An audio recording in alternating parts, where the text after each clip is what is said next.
darkest of the days, where the souls turn to ashes. It made me who I am today. I escaped from the latches of shadows chasing me down. I'm not gonna run, I am standing my ground. Wherever I go, fear does not follow. Even when the storm hits and hell is abound.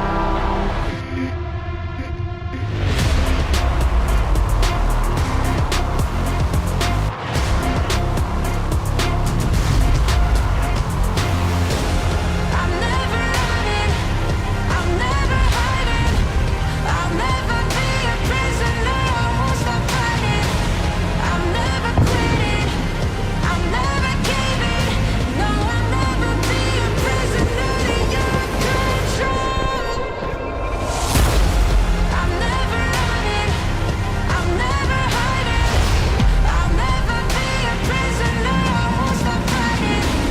I'm never quitting, I'm never giving. No, I'll never be a prisoner to your control.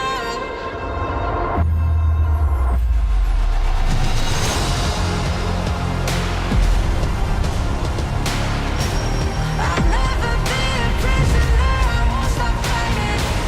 I'm never quitting, I'm never giving. No, I'll never be a prisoner to your control.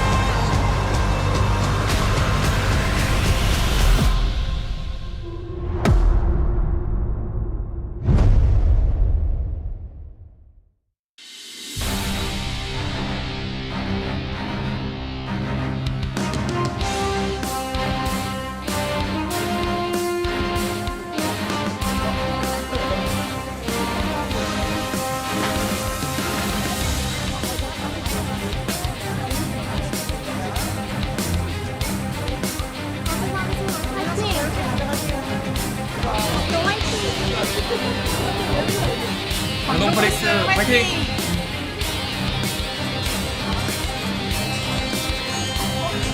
DRX 파이팅! DRX 화이팅! Hello and welcome to another day of the LCK. Today we got Guangdong Freaks up against BNK Fear X. I am Valdez, with me is Ox. Feels like this is the first time we've cast together this split. Yeah, I requested here. I'd not be put with you, but Yeah, you know, eventually, I mean, it has to happen, so here we are. How are you feeling today, Ox? pretty good. I think, you know, our second series might be a little bit more one-sided. This first one, you know, we've definitely seen Guangdong Freaks performing better so far in the season, but usually these teams are pretty close to each other in the standings. Generally, they are. Actually, the head-to-head, which we will take a look at in a bit, I believe, is pretty close. But in terms of this season, the summer season 2024, Guangdong Freaks are looking fantastic. And Fear X, BNK Fear X, they started off well. They got a win, but then after that, it kind of all went downhill with 0-2s. Yeah, and this is such a huge match for both sides, to be honest, because Guangdong Freaks going to win here would really push them up into the upper echelon, and BNK Fear X would be down in the dumps with like KT and Nongshim. On the other side, a win here for BNK Fear X would really close the gap significantly, so definitely a matchup both sides want to take. And as you can see, pretty even between these two head-to-head wise. They've just been neck and neck. Yeah, I mean, it's exactly even. It does have to be changed today, and we'll see who does come out ahead. As we've been kind of highlighting, Guangdong Freaks are the favorites at the moment, but you never know. I mean, BNK Fear X, they took that win over Nongshim. Since then, they haven't had a single game win, but hopefully trying to turn that around, and maybe after some losses, they have prepped something, as both these teams are winning on the red side, it seems.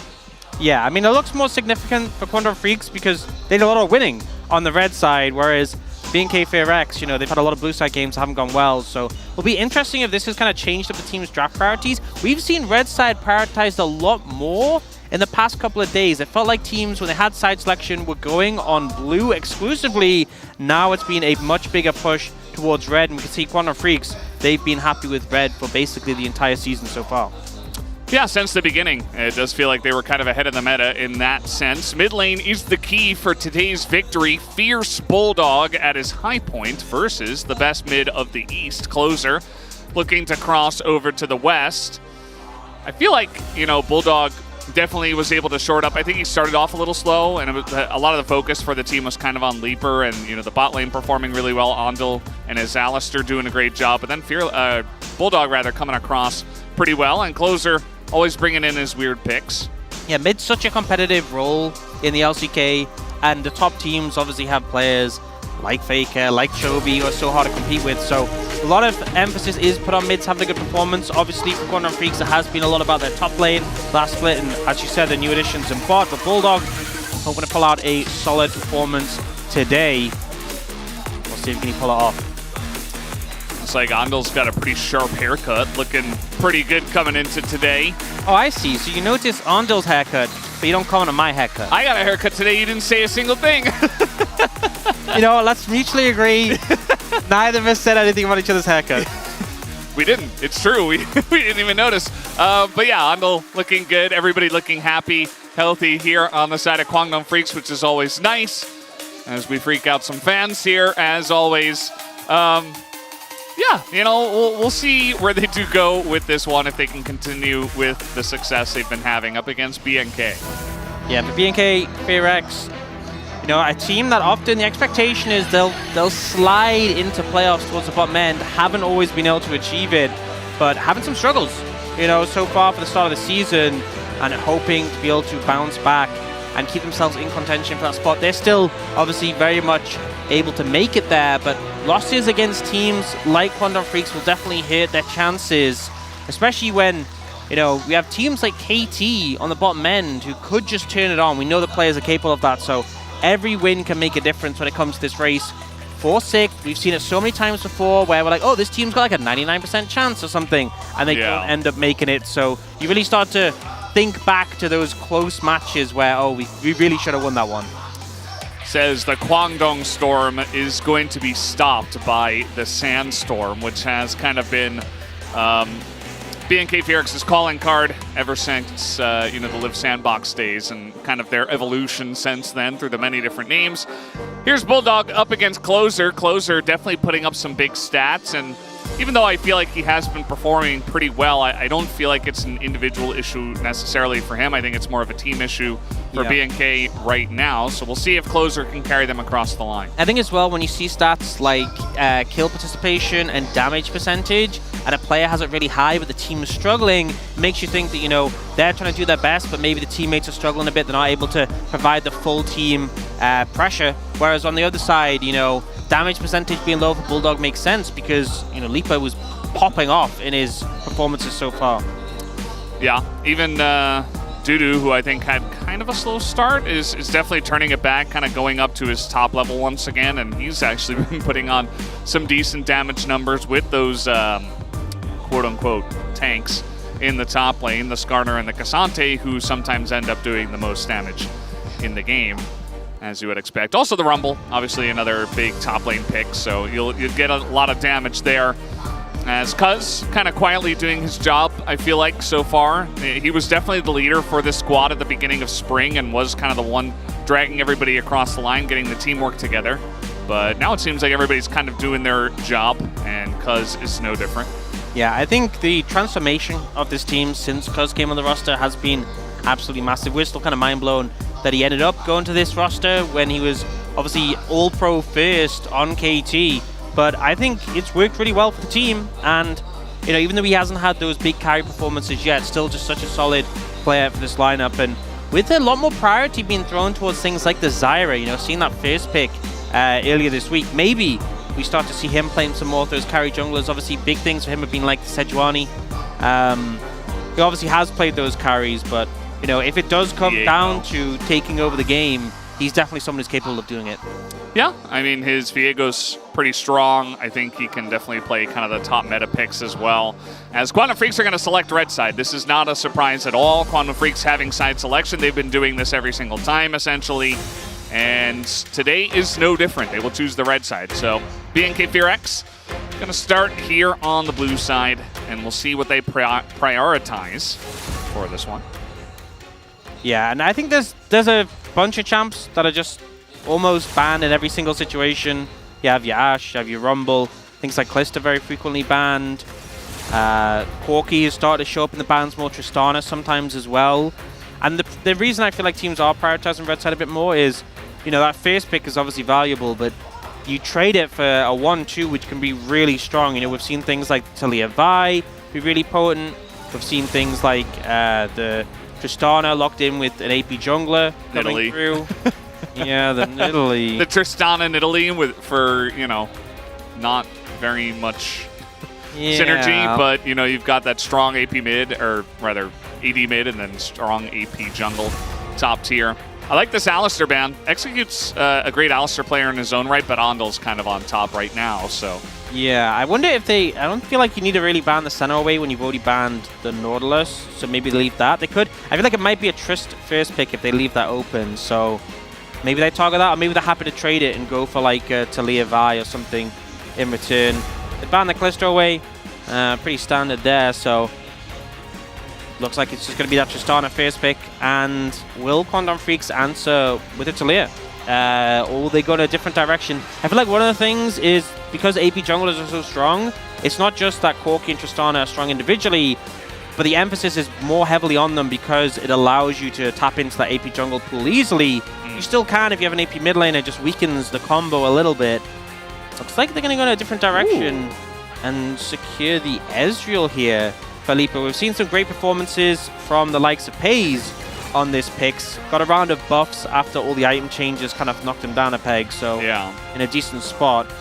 Just feels very early, right? I mean, there's a lot of power picks at the moment. The Talia, the Skarner even. I mean, there's definitely a lot of things you can choose, but the Ezreal priority is through the roof right now for Kwangdong Freaks. And BNK Ferex could probably just go like Talia Skarner here, and it'd be really strong. Looking towards the Maokai instead, though, one of those AP junglers who work really well with Tristana. Even before we were sort of seeing like the AP junglers, and it was just more the tank Maokai, that combo was really potent. And it really comes down to, I mean, you have options here. They could secure some like Rel, Execute is definitely a favored one, but I think Skarner makes the most sense. And then for Quantum Freaks, some tricky choices. If you want the Cassante, you have to take it now. Alternatively, if you want to take something in the mid lane to match up in the Tristana, you might need to prioritize that here before things start to get banned away. Yeah, I mean, it's pretty interesting, especially with the AP jungle. Bulldog actually one of those guys that can play stuff like the Hui in the mid lane, stuff that we have seen here and there. So maybe not going to be playing that with the Nidalee, but instead they just go for the Dusante, which I think is a good choice. That would 100%, like 1,000% be banned away if they didn't pick it here. So got to take that one right now for Dudu. Yeah, and I think now Quantum Freaks can... You can either further target Execute School and ban away more of these sort of engage picks, because like Leona Rel's still open, but with their AD carry secured, it looks like they're just going to start targeting that pool. Zeri going to get taken away. Maybe we see Kai'Sa also taken off the cards as an option. On the side of Quantum Freaks, you know, I guess, you know, if you feel like there's mid laners that you strongly think Bulldog's going to bring out, but Bulldog, we've always felt like it's been more of a mage player. So a lot of the picks that people go to when the main AD mid laners are gone aren't really as much in his wheelhouse, you know? Like, do we expect Bulldog to bring out a Yone? Not really. Yeah, I feel like he has, but yeah, definitely not expected, as you're saying. So definitely that's the big question mark for me. Like, what is he going to be playing? And they might just save it for last pick. Although, maybe you want to save the support because you'll get to see the duo before you have to pick it. If you do save that for last pick and you already know that Tristana's in mid. There's that Kai'Sa ban you were talking about, so definitely bolstering the Ezreal just in general and is going to make his lane a lot easier. I just realized it's very interesting. They banned Senna, so maybe they're not certing this Ezreal's going in the bot lane. Ezreal mid? Yeah, could be thinking about that. It kind of just dawned on me like a second later. They do ban the Leona, and it looks like they might be onto something. Quantum Freaks opting to hover some AD carry picks here. I mean, if they pick the Lucian, we have no idea. Like, both could go in either direction. We've seen Chovy play the Lucian mid. Considering it was Chovy, it wasn't like a pick that completely took over the game, but served its purpose. Well, looks like we won't be getting any shenanigans. They will just lock its way, which has been a really big pick for Bulldog. Now for BNK Ferex, the question is, what do they bring out in terms of AD carries. They could just go, I mean, yeah. Okay. They have AD for the Tristana. The ideal pairing we see, very popular in the LPL, is Ziggs Leona, but with Leona gone, Ziggs Rel works pretty effectively. Execute very comfortable on the Rel. I think it's one of his best picks. And now for the Quantum Freaks, what do you take in the support role into this? You know, a lot of the engaged champions we could have, you could just take the Rakan. Yeah, I mean... Well, looking towards the Poppy, something that can cancel the dashes off the Rel, but I think the Rakan makes more sense, so they will lock that in. Yeah, I mean... It would have been nice if you didn't have so much AP. You could have even considered like a Karma, but with the amount of engage with the Rel and the Maokai, certainly looking at some options, thinking about the Poppy, and then eventually going for Rakan to just bolster their own engage. And yeah, pretty interesting to see Ondil on this pick. Yeah. Excited to see him play it. Not ideal when Maokai's in the other team, just because of that point-and-click CC. Yeah. But I think it makes sense because they do need some CC, and also the Rakan, obviously good at engaging, but can provide that disengage as well. The side of Quantum Freaks is definitely a more poke-oriented composition, but I'm kind of thinking BNK Fear have a lot of really solid picks in the meta. You know, with the Tristana, the Maokai, the Scar on the top side, you got to feel comfortable about that. I'm kind of favoring how their draft has played out, but I still think there's definitely ways Quantum Freaks can play it. If they play at range or they play around the poke, if Nidalee gets ahead, all these things could result in them coming out with a win. But I think in terms of how straightforward it is... Whoa, look at that guy. I didn't see Put it. those guns away, that's dangerous. Got to be careful. No, I mean, yeah, you're exactly right. I think that Quantum Freaks came in with a certain plan. And that does mean that if you're going to target select some picks that are not necessarily S tier, you're going to give a lot of S tier picks over. And this top side for BNK is ferocious. It's huge. It's a lot of strength and a lot of poke here on the side of Quantum Freaks. We'll see how this goes for them, bolstered by the Rakan and the Cassante. As we are ready, let's hop into the rip for game number 1. 소환사의 협곡에 오신 것을 환영합니다.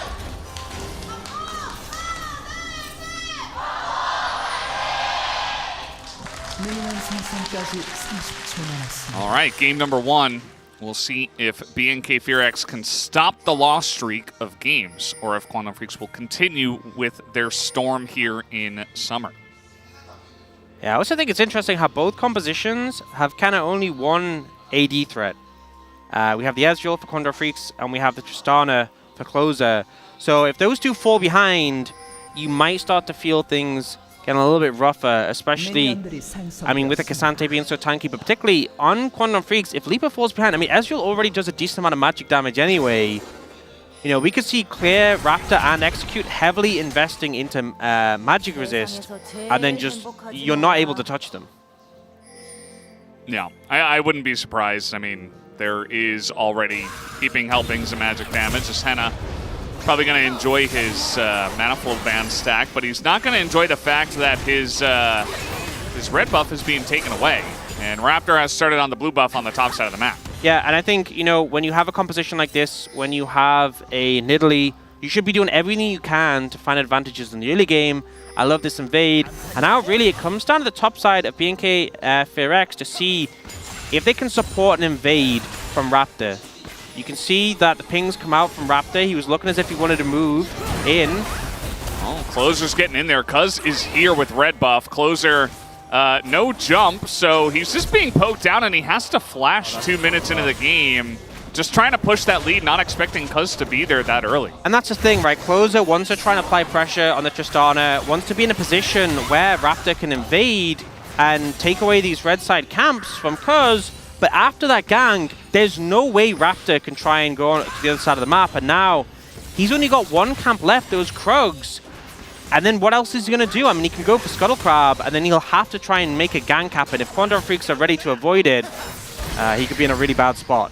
Yeah, and you would imagine this is being communicated throughout the Quantum Freaks team. They're going to say, okay, this Maokai is just only going to have 4 camps and a Scuttle Crab, so be ready, because he's probably going bot, as Execute has been pretty good about setting up some of these plays here and getting a lot of poke damage down with the help of the Ziggs, who at this moment in time is a bit low on mana.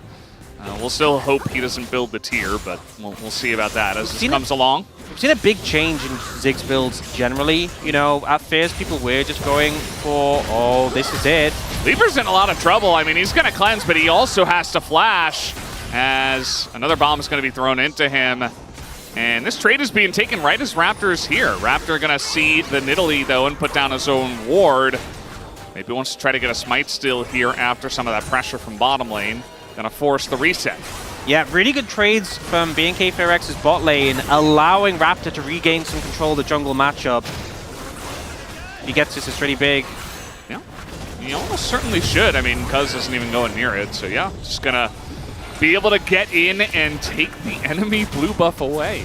Yeah, I mean, I can't highlight how big that is for Raptor. Obviously, was kind of looking for the gank in the bot lane, didn't get it, but the pressure that came out from BNK FairX's bot lane allows him to rebalance things. We get Henna, who's going to recall. He's buying some of the components of the Lost Chapter. No tier yet, though, which we like to see. Heading back to lane, but that mana definitely going to help. And yeah, we've seen a lot more of the Ziggs just going for like actual damage builds.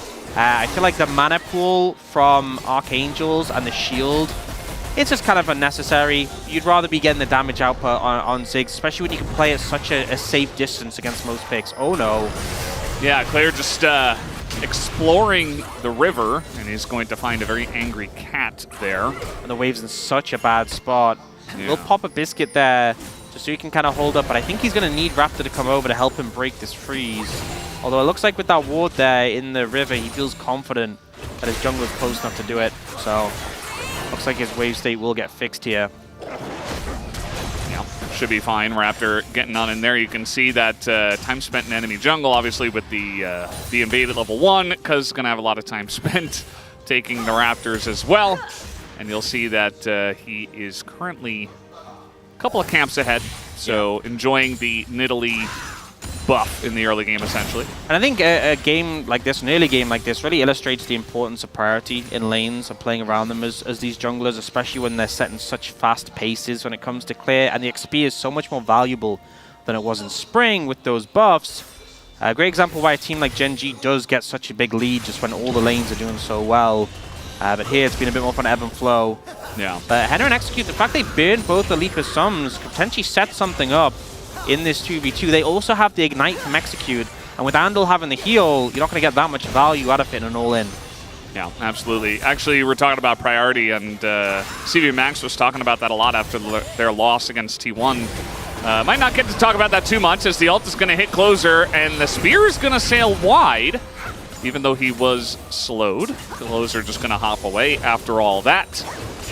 And Execute coming on over as well here, so he will be just fine after hitting level 6 himself.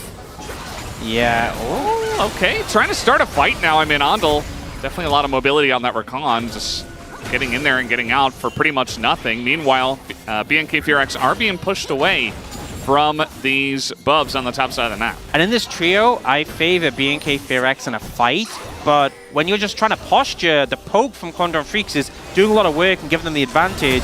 They also have Dudu, the wave bounced in top lane. He's able to get there first. Fight's breaking out. Yeah, they're going on in. Execute, though, trying to turn here on a Bulldog, but Raptor's super low. He's going to be the first one to go down. Bulldog should be traded, but they have to use so much to get him down, and Execute is left all alone, and Dusante is going to start off the game with 2 kills. Yeah, and the decisiveness of Quantum Freaks there favored them. They managed to get their first kill, and then the ensuing fight, they take the advantage, and they'll be able to get those 3 grubs. I will say, though, Closer, the combo with Clear, the little alley-oop was pretty sweet, but unfortunately not enough to win them the fight. Yeah. No, it looks cool, but and Bulldog died. But at the end of the day, it's definitely a huge advantage here to the Quantum Freaks after all of that. And 2 kills for Dusante. Oh, yeah. We've seen moments like this before. Yeah, we have. And you mentioned it before. I mean, he's going to start with the plated steel caps, but definitely feels like the magic resist could be pretty nice for him as well. But we'll take a look at this replay. Yeah, so the poke already being down and Execute puts him in a rough spot, but they focus onto Raptor and just one-shot him. And then Closer gets that nice ult, bouncing it clear. That was really slick. But Execute has used all his cooldowns. He has no way of getting out. He's already half HP. And yeah, the decisiveness of Quantum Freaks there really favoring them. Raptor didn't really get to play the game. and they punished that very well. And transitioning, we've seen a lot of teams trading those early grubs for a dragon. Quantum Freaks, with their composition, definitely are happy that they've been able to get both. That is taking a box in terms of how they want the game to go. And we look across the board, Bulldog, we saw him have the early gank from Cuz, but it's really paid off with him having a pretty sizable CS lead already in this mid matchup. Yeah, no, it just feels pretty amazing at this point in time for the mid and jungle players on the side of Quantum Freaks. And Closer, just trying to catch up as much as he possibly can. But yeah, the priority, definitely something that CV Max was harping on quite a bit, as we do see the jungle lane proximity as well. A lot of proximity around the mid lane. Talking about how the mid and bottom needs to do better about winning their matchups. And just, being able to win in certain situations that you would expect them to. Yeah. But so far, I just feel like, Bulldog's doing a good job, but bottom lane, having both the summoners blown early, not so great. As meanwhile, now Raptor in a bit of trouble, going to eat a big spear to the face, and I'm not sure that they're going to get the blue buff again. Doesn't look like it. Yeah, the spear's doing a decent amount of poke already, and Andal doing a pretty good job setting up these engages, and even though he obviously didn't get a kill there, that poke just being enough for Cuz to secure the blue and then move up towards his top side. So, we have to talk about Nidalee being a pick where, realistically, it's not that hard to dodge his spears if there's no CC. So this setup is really important. Rakan obviously... Oh! Well, that... a champion who can take a lot of damage when he gets CC'd. But as I was saying, not a pick you typically associate with fantastic, reliable setup. That's normally things like Nautilus, the Renekton Nidalee. But Andal doing a pretty good job of landing the CC here. And also eating the CC when it came to that bot lane trade. Yeah, Execute was ready there on the trigger. And then Leaper put on a nice little show for the fans. And actually did a lot of damage to Execute, but it didn't matter all too much. Just throwing in an ult as well, as we do have the Luden's gun. Yep. Ready to go here for Hannah. First item, then he buys boots. Definitely feels pretty good. Yeah, and a lot of burst coming up from this build. Helps with wave play as well. I feel like this is really the point where you can just leave Ziggs completely to his own devices, Lost Chapter's a good one because you have such a big mana pool. But at this point, Henna's Q is going to be maxed in one level. The Ludens give tons of wave clear. Even if 2 or 3, sometimes even 4 people come bot, he can just kill the wave so quickly with his ultimate. It's very hard to pressure, so easy for Execute to roam the map and leave this Ziggs to his own devices. They are putting Leaper in the 1v1 against him, and Henna will always have priority there. We do see Cuz setting up top lane. Ooh. Yeah, Execute kind of taking a funny angle. Cuz expecting him to take a more aggressive angle there. And Leaper, this is rough because if you use your Arcane Shift and then you run over a bomb, you will take a lot of damage. So careful there, buddy. And he's losing plates as we go. So everything you talked about, Ox, is happening. The Ziggs is enjoying a very free lane at this point in time. And I feel like BNK FearX, this trio, the mid jungle support, are just so focused, dialed in on dodging skill shots. Unfortunately, a lot of those landed. A bit of poke on Execute, and obviously a long way away from that Warmogs. But it really is, for Quantum Freaks, it's about setting up, getting the poke, establishing vision so you can't see the poke coming to win out these plays, and Leaper is having a rough time. Yeah. Another Q's going to land, and ult online here. He is going to Arcane Shift easily out of that, but it's still going to push him away, as now, look at this, once again, in goes Raptor, just following with a flash. They're very deep onto this one, as now the Impale coming in. Big Way ultimate, though, is going to take down the Rel, and Desante is just so tanky. Can anyone kill him? The answer is no, as Bulldog just going to kill the rest of the enemy team, as all the focus went on to the Fed Desante, and Quantum Freaks easily win the fight. And BNK FearX lose out so massively in the play. They focus onto Andal, that Merc treads by, actually so clutch, saving him from this situation. And I think the biggest thing for me there was Leaper's ultimate got so much value in that play. Considering he was getting absolutely blasted in the bot lane, fires one ult, we even have the Ziggs TPing in, and it's not enough to make a difference. We see the root come down. The ult from Andal and the E means he doesn't die immediately and he can disengage. And then the TP comes in, but look at this ult that comes in from the Ezreal. so much value with the poke from the Hui as well. And it just solidifies that advantage. You know, BNK Fearax, I think everything was going right for them in terms of bot lane, in terms of setting up for that. And then look at that gold graph off the back of that one player. They are firmly in the hole.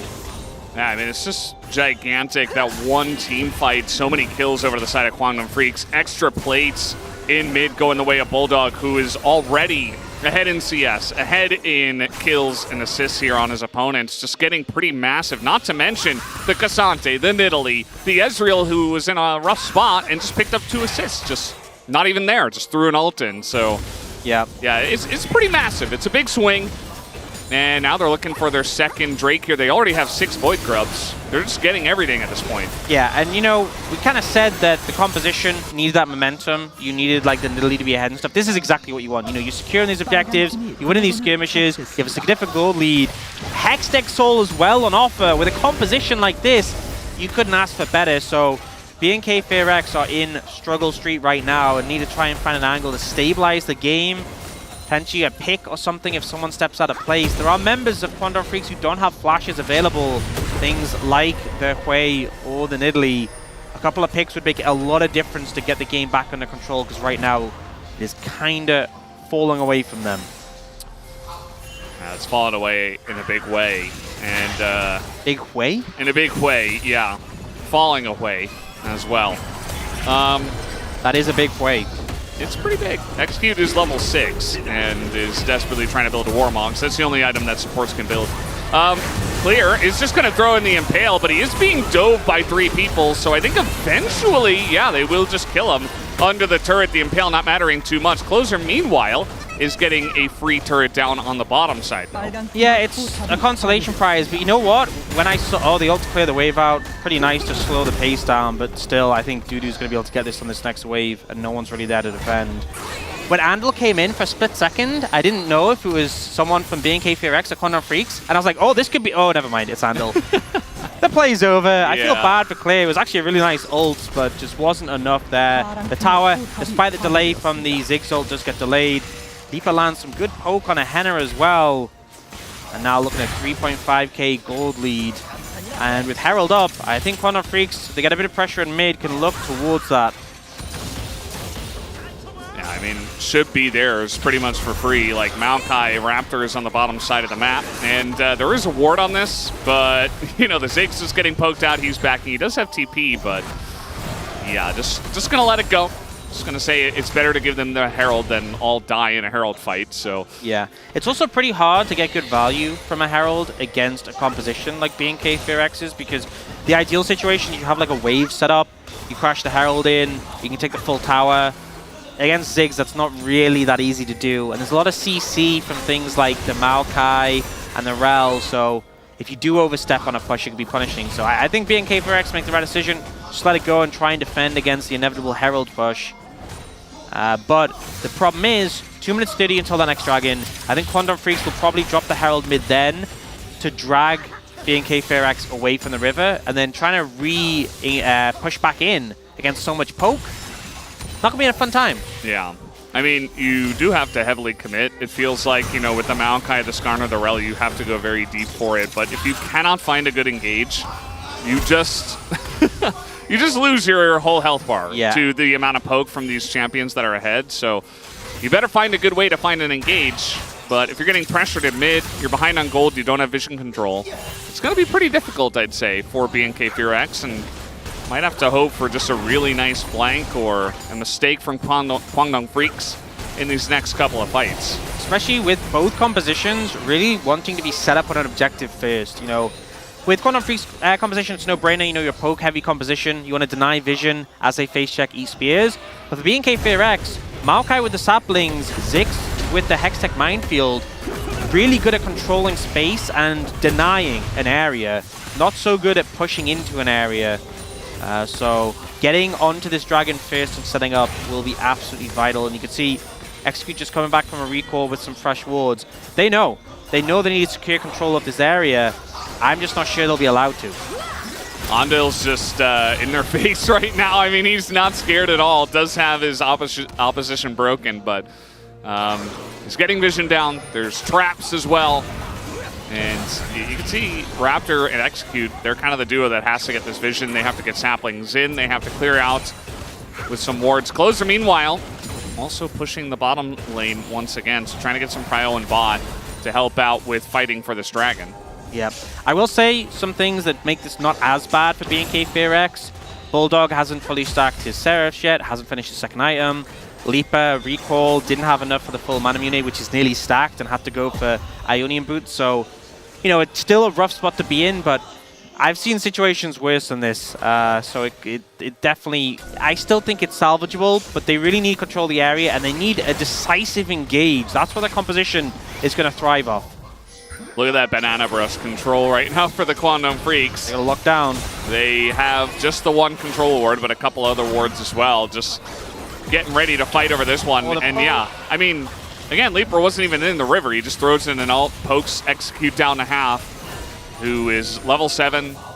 Very, you know, he doesn't have much money at this point in time, right? So see some damage done to the dragon, but Execute and Raptor need to pull the trigger at some point, and it's Closer over the wall to get it started. You see Raptor and Execute still, they're like, I don't know, man, we can't go in at this point in time. A lot of damage being done there. From this, Ziggs gets a poke down on a Leaper. The dragon's getting lower and lower though, the poke's still connecting.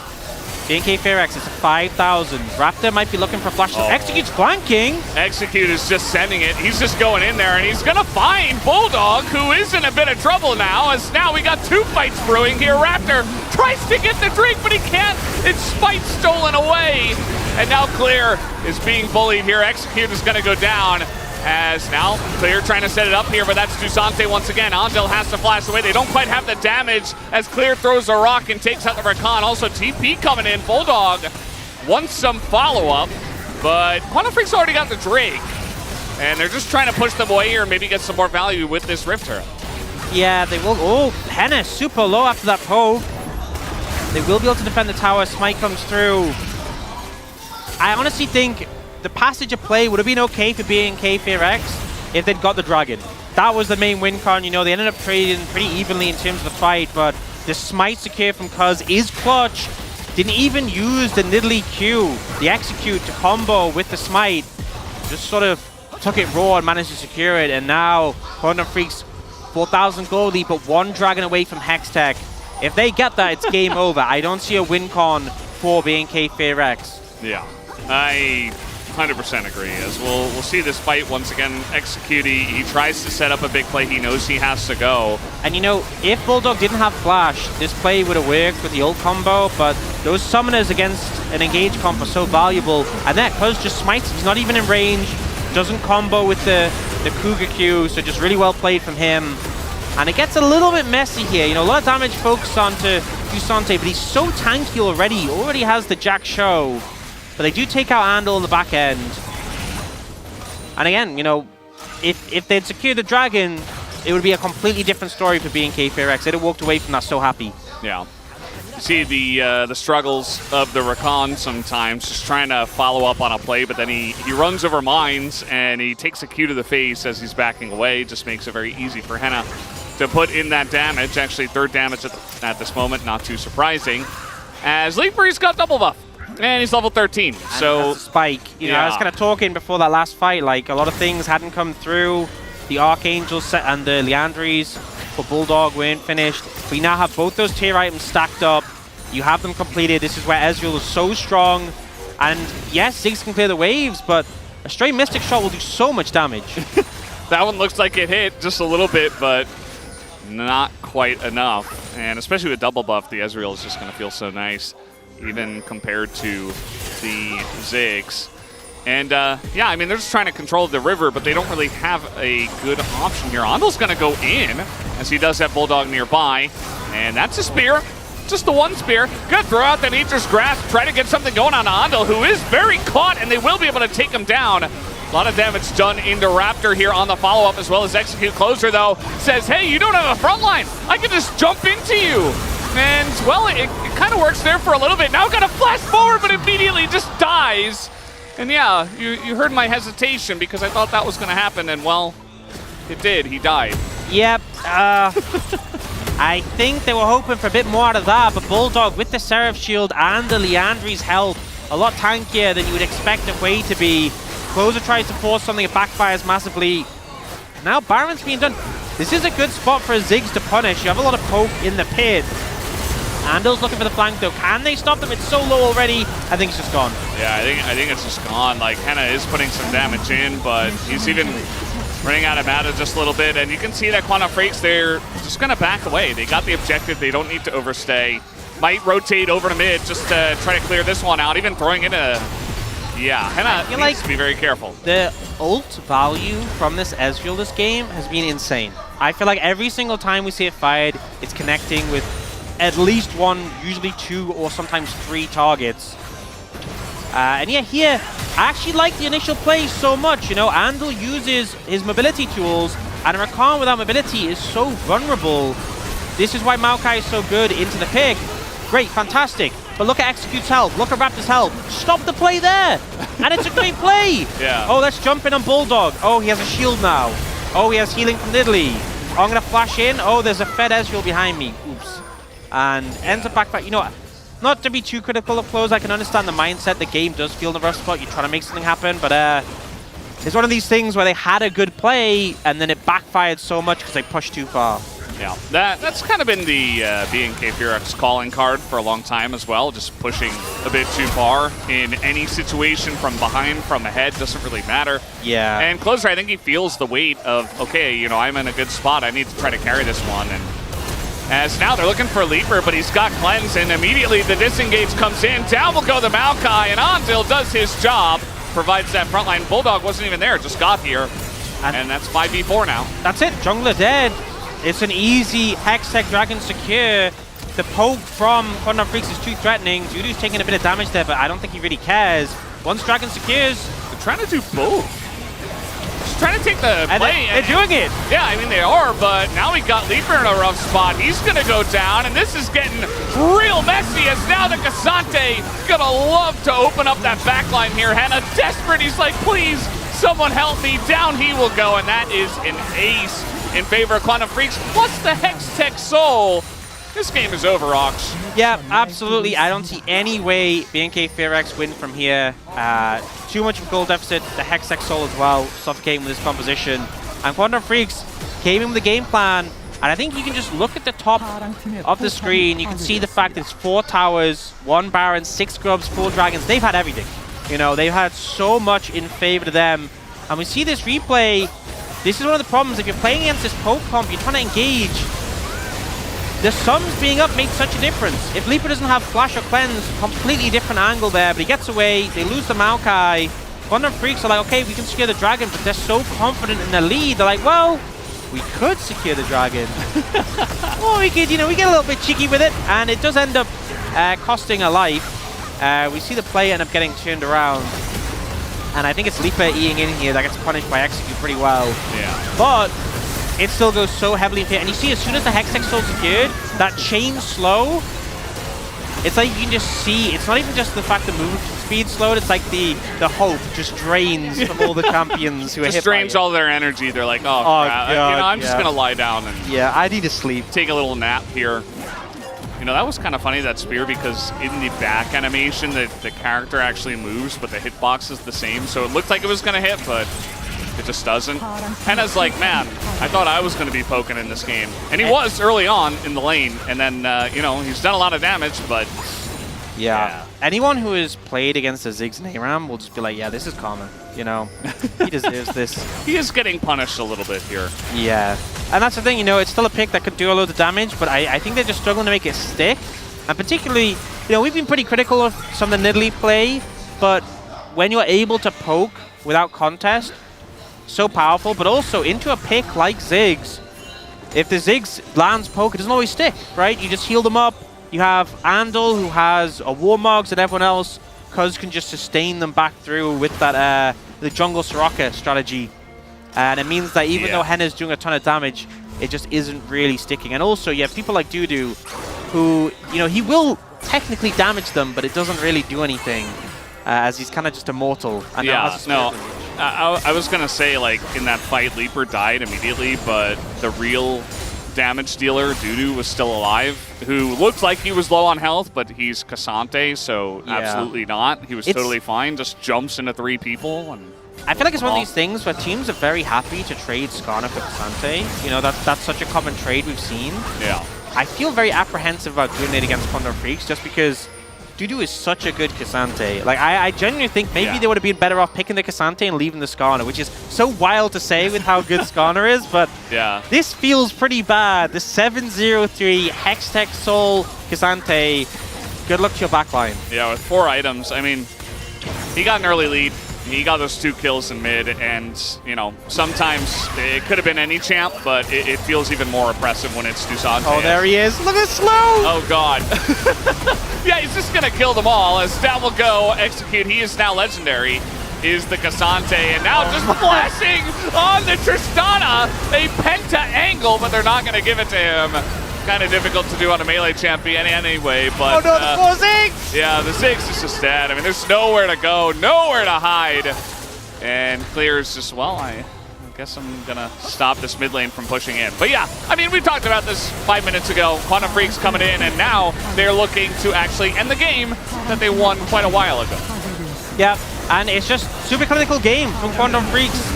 They got everything they needed to play their comp pretty much to perfection. I had some concerns about it, but I think this is just showing the difference in level of execution between these two teams right now. BNK FearX got 4 kills in the tower, and that was it. That was it. Extremely clean today from Kwangdong Freaks. That was only game number 1, though. We'll see if they can roll it into another game. Wouldn't be surprised if BNK FearX try to pick red side themselves and say, okay, we're going to deny red side from you, and let's see how that draft goes in game 2. Maybe we can mix it up a bit. As Cuz getting the big hug from the coach here. A very long hug, as CV Max often likes to do. But yeah, I mean... He picked him Nidalee and he didn't int. That deserves a long hug. You know? It's a lot of pressure on you not to int. But Cuz was perfect. And he got some help early on from his team. Able to steal the red buff, and then he essentially just controlled the jungle from there. It wasn't much of a contest. Yeah, and I think games like this, you know, they are firmly in control.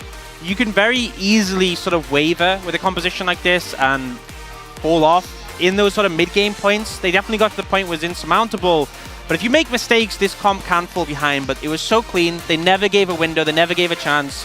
And yeah, hopefully for them, they continue this to game 2.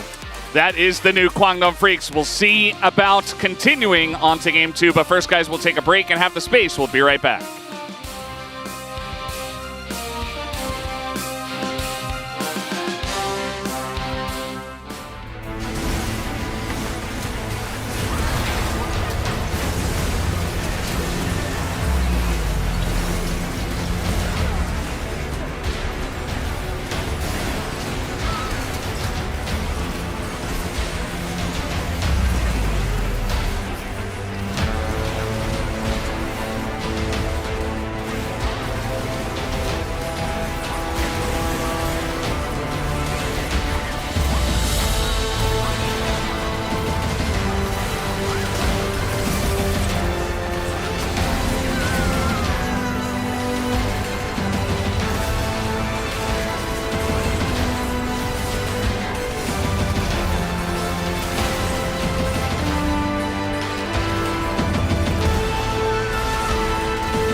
끝내지 못할라나? 끝내만 해보자.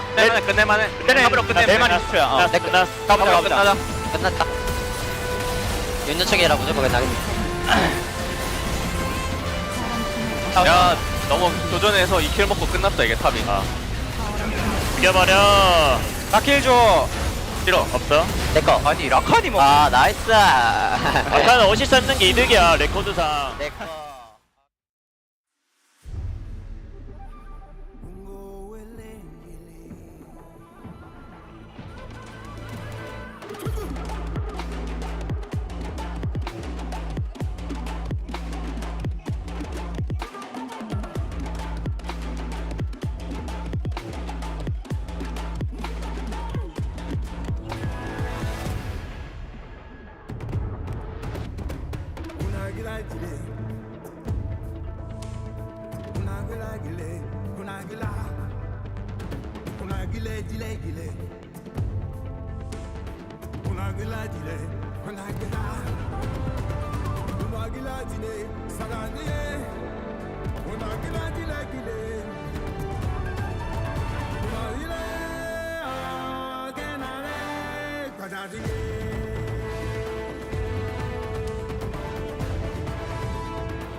Hello, everyone, and welcome to The Space. D-Gon here alongside Huni and Chronicler to break down this first match as the Kwangdong Freaks continue their fantastic season with a first match win against BNK. Gents, pretty solid game there by Kwangdong Freaks. Not a lot that BNK could really figure out or do in this one. Yeah, I mean, honestly, for me, I started kind of like a little bit doubt, like, you know, if actually the Guangdong Freaks is still good, you know, like, because since they kind of lost one game, drop it, like, especially against like the upper team, which is the Rosa Team 1, but how they winning been were not that clean, but today it was clean. It was really good. Like, it was a really solid performance, I think, start to finish. At no point did it look like BNK really got their stuff together, and from Kwangdong, this is a draft that actually takes finesse. Like, I really want to give them credit. The casters were saying it, loading in as well, and I agree. This draft can be really strong.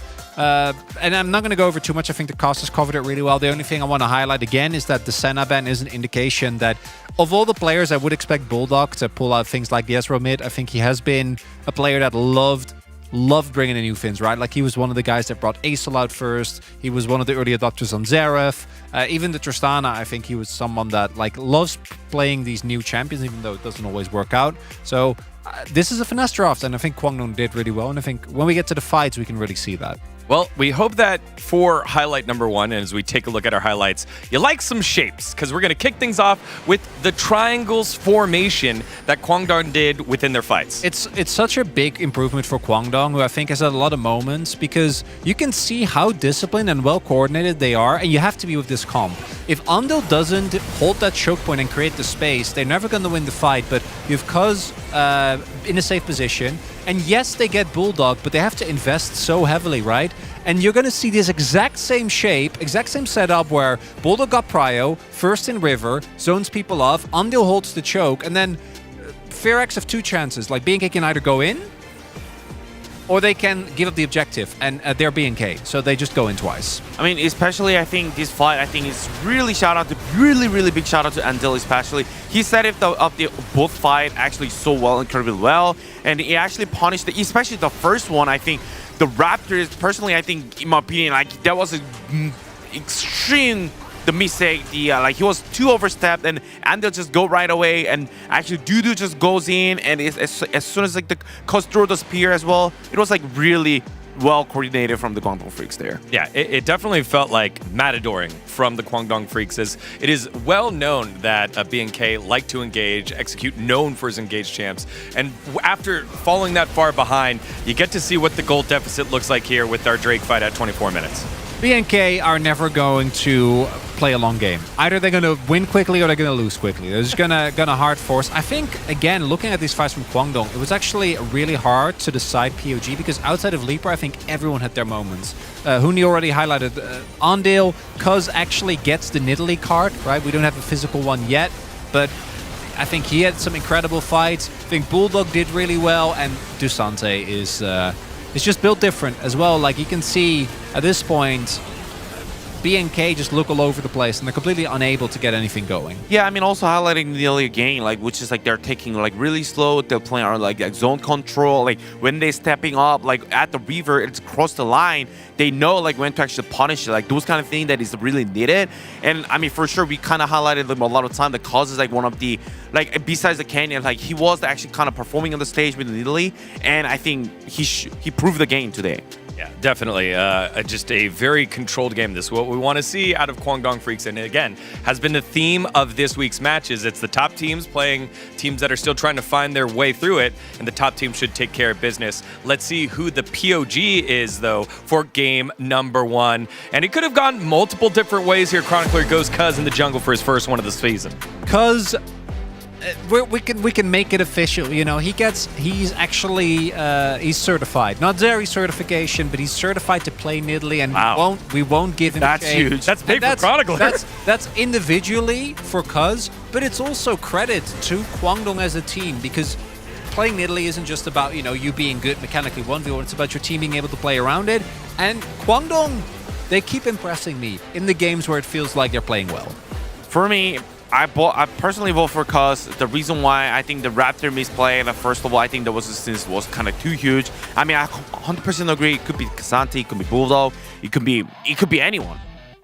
Yeah, it is all over the place. We've got some XDD votes that are coming out from media early. Right Media got themselves together.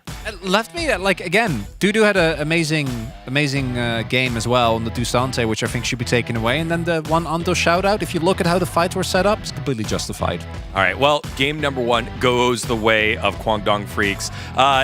They've been so impressive this split. What else do you want to see from them in their growth? And just a clean 2-0 as we take a look at the teams here. Yeah, I think Kwangdong, after that game, I have no notes. For BNK, though, like, this is a team that for the last, I don't know, what is it, 6 years now, ever since they were originally Sandbox way back, has always been categorized by playing aggressive, but, execute taking a full health or half a health bar and then still forcing an engage with no one there, closer jumping in. I think they need to get cohesive, and I think it's really hard.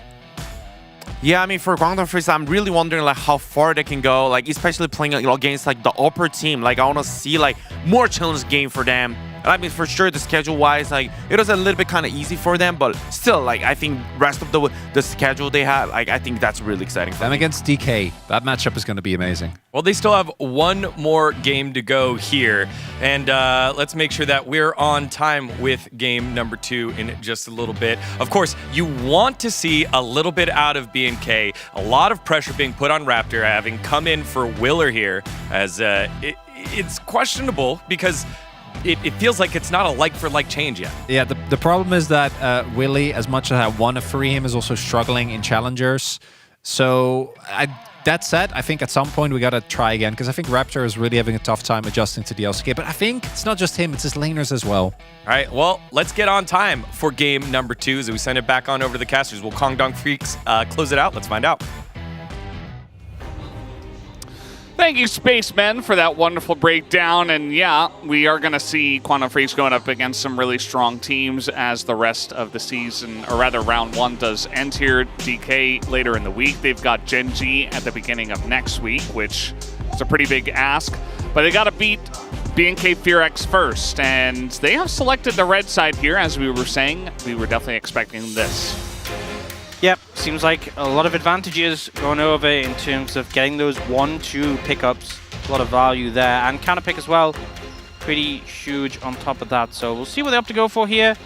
I feel like bans, most of them, like things like the Ashe Rumble, pretty standard. The Nautilus going to remain a ban from the Kwangdong Freaks, not letting Execute get his hands on that. And Tristana going to come out as a ban from BNK FearX. Something we have seen more and more in recent games is the Tristana band. Will we see the Corki band as well as the question? And still obviously Ashe, Rumble, and Kalista, which have kind of been staple bands for the whole season. Yeah, I think those will come through. I think if you... Oh, okay, they're going to take the Ziggs away. So they say, we don't want this to be an answer. Is there any way they just first pick Ezreal again on blue side? It felt kind of weird on the red side, even going along the Nidalee, but you kind of saw what they were doing. But especially because on the red side, you could just take the Nidalee away if you're really scared of it. I don't think so.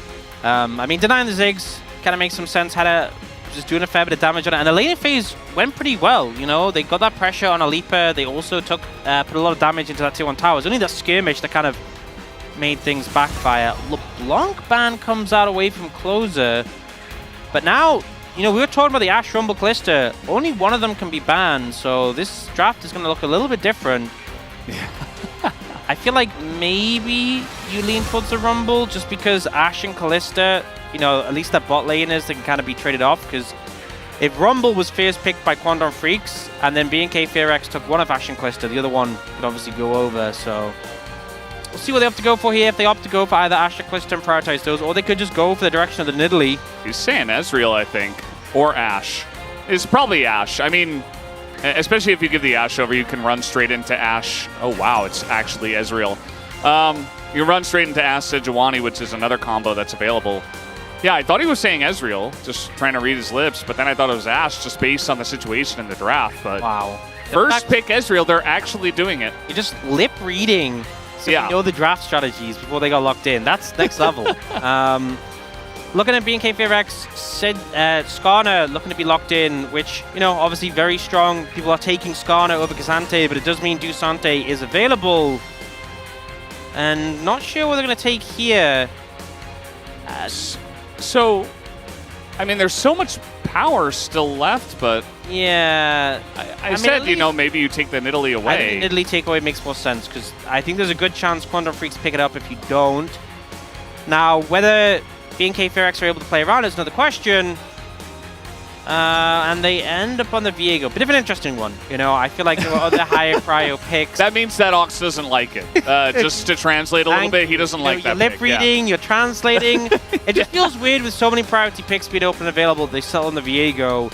I guess they're trying to like not show their hand, but feels a little bit weird. Quantum Freak's going to take the Cassante. That is no surprise to anyone. Yeah, you saw Cuz kind of shaking his head. I think it was just in confusion onto what they're running into, you know? Yeah, or maybe he'd said he was going to pick Viego this game, and the other team had read his lips. And he's like, They're looking over how did they know? Yeah, they're looking over their computers. I mean, Cuz is a fantastic Viego, but I think what you had last game was totally fine. And you could just do it again. Well, the thing is, Nidalee was great. He got POG. you can do it again, but now they don't have the Maokai, right, as that reliable engage. They don't have the Ziggs, you know. So you say you do it again, but it's like, do it the same but better. Yeah. Quantum Freaks can do it the same, but just and run up against less resistance? Did you ever have a bop it when you were younger? Yeah, yeah. of Yeah, and it course, would say when yeah. you'd lose, it'd be like, do it the same, but better. Better, yeah.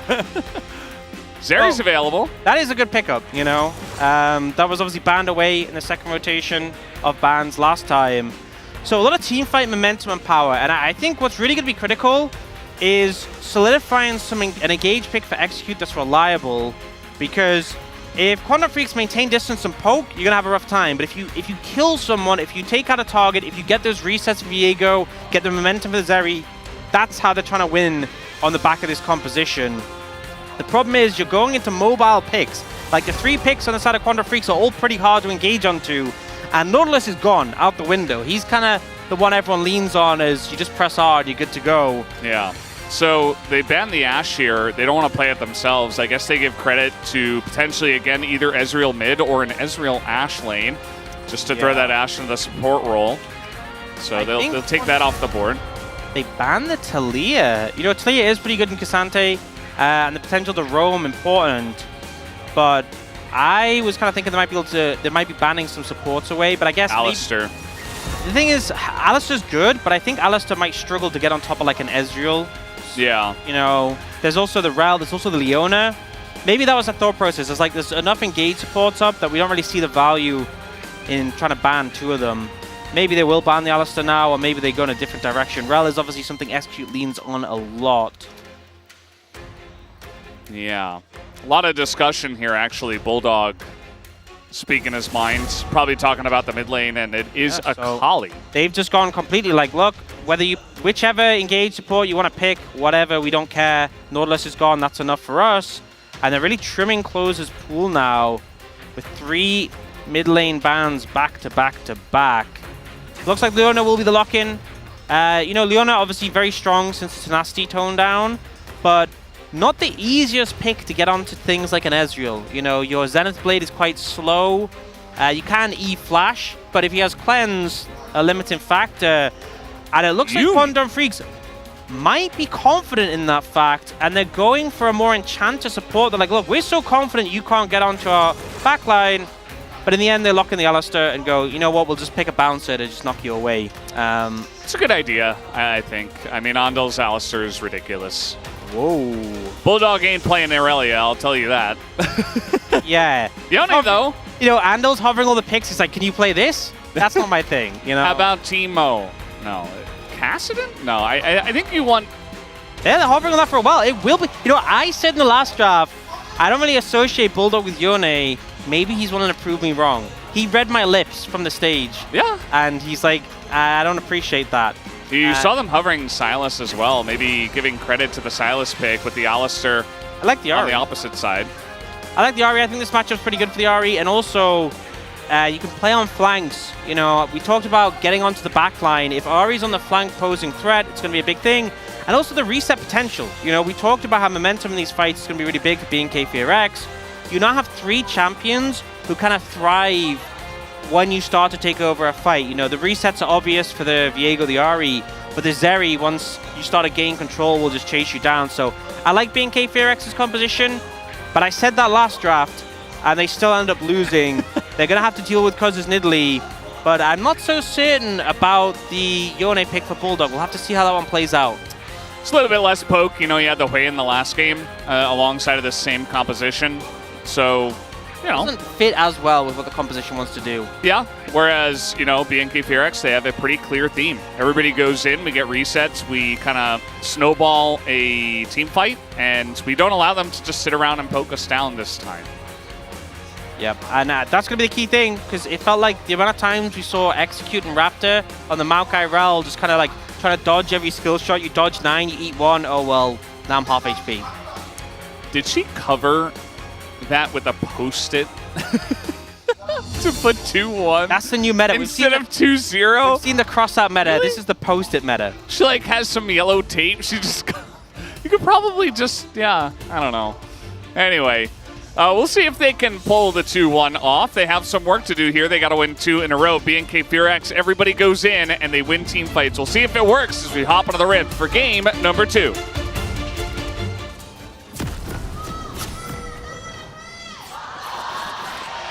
미니언 생성까지 30초 남았습니다.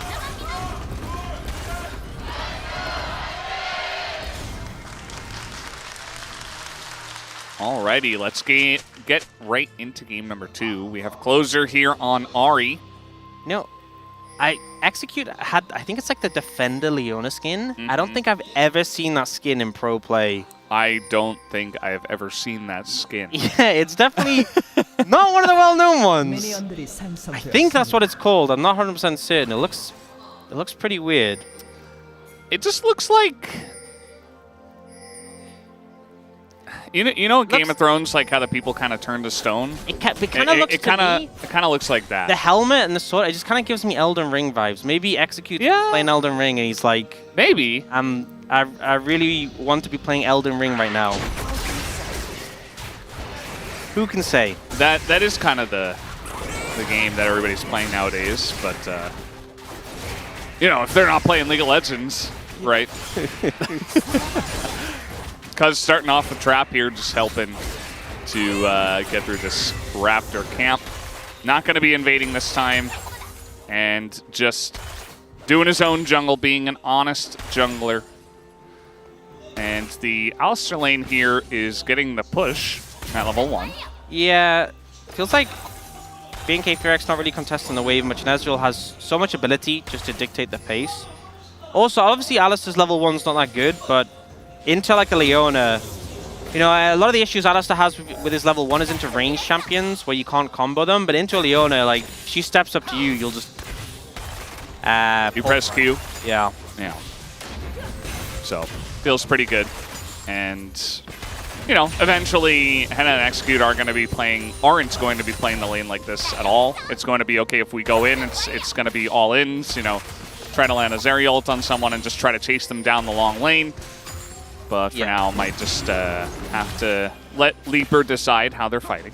Yeah, and basically Leaper can set the pace, can just harass, you know, make sure he has prio when needed. And if BNK Fearax do try and engage, it's pretty easy for Andal. He can just like headbutt Henna away when Execute goes in, and then like pulverize Execute. And it's quite hard for them really to aggress onto an Ezreal in that situation. This is the big one though. Bulldog Yone. I can't remember if we've seen this before, but it definitely doesn't feel like a pick we've seen often. I think we have. I think it's, well, he's getting a pretty good trade here, but then he immediately eats a charm under turret. So.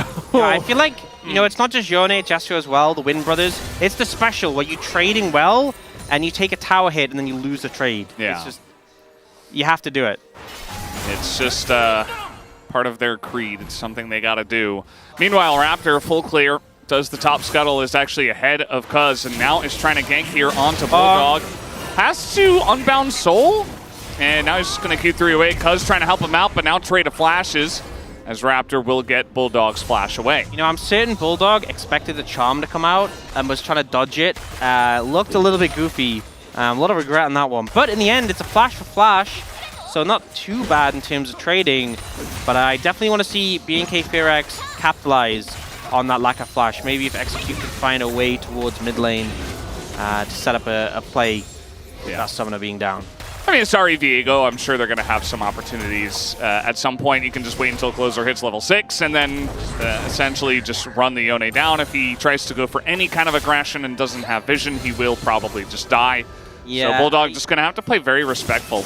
I'd honestly like to see the gank before they hit 6, because obviously it makes the RE potential stronger, but Yone ult is also such a fantastic escape. Makes it very hard to block the gank against him. Yeah. Definitely another option. Just depends on, you know, if Bulldog won't hit level 6. The wave is pushing into him right now, and kind of feels like he'll hit it before we do have Raptor have an opportunity. I don't think there will be one. So we'll see. We'll see if they can do anything. I mean, if you get someone to block the ult, then obviously he's not going to get the full escape. But yeah, this is how it feels lane into a Yone. He just unbound souls, runs at you. Wait, I think Cuz just came in a lane and healed him. That's cheating. Wait, that's not fair. That's so... What? You know what? Those are the things that really just bother me, is when you have a jungle Nidalee who goes and heals the laner, or even worse, when someone ganks you, and you know they're not going to kill you, and they know that they're not going to kill you, and they're not even going to force a summoner, but they just damage you a bit, and it just kind of ruins your laning. And you're like, oh, it was going so well. I burned their potions, I was 30 health up, and now I'm boom. It's over. That's... The Nidalee special is you just walk in lane and start autoing them. Yeah, with red buff. Yeah, and you don't even do anything else. You don't even throw a spear. Yeah, you don't need to. You can even just like threaten it and like try to get them to try to sidestep or whatever, and then you just kind of run in there and auto them. They'll spend like a whole 3 minutes just walking back and forth. Yeah. With the spear. So Execute is here. They're trying to make a play for the Krugs on the top side of the map. Actually, that's Grubs. Krugs are not. Oh. Yeah. It's not the Void Krugs? No. I'm very scared that you'd say that. Not the Grubbles? Grubbles is fine. Yeah. Uh-oh, Execute. Yeah, he's kind of in no man's land. He's Leona with Eclipse, so he will flash and get away. Now Ondil in a little bit of trouble, but now Dudu's here, and Execute is not able to join the fight. So that's just the end of Raptor. That's first blood.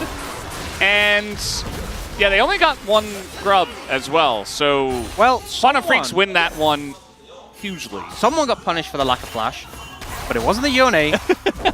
Raptor pre-6 as well. Don't have the little get out of jail free card with the ultimate. So Quantum Freaks, you know, it looks bad, but this is a lot more grubs than BNK FairX got last game. Yeah, no, it is. It's infinitely more, actually, than the 0. That's a large amount. Yeah. Infinitely. But it's also just the Nidalee running the Rift once again. And, you know, Execute gets caught out. He's not able to help. Ondil gets a combo. He resets, doesn't take much damage. He gets a second combo on a Raptor, I believe, and then he's just getting so much more value. And I think the communication wasn't there for them to immediately pull off the objective. Or maybe a Raptor just couldn't find a way out because Dudu was coming down first from the top lane and he couldn't go south because there were a bunch of Quantum Freaks members there. Yeah, Execute does flash out. Gets a lot of damage done, but now, because Dudu's here first, Raptor's nowhere to go. You know, he goes for the stun on the Cassante, which, you know, what else can you do in that situation? But definitely, you don't want to be closer to the Cassante. Yeah. So just a bit doomed. Now, Quantum Freaks are continuing their objective control. Once again, just securing an early dragon, and the fact they're getting, well, this time the majority of the grubs, and then also the first dragon, not ideal for BNK FairX. Their objective control has fallen pretty far behind in this series so far.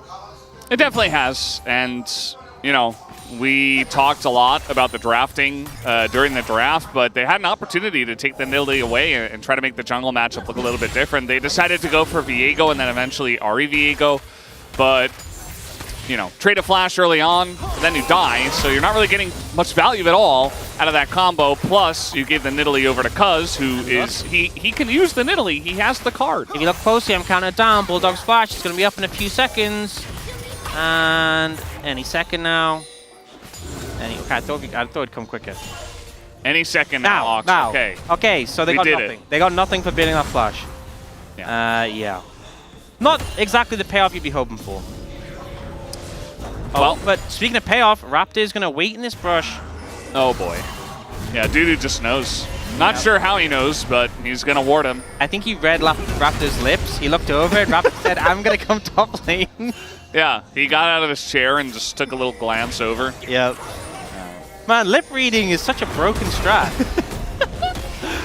Yeah, this Skarner's not in a great spot here as he will have to flash away. Now they're trying to turn on a dude who will have to flash himself, but the Nidalee with the spear and Cuz goes in, immediately gets dashed into, but he's getting so much value. Another spear comes in, and Cuz is just dominating this 2v2 in the top side. Now a 3v3 as Bulldog looking for a bit more, doesn't have Assault anymore, but man, another huge combo in the team fight going the way of Quantum Freaks. You know, this is a massive hit to BNK's DRX's chances to win this game, not just in terms of the advantage Quantum Freaks get, but also just the mental strain of losing that. And the fact that Dudu survived,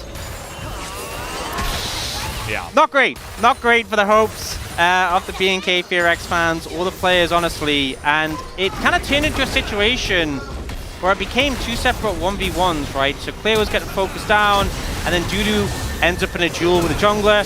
Cuz lands his spear, and the drag over here keeps Clear alive a little bit, but over here, Dudu gets the heal from Cuz, plus 240 HP. 나 싸운다 이거 싸운다. Fight. 싸운다. Fight. 괜찮아. Okay. 괜찮아. 너 뒤늦게 와봐. 온다. Diego's 봐봐. coming. 천천히 해봐. Take it slow. 해봐줘. You know, look at 싸웠어. Diego. 해봐. Go. 어때? 지렸지? That was awesome, right? And it was. I mean, that's sick. just Cassante things, and he probably should have also given some credit over to Cuz. Yeah.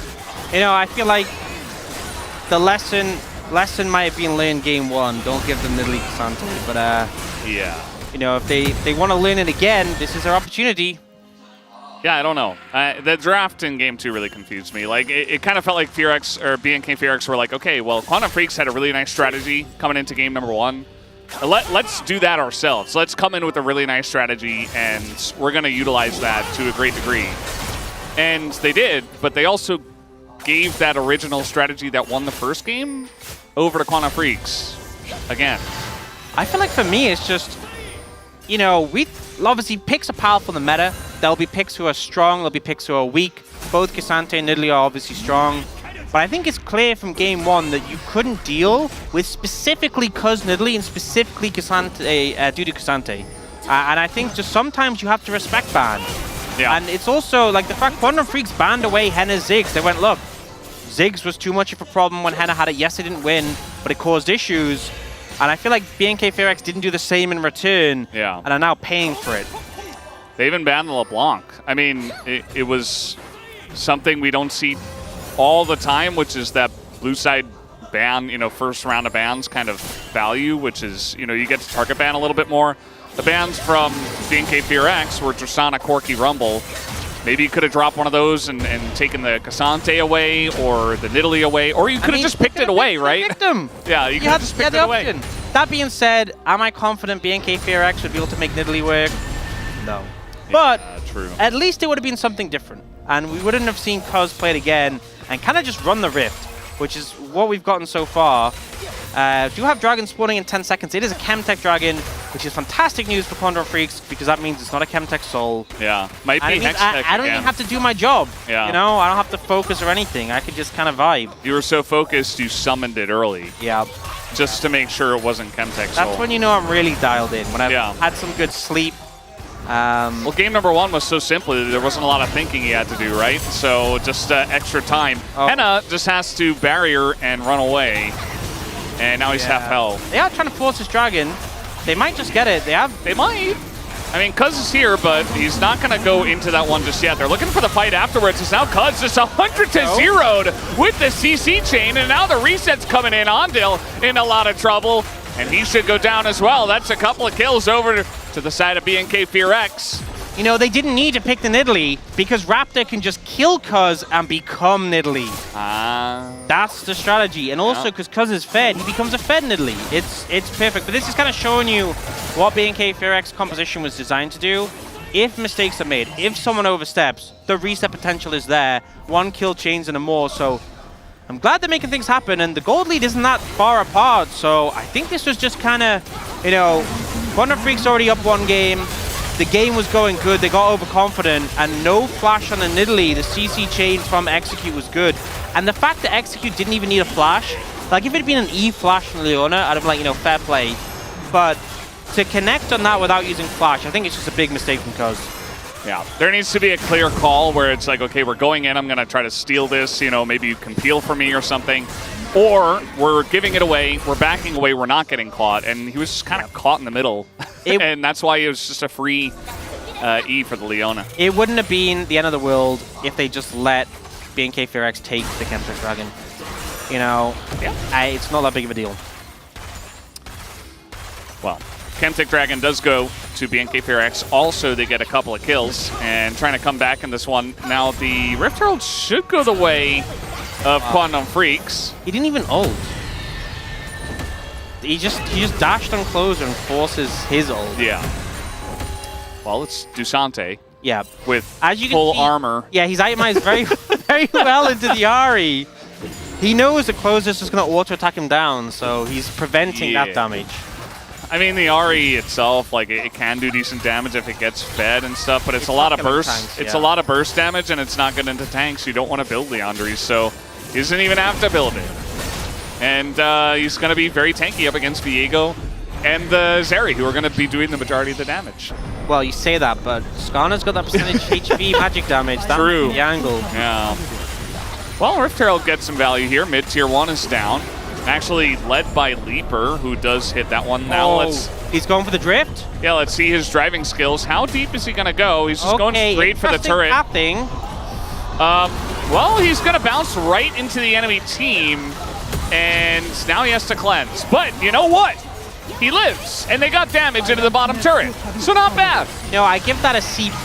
He got it to the tower, and he got out, but because he approached from that angle, he got bounced towards the enemy team. Yeah. So definitely some down marks on that one. I've seen better. Yeah. I've seen better Herald driving, but at least he didn't like crash into a wall randomly, you know. Yeah, or just drift into, I think it was Cuz, right? Who drifted into the bottom tri-brush and then just immediately died because there were like 4 people there. Honestly, I wish someone made a compilation of all like the screw up Herald driving. Yeah. It's just so, it's the funniest thing. I don't know if you saw, there was a clip from the LPL like a couple of weeks back that got edited where there was like a Karthus who was like dead in the top lane, who jumped in a Herald and like ran away on like 1 HP. It was so funny. Man, I feel like the driving Herald, you know, sometimes people give Riot some flack for some of the introduction to the game. The driving Herald, one of the best. One of the best of all time. It's so funny. Having at moments like this, you know? I think it's I'm going to try, he says. He's going to try. It's a sharper chin. If he cut in here, you saw him looking. You saw the mouse move. He went for the easier drive, but the more dangerous one. I have cleanse. He also said, you know, look out for me, try to keep me safe. I'm going to hit the turret, but you know, keep me safe. I'm going to go mid here, he says. A lot of confidence behind the wheel, you know. Kind of a lot of composure, I feel, in that moment, you know? Think if I was driving and a solar flare hit, I think that'd throw me off. Yeah. He was ready to go. He was telling the team what to do. He's kind of the new guy in the squad, doesn't care. Yeah, a big voice, knows what he needs, will coordinate it. And it's now 20 seconds until that next dragon. Okay, ult doesn't hit. But still, a big lead for Quantum Freak so far. They have 2 turrets advantage. They have the Herald that they made use of to get there. 5 grubs to 1. It doesn't feel as severe as last game, but it's not too far away from it in terms of the control they've had. And now they are looking to solidify and get another dragon. BNK FearX trying to clear out not even wards, just traps. Oh, he gets Sanagam on a Raptor here, who's down to 30% health. See, no, I said that Yone wasn't a poke champion, and it looks like he is. That's how it rounds out the composition. He is, and he brings more CC. Because you can get in there, you can poke, you can do a lot of damage, you CC people up, you can ult multiple people, and then you just get away. You're fine. Yeah. It's kind of like LeBlanc in that sense. You can get in, and then you can just immediately distort your way out. Annoying to play against, yeah. Yeah. That is something I attribute to both Yone and LeBlanc. Yeah. They were like, you know what? We want to play the annoying mid, so we're going to ban the other one, and we'll play Yone. You know what? I feel like what Yone has achieved as a champion is it has significantly cut down the amount of people complaining about Yasuo. Yeah. I can't remember the last time someone complained about Yasuo. It's always Yone now. Makes sense. I mean, Yone is a lot more obnoxious, so I would do the same thing. Oh, you think Yasuo's bad? You haven't met his obnoxious older brother. You know this, actually. I spent like a whole half a year just banning only Yone in solo queue. Like every single game. Even when I wasn't playing mid, I'm like, no, this champ needs to go. That's very based. Yeah.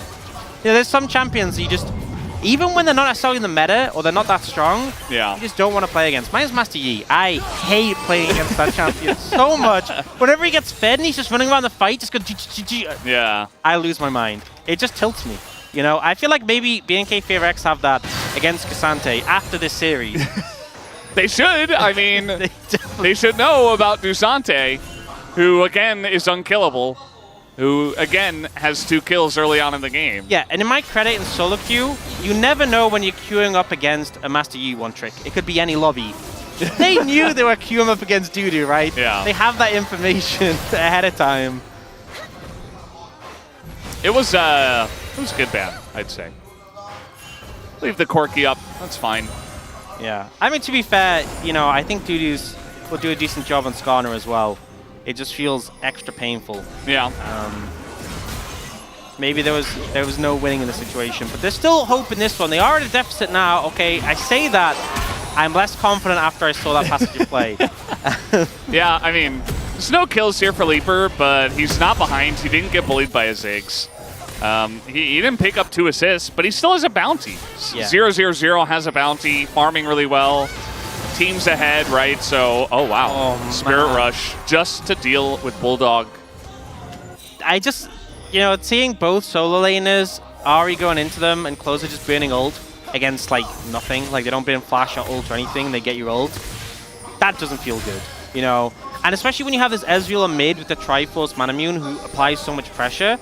Like, this is such a good play from Quantum Freaks. They have the pressure top, they have the prior mid, they lean over into the enemy jungle, cut them off with vision, but they didn't spot this ward behind them. This is a very isolated Skarner, though. It is, and Ondil should be okay. I mean, he still has his ult himself, and look at this, Bulldog 1v2ing, the rest of the team just running away and clear. I mean, going to flash, will go for the Impale, but that's Dusante, and the Ezreal ult is huge! Ondil is in the back line again, and immediately this fight is going to go the way of Kwangdong Freaks.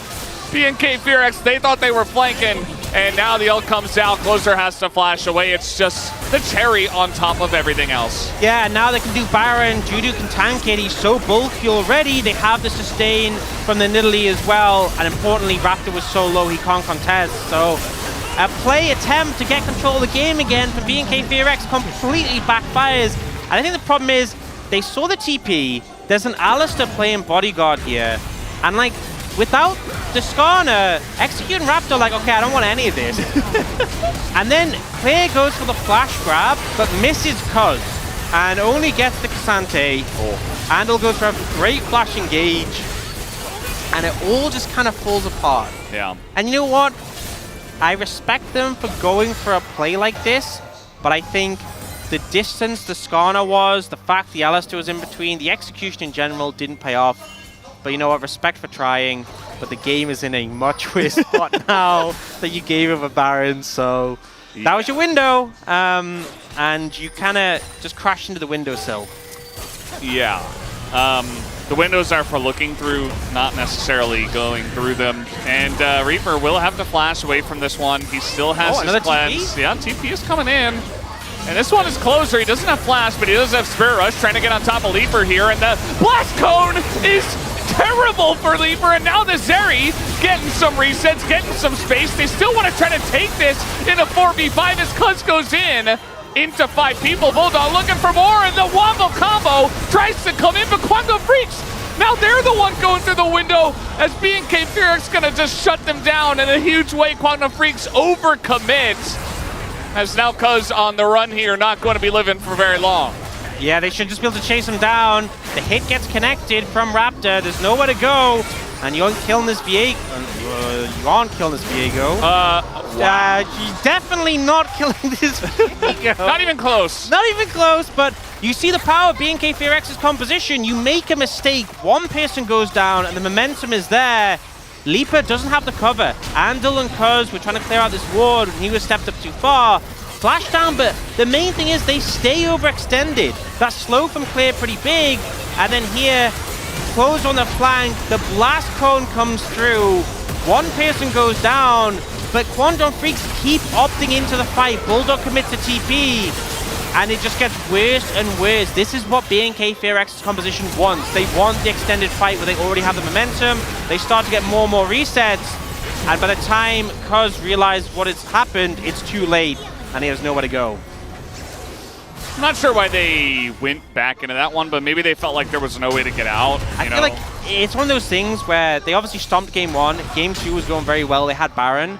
A lot of overconfidence, you know, and credit to BNK Fearx. I saw that TP flank from Scar and I was like, whoa, boy, well, I guess this is game over. But they didn't stop, and you're kind of seeing the value of the Ahri in this situation as well, because it can be tricky getting the engage on a Leaper being an Ezreal. Like, yes, they bit his flash, but he got away. But the flank threat from that Ahri, so valuable just to be able to threaten. Yeah. It was nice to see the blast cone used for action as well. The murder cone. Yeah, I mean, Execute flashes in. I think he Q-stunned onto Ezreal and then immediately hit the cone right after. Something like that. Maybe like eat onto him and then Q the cone. But immediately hits the cone and gets Leaper right into the fray after cleanse, after flash. And everything was used, so there was really no hope for him. And you still have to keep your distance with this composition, unless, you know, Bulldog hits like a big wombo with that Andal, but besides that, if you're on top of the Ezreal, he's not going to have a good time. Yeah, and the thing is, the Nidalee more so, but the Ezreal as well, these picks can kind of start to feel weaker and weaker as the game goes on, you know. We've seen it happen where, you know, the Nidalee in team fights isn't nearly as valuable as she is in these skirmishes. The Ezreal have to reliably hit Mystic shots, because the thing is, if you miss one, you lose so much DPS because you don't get the cooldown refund. And against things like a Zeri and Ahri, it can be quite painful.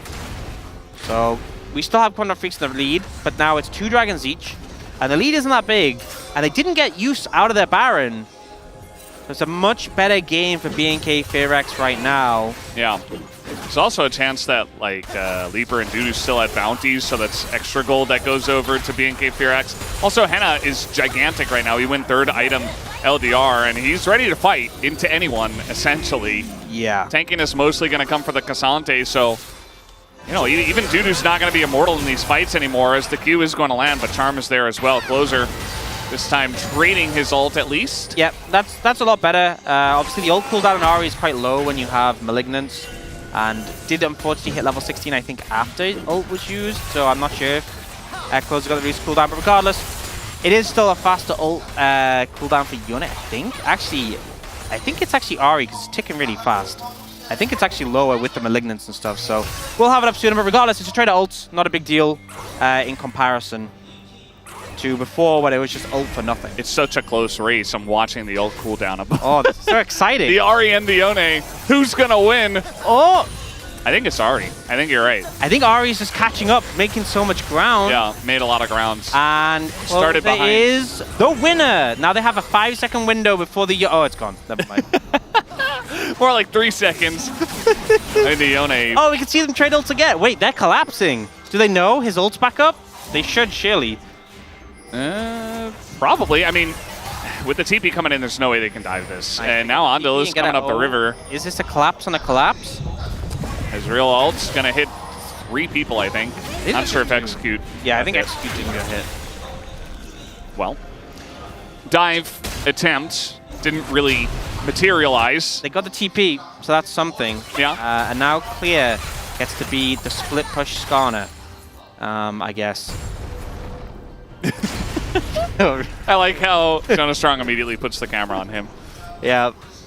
The comedic timing. I think, you know, obviously people like Jonah Strong for, like, you know, his highlights and fights and tracking the action.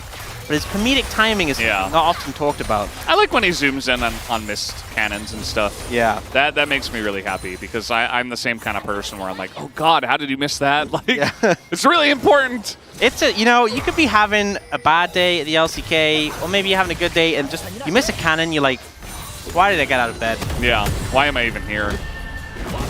Chovy wouldn't have missed that cannon.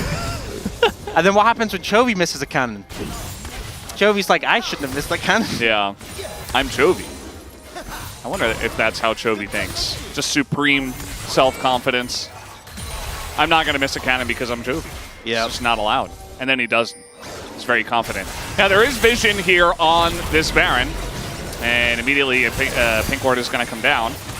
Will they pull off of this one, I do wonder. Looks like they will.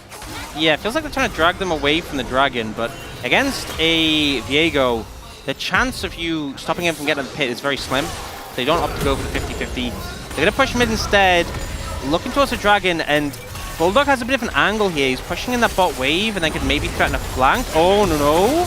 The Execute getting on in there. They do have this Zeri with a lot of tank shred, and that's going to be the end of the Dusante, not allowing him to start with his business. Now Execute is low, but immediately the snowball is going the way of BNK DRX. Cuz in a lot of trouble, has to try to back away, goes for the Zhonya's. And now there's a lot of fights going on, but Cuz is going to go down, and it's 5 members now on the side of BNK DRX, and they will win the fight. And you know, this has been a strategy that I feel like teams have been leading on more and more, where the Cassante doesn't expect to be engaged on because he's Cassante, because he has that unstoppable W, and if you catch him off guard, you can just chain CC him to death. And it looks like the call from BNK DRX is jungler down, let's get the Baron. They lose the dragon, but it's third. You can afford to do that, and the payoff is obviously much bigger here. Really nicely played from BNK DRX. It looked initially like Execute was caught out, and then just instantly turning it around. And due to this situation, you can't really fault him for not expecting this. Like, the Leona flash stunning you is about as far away from a scenario you expect there, but it works. The CC's laying extremely well, and this comp thrives on that momentum. Yeah, I mean, the amount of CC they have is pretty gross, and if they can just link it up, anybody will die. When you have a Zeri that is this fed with LDR, with 4 items at this point, doesn't matter who it is. Sante. Sante. And it's not Christmas, he's not calling for Santa. No, he is not. And I said 4 items, it's actually 4.5. I mean, the F-Sword in the inventory here for Henna. Is there a Christmas Cassante skin yet? I don't think so. I feel like I was thinking, surely they've done this already. It's so easy. They really should do one, it'd be so good. And it would just be Cassanta. Yeah. Ship it, pitch it. They should, yeah. If there's any skin designers should. watching, there you go. You're welcome. There you go. Easy as that. Just do it. Forehead. I don't know what the time frame is for skins. If they start working on it now, presumably it's ready for Christmas. I'd say it's like probably 2-3 months. But I have literally no idea. And I've never worked in game dev. Just completely made that number up. Just pull the number out of thin air. That's right. BNK DRX, they are pushing pretty well. I mean, they're getting a lot of value in mid and in bot. They're trying to take this inner out. We'll see if they can do that. They are leading that pressure down towards bot lane, though. Good moves to try and just transition the pressure. When they move mid to defend, you move bot. The lanes aren't completely synced, though, but I think we see the next one's not going to be for a while. So this wave gets cleared out, and that's one of the things you obviously don't want. If the waves are synced up, then obviously Henna could take the mid tower while they're all leaning bot to defend. But regardless, they managed to finish off that mid tower. And now move the pressure down towards bot. Dudu, hopefully a bit more ready for a CC engage on him this time. Well, hovering over the W key. Looks like he is. He does have Merc Treads. Not sure if he had those before. The Charm, though, comes down and immediately going to go unstoppable. And now Bulldog, a 3-man ult gets in there, but no follow-up. Just a lot of poke coming down. As BNK DRX will have to evacuate the bottom lane here. 30 seconds on Baron, but too much damage. As the chase still coming on, but too much separation now. That was some of that patented Yone poke coming out. Yeah. Yeah, oh, I'm a poke champion, I can't do any more than this. And lets the rest of the team try and apply some pressure. They stop the push, but ultimately, tier 2 mid down, tier 2 bot down. I think BNK Fearx got what they wanted with the push. Yes, obviously, ideally, you get a bit more, but at least they didn't all die with Baron like a certain other team did 10 minutes ago. Or Yeah. Is this IE for Hannah? Yeah. Yep, Okay. should be. This is a pretty strong Zeri. Full build, 34 minutes. And, I mean, the Ezreal in a decent spot himself, but he's down a full item. And he's not nearly as much value as now. Just going to throw an ult into Closer, force that Spirit Rush out. Closer going back in. You know what's the sad thing? Is that Bulldog's not going to get more ability haste. So the race he lost before, it's only getting worse. Yeah.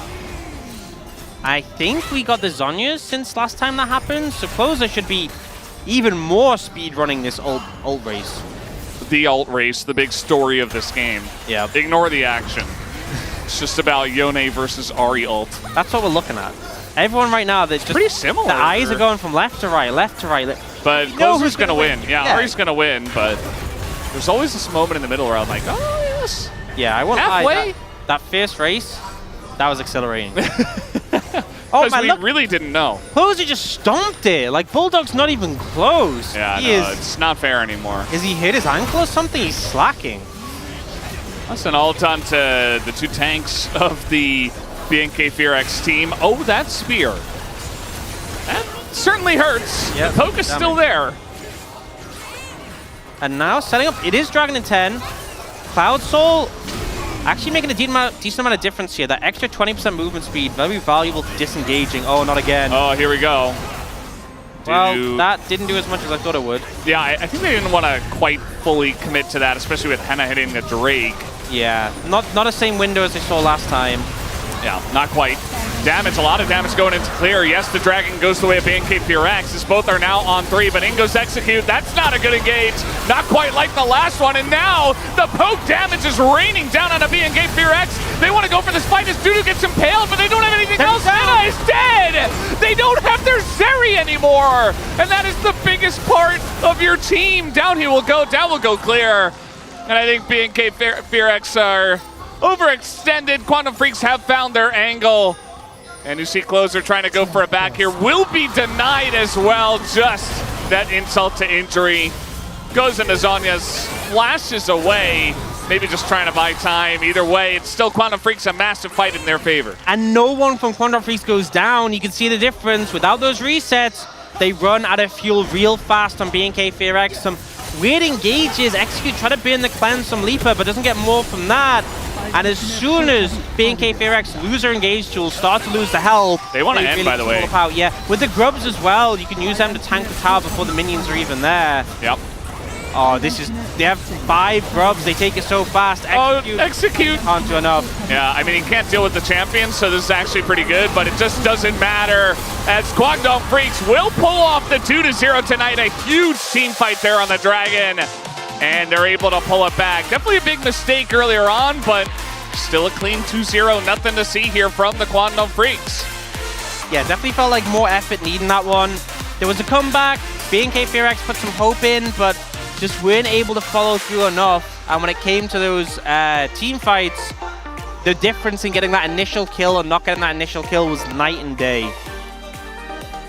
Yeah, it was pretty huge. I mean, you could see that, you know, they took the Dragon. Henna was in kind of a weird spot. He had already been chunked out, and Execute tried to go in. There was no follow-up, and essentially they just kept the wall up. They kept that Cassante healthy and in front and healed up, and eventually, you know, they found their angle as well. They separated Henna from the rest of the squad. And, you know, Impale, everything used onto the Cassante again, but you didn't have the Zeri hitting it. And it made for just such a better fight here for the Guangdong Freaks. Yeah, and the target selection as well. We were talking about how scary this Zeri was. They took her out of the fight so quickly. It was clear they knew what they were doing. And again, it's rough for BNK Fearx, but it's quite clear that despite the fact the head-to-head was even going into this, despite the fact these teams often battle over similar spots, Quantum Freaks has advanced on. They are no longer that team who are like, please hope we can get 6th place. Looks like they're pushing higher and higher in the playoffs. And the question is, where will they end up? You know, is a top 4 final finish reasonable? Potentially, with how they're playing now. CV Max giving a rough pat on the back there to Bulldog. And, I thought his Yone performance was really good. I think CV Max just really hyped up after a very dominant win. Certainly that one team fight is going to be something they go over. Yeah. But he's like, you won on Nidalee twice? How did you do it? That's 2 more times than most teams win on this champ. In their whole life. Yeah. CV Max always having a lot to say to everybody. Yeah. A lot of personalized feedback, no doubt. Started off well for Kwangdong Freaks. A little bit of a stumble, a big stumble, I should say, in the mid game, giving BNK a chance to make it back in the game. But yeah, and you saw the theory behind BNK's composition, but they just ended up falling too far behind in the meantime. And once again, this Nidalee, the pace that was set in the game, the objective control, everything going heavily in favor. But at least I have to say, I like that they are attempting these flanks. I would hate to see a BNK FearX who just kind of let the game end.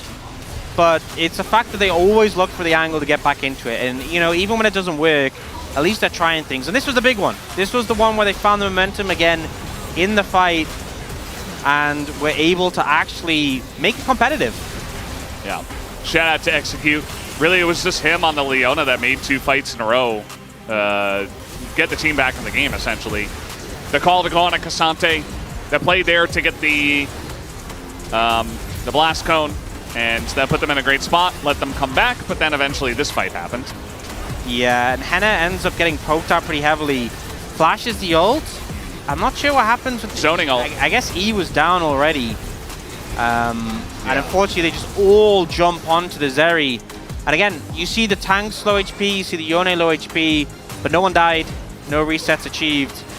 And it's a bit of a rough one to finish off. But BNK FearX, I think it's, even if they didn't have the best performance today, they still at least made that second game more competitive than the first. And can hopefully pick up the pace in the Yeah, I do worry though for them, for BNK, because it wasn't really off of their proactive plays or early leads or laning leads that they had. It kind of, it was a nice play from Execute, but besides that, Quantum Freak's definitely a big mistake.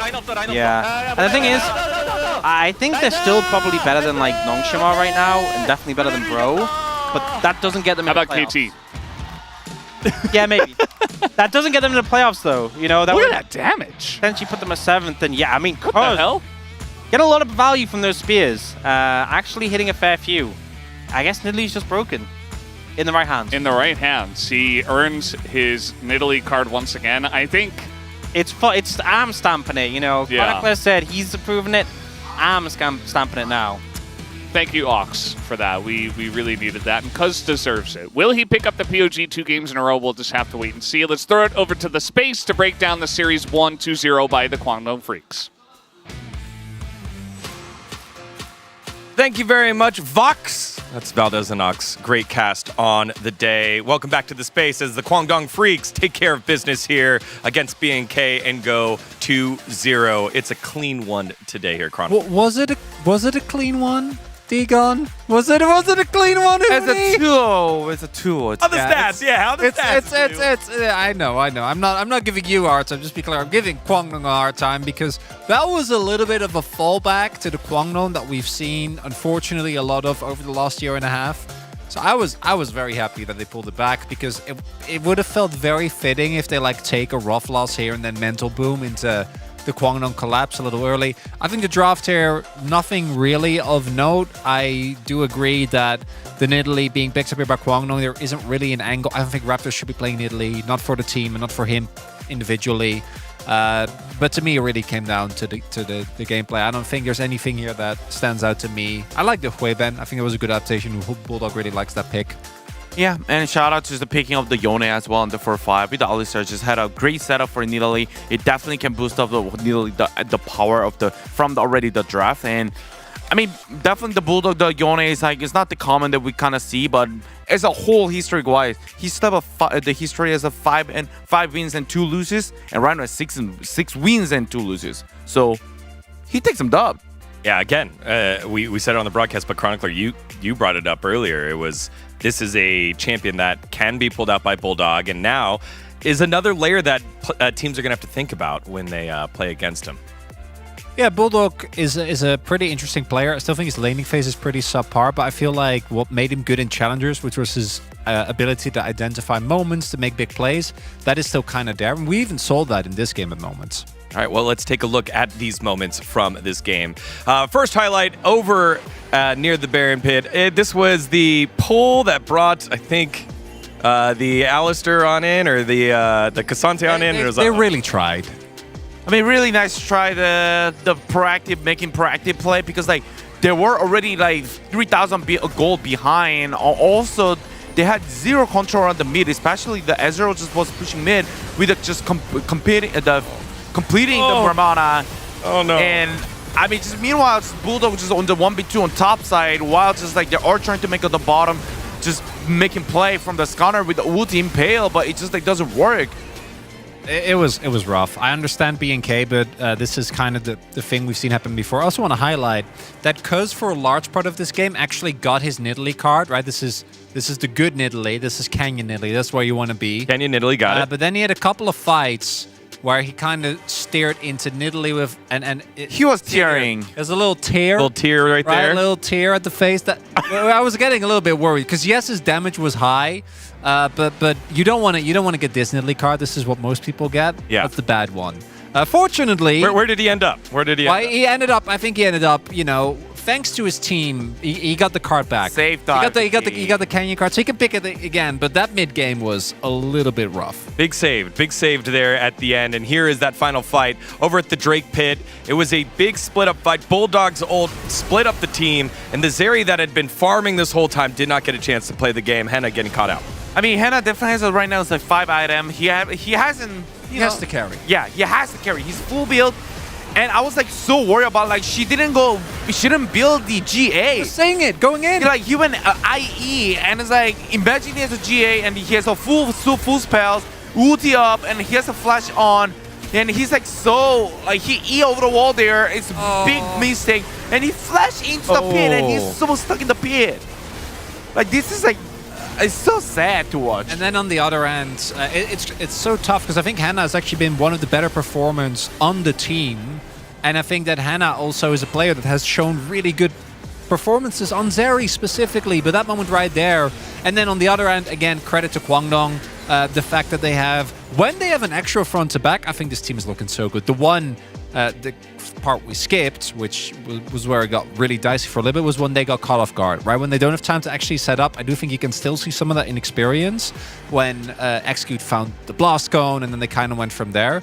But if they can front to back, like Ondil and Dudu are so synced up in how they play out the fights, and you can see that BNK just isn't on the same level. Yeah, and with that fight, then we saw in the highlight package there, you could see how much the win meant to this Kwangdong Freaks team. Even though it is BNK, even though Kwangdong Freaks have had some big wins today, the cheering that happened between everyone shows how much it meant to all of them. Let's take a look at the POG for game number 2. Is it a back-to-back? No! Dusante on the top side of the map. Dudu getting his first POG of the season. I mean, this is the type of the game that is like kind of weird to vote, like they definitely make some really great play like early on. Like that's based on like how I voted as well. Like I went Dudu as well, because like he actually make the team like so ahead like from this play. Like he was 2-0-1, and there was one more play on top side, the disengaging play, or like the counter play rather. It was like really great. Yeah, him calling it here. Obviously had the one mistake where he got caught in the mid lane and then ended up dying, but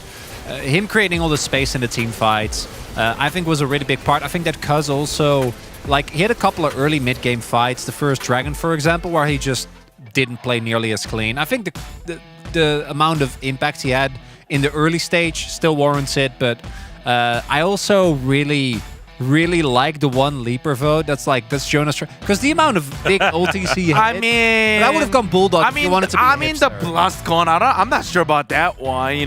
Like I think Bulldog was for the one, the big ult he got. Yeah, at the top. At the top, I was like, if I really have to explain why, yeah, sure. Let's get the Giga Chat medias in there, because if we're gonna give media a tough time when they get it wrong, let's give them their props when they get it right. Also, the Cuz vote there by Ox, I think, was pretty base too. I think Cuz again played really well. Boom damage. VN as well. I think it just depends which part you value more. Cuz had a really good early game, And I think that he's done that 2 games in a row, and Raptor hasn't been able to step up to him at all. It's just that for us, because we were thinking between those two as well, some of the mid-game moments for Cuz were, especially compared to game 1, I think it was a lot cleaner. Yeah, I mean, it's just like the amount, like actually the player, how many times they kind of make a mistake. Like that was like, just did only once at the mid. Like, sure, it was kind of big, but like other mistake also the cause was kind of getting big and it's like getting engaged on Leona when it's like unnecessary. Like, those were kind of not good for the Guangdong Freaks. Well, we're preparing for the interview translations, and let me take a look at chat there. Yes, spotted. I see you guys there. Oh, hi, Lore. How's it going? KT1. KT's there. So, again, hi, Lore. Good to see you. Question here, just because we're, again, waiting for the interview. Just a second. Guangdong Freaks, I know it wasn't clean, but isn't this win indicative of where they're going? Yeah, it's still colossal, right? Like, especially the fact that they're able to bounce back. My biggest issue with this team was the fact that their mentals seem to be made of wet cardboard, and right now they got to win even though they had some mid-game mistakes.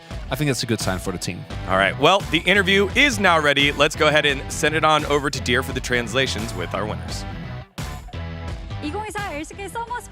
Thank you very much, guys. This is Deer for the POG interview translation, joined by Kaz and Dudu on the side of Guangdong Freaks, who just secured their 4th victory by defeating BNK Firax. Congratulations! Kaz, Guangdong's momentum is back. How do you feel? Today's match was very important for us, and being able to win with a 2-0 means that we can continue our momentum, which makes me very happy. And congratulations on your first POG. Now Guangdong Freaks takes the sole 2nd place. How do you feel? Being able to take a lot of victories in the beginning of this split makes me feel great. I hope to keep it up and finish strong until the very end. And let's talk about game 1. Guangdong picked red side and quickly took Ezreal and Nidalee, and then Hui too. So what was the key factor for today's draft? So Leaper, he's very good. And we really wanted to make sure to give him something that he's confident with. And I know that he has been practicing Ezreal a lot, so we really wanted to insta-pick Ezreal. Yeah, Ezreal was your first pick in both games, so it seems like the team really rates Ezreal high. Yeah, so Leaper actually tends to... In the past, he had a lot of montages with Ezreal already, and I know that we all have faith in his Ezreal, so that's probably why. And let's take a look at this highlight in game 1, where you got the decisive edge, and Ezreal was actually struggling against Ziggs at this point. So what was the comms like? Yeah, Leaper was having a very hard time, and he said he was just about to get solo killed. And I think we just tried to communicate as much as we can. We just made sure that we knew that Ziggs is the only one who can TP and that we can win this team fight. And so being able to win that 4v4 without losing anyone, actually, yeah, made me feel like we would win the entire game afterwards. And Dudu, in both games 1 and 2, you had a solid performance with K'Sante. So Skarner and K'Sante, they go 50-50 in lane. And I think this is a really familiar matchup. I think that's just something that you play very conventionally. And I would say that it goes pretty even in the at the very least. And there was a crazy highlight top. You must have been really satisfied. Yeah, I think in this game, this was the biggest moment for me. And I saw that I actually got hit by Viego ult, which made it a little harder, and it got a little scary. So if I had dodged the Viego ult, it would have been perfect. So was it a calculated play over there? Yeah, I knew that I wouldn't die. And the opponent, Viego, he actually showed himself while going into the bush. So I think I was able to take and waste a lot of their time. And Dudu, in game 2, BNK aced you and it didn't look very easy at one point. So how did you manage to overcome the crisis? Yeah, I think we just let our guard down for that one moment. 좀 그런 식으로 하고 있었는데 조금 We had a system that worked really well for us all game, but just because we lost our focus that moment, I think that's why we were looking really bad at one point. But I think through the practice that we had all this time, we were able to come back just fine. And I think it's nice to see that it paid off. So we noticed the coaching staff rushed to talk to you after the match. So what did you guys talk about? I was doing a face-off in mid, and I actually got picked when the Ari just full comboed me, and I was just standing there helplessly. And the coaching staff actually told me that, you know, I didn't do anything wrong. It wasn't really like a feedback. They actually told me that they're encouraging me. They told me that I did really well. It's just that the Ari played very well in her end. And this is a new summer with a new AD carry for you. You're already at 4 wins and 1 loss. Do you have a good feeling about the summer?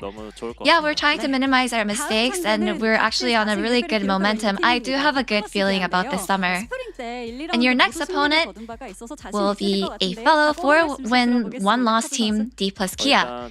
And you defeated them in both rounds in the spring, so let's hear your resolution. Yeah, we won against them in both rounds during spring, but I know how strong they are, so we have to be careful. But at the same time, we are leveling up our games as well consistently, so I believe that we will be able to display a good performance. And Dudu, you as well. Yeah, I've been watching a lot of their games. I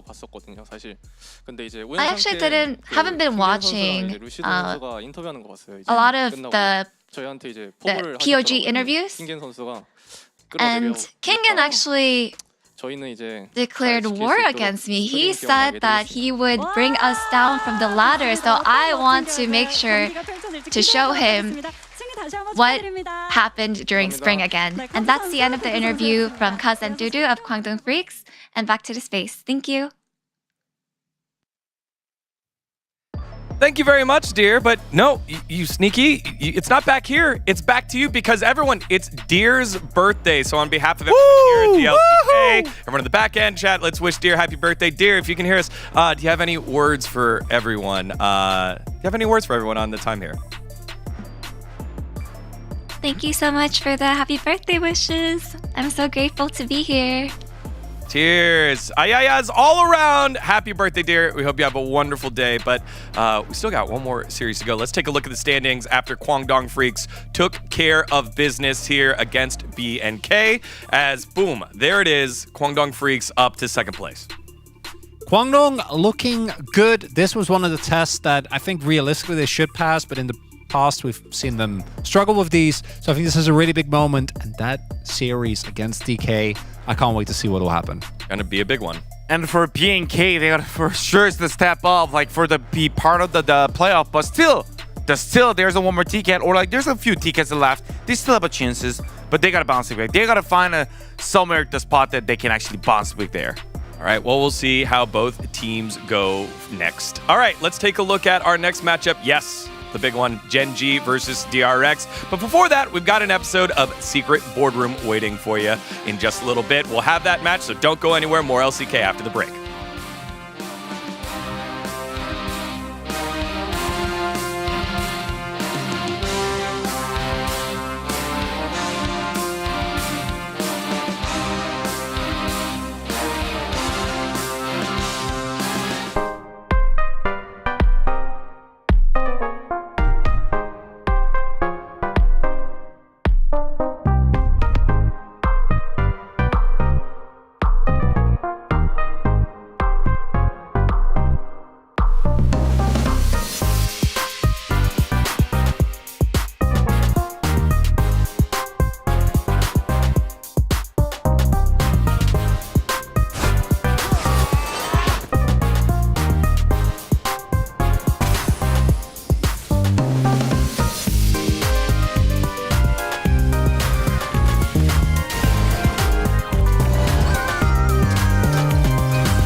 팬분들이 응원을 해주시는 것 자체가 또 힘이 되기 때문에 너무나 감사할 것 같고 저희도 또 즐길 수 있는 무대가 될 것 같다고 생각하고 있습니다. 초반에 좀 좋지 못한 성적을 보여드렸는데 장르도 스틸 해줄게 내가.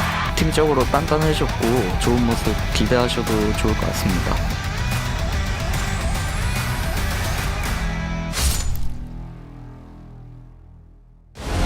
I'm never running, I'm never hiding, I'll never be a prisoner, I won't stop fighting. I'm never quitting, I'm never caving, no, I'll never be a prisoner to your control. I'm never running, I'm never hiding, I'll never be a prisoner, I won't stop fighting. I'm never quitting, I'm never caving, no, I'll never be a prisoner to your control.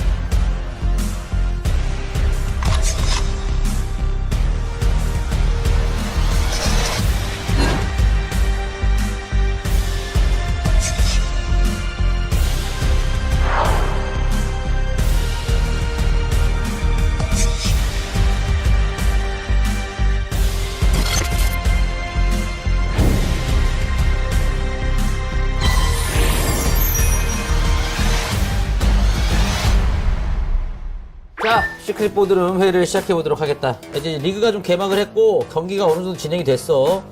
너희들한테 내가 초반에 눈에 띄는 팀이나 특이점, 뭐 주의해야 될 점 이런 것들을 조사해보라고 했는데 다들 알아서 잘 준비해왔겠지? 당연합니다. 너 오늘 또 마지막이잖아. 마지막 임무 잘 수행하고 가야지. 국장님, 저는 마지막까지 최선을 다할 거예요. 그래, 나는 너의 그런 점이 너무 좋아. 네가 비록 이제 최악체 리그를 맡았어도 정말 끝까지 최선을 다하는 모습. 최악체는 제가 아니라 여기에요, 베를린. 저번에 저희가 증명했잖아요. 마지막까지 한번 해보자는 거야? 야야야, 너는 뭐 가는 마당에까지 지금 싸우려고 그러냐? 얘 좀 그냥 그러려니 해. 얘가 좀 예민하잖아 오늘. 제가 이해하겠습니다. 그럼 오늘 한번 발표를 한번 해보도록 하지. 먼저 샹하이.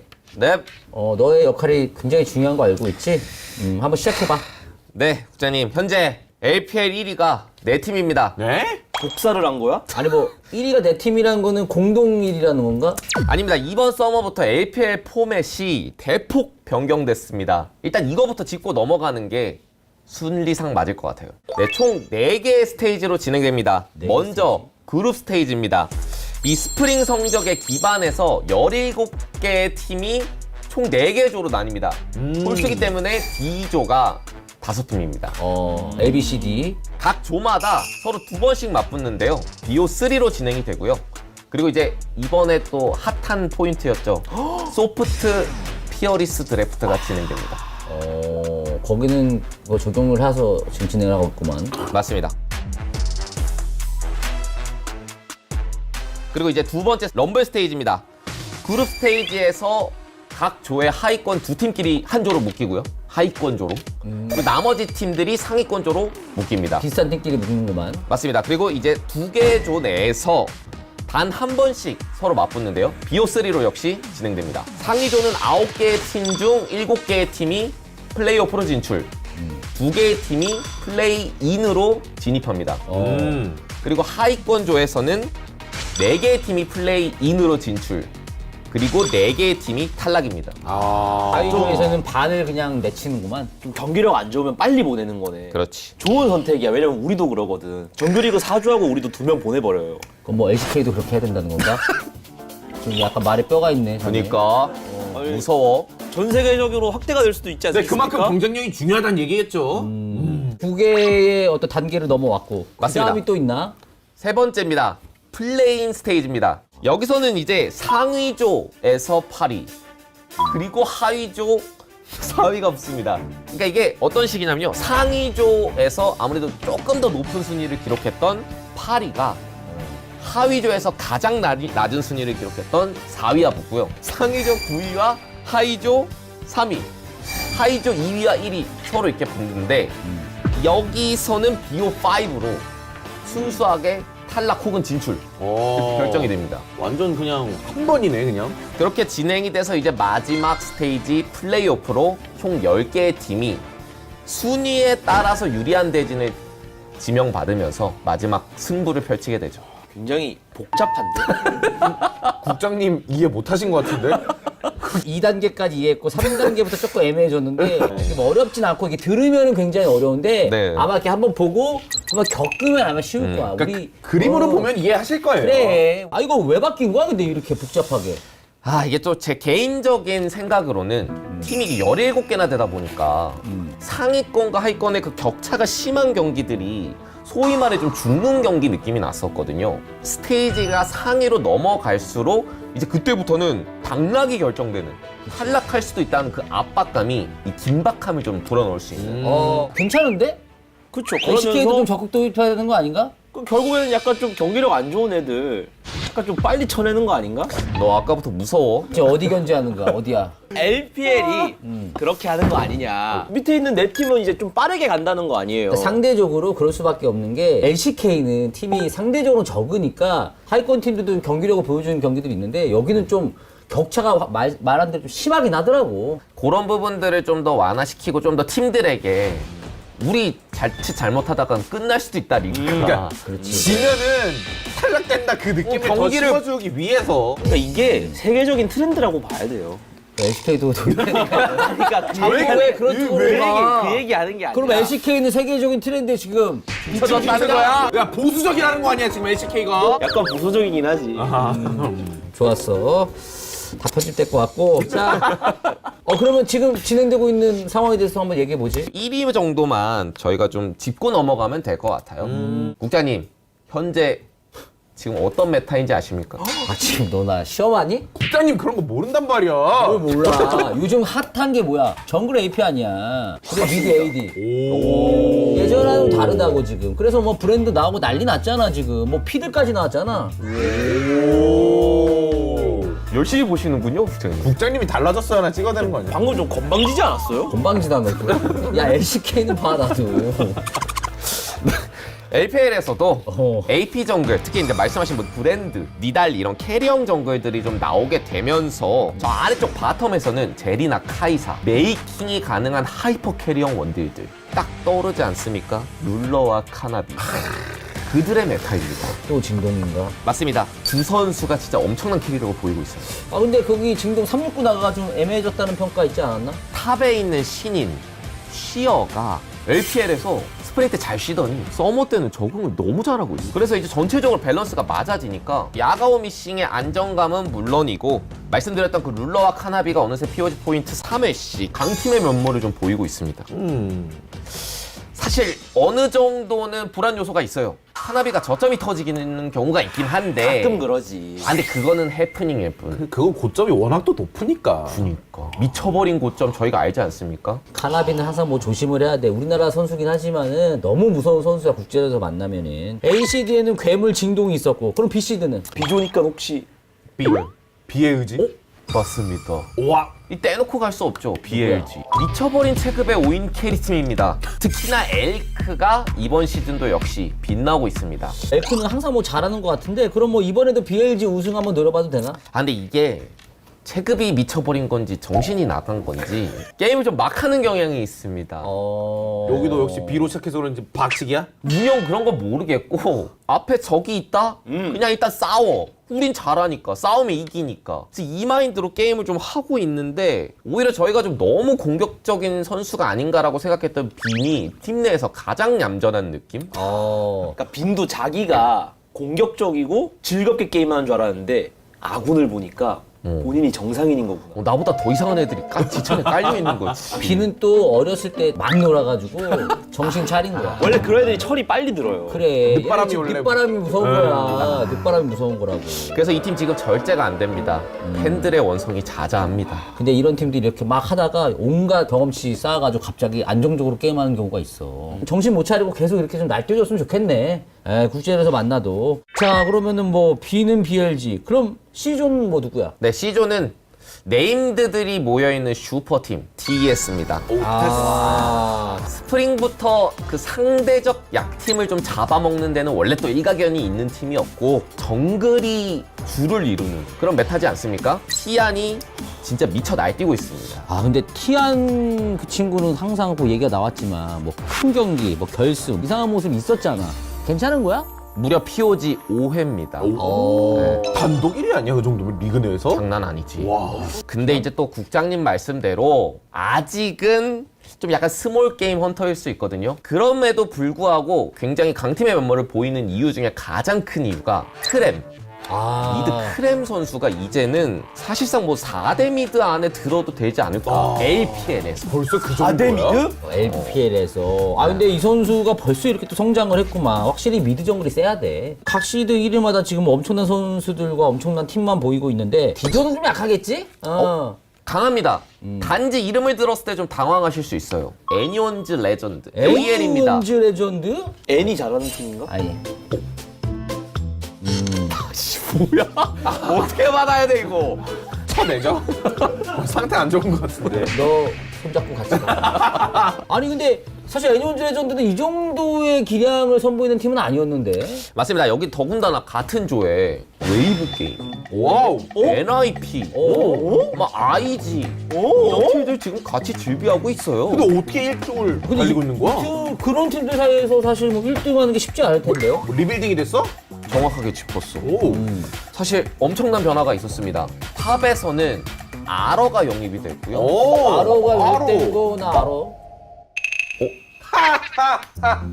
역시 아는 게 많으셔. 야, 너 근데 갈 때까지 열심히구나. 다시 와야 되거든. 돌아와야지. 다시 돌아오니까. 갈 때가 녹록치 않아. 그러니까. 아로가 여기 있고. 네, 그리고 또 중국의 태명장 타베 감독이 영입됐습니다. 타베 감독은 또 타베 가잖아 항상. 갑자기 제가 하려다가 하시라고 또 남겨놨습니다. 남긴 게 아니라 넌 용기가 없었어. 미움받을 용기가 항상 갖도록. 이런 개그를 칠 때는. 못 받았겠습니다. 타베 감독이 여기로 왔구만. 네, 타베 감독이 온 이후로 팀이 이제 하나로 좀 뭉치는 듯한 그런 팀다운 모습을 보이기 시작을 했는데 POG 포인트도 진짜 다들 나눠받을 정도로 골고루 대활약하고 있거든요. 장난 아닌데 여기 뭐 신흥 강자가 또 강팀이 탄생하는 건가 이거? 제가 엄청나게 뭐 칭찬 일색으로 표현을 하긴 했는데 냉정하게 판단을 하면 같은 조에 원래 잘해야 되는 이 NIP 웨이브 게이밍이 조금 많이 흔들리고 있습니다. Down the eye himself now. Xiao Hu in danger. Doesn't have anything like Merc Treads. That's just a lot of CC. You can't spirit rush out of death. 아니 근데 웨이보 하면은 또 거기도 명장이 있고 또 이번에 뭐 타잔도 들어가지 않았었어요? 그 NIP는 루키 있는데 아니야? 근데 그냥 다 흔들린다고? 걔네 있을 때 원래 힘들지 않았나? 원래 약간 흔들흔들하긴 했죠. 흔들흔들하긴 했잖아. 얘기한 것처럼 또 이 LPL 조별 리그라는 게 강세가 또 언제까지 갈지도 모르는 거고 아직 초반이니까. 그렇지. 약세가 언제 또 반전이 이뤄질지도 모르는 거라서 저는 특히나 이 D조는 좀 더 지켜보는 게 맞지 않을까 뭐 그런 생각이 듭니다. 상하이가 진짜 좋은 말을 해줬어. 이 조별리그에서 이러다가 프로 들어가서 LPL 애들은 날뛰는 경우가 있거든. 그래서 초반에 이런 모습도 우리가 견제는 해야 되지만 또 안심하고 또 막 지켜보고 있어서는 안 돼. 후반 갈수록 얘네 또 올라온다. 항상 조심해. 알았지? 알겠어요. 오늘 준비 굉장히 잘해왔고 아주 정리 깔끔했다. 감사합니다. 자 그러면은 에리시 베를린 준비 좀 됐나? 저의 발표를 기다리고 있었습니다. 누가? 제가요. 내가? 저 자신이 말하고 싶은 게 너무 많았습니다. 아 그래? 준비한 게 그렇게 많단 말이야? 뭘 말하고 싶은 게 그렇게 많아? 입이 근질근질했는데 드디어 말할 수 있겠군요. 국장님. LOL 리그 그리고 이 지구가 어딜 중심으로 돌아간다고 생각하십니까? 지구가 어디 중심으로 돌아가냐고? 뭐 갑자기 너 사이비야 뭐야? 어디 중심으로 돌아가는데? 국장님, 롤 리그는 LC를 중심으로 돌아갑니다. 이게 바로 L동설입니다. L동설? 미친 거 아니야? 뭔 설명을 들어보고 나서 그렇게 말씀하셔도 늦지 않습니다. 먼저 설명을 좀 제대로 해주겠나? 네, L동설이지. 초반 순위들을 이끌어 나가고 있는 한국인 용병들에 대해서 얘기해보고 싶습니다. 한국인 용병들이 뭐 활약이 엄청난가 본데? 다른 메이저 지역들은 한국인 용병들에 적극적인데 LEC가 약간 그쪽으로 좀 보수적이었어요. 몇 명 영입은 해봤는데 결과가 좀 안 좋았어. 실패하는 경우가 너무 많았지. 그렇죠. 근데 지금은 다릅니다. LCK 쪽에서 영입된 바텀 듀오들이 굉장한 활약을 하고 있어요. 그럼 좀 설명 좀 해주지. 우선 푸나틱의 노아와 준입니다.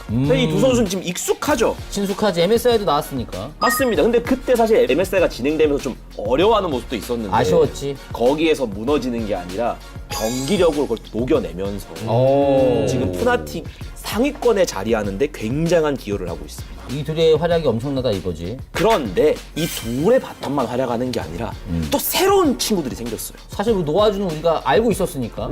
푸나틱과 함께 또 상위권에 있는 팀이 있습니다. 누구지? 바로 SK 게이밍과 그리고 BDS. 거기 누가 있나? 일단 SK 게이밍 D+ 기아와 농심 CL 출신의 라헬과 루온이 세트로 갔습니다. 아, 라헬 선수와 루온이 세트로 갔구만. 근데 제가 방금 얘기했죠. CL 출신이라고. 그렇지. 2군 출신을 듀오로 영입하는 거 진짜 이례적이에요. 그렇지. 아니 그래도 어떻게 2군을 이런 얘기를 많았는데 지금 전부 다 조용해졌습니다. 어떤 활약이 있었길래 그런 얘기가 있었나? 정말 폭발적인 바텀에서 경기력을 보여주고 있는데 또 그런 와중에 정말 인상적인 건 매 경기마다 사용한 챔피언이 달라요.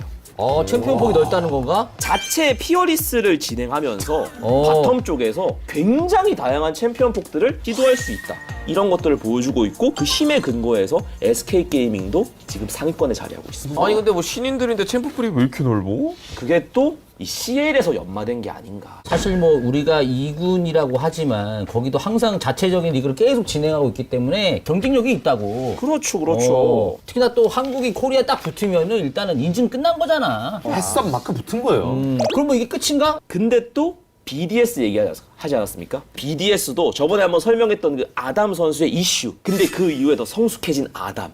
거기서 발전한 운영과 챔피언 폭. 그런데 그 중심에 바텀에 숨겨진 선수가 있었습니다. 누구지? 바로 냉혹한 딜러, 얼음 같은 아이스. 얼음 같은 아이스는 뭐야? 아이스가 얼음 아닌가? 아이스 같은 얼음?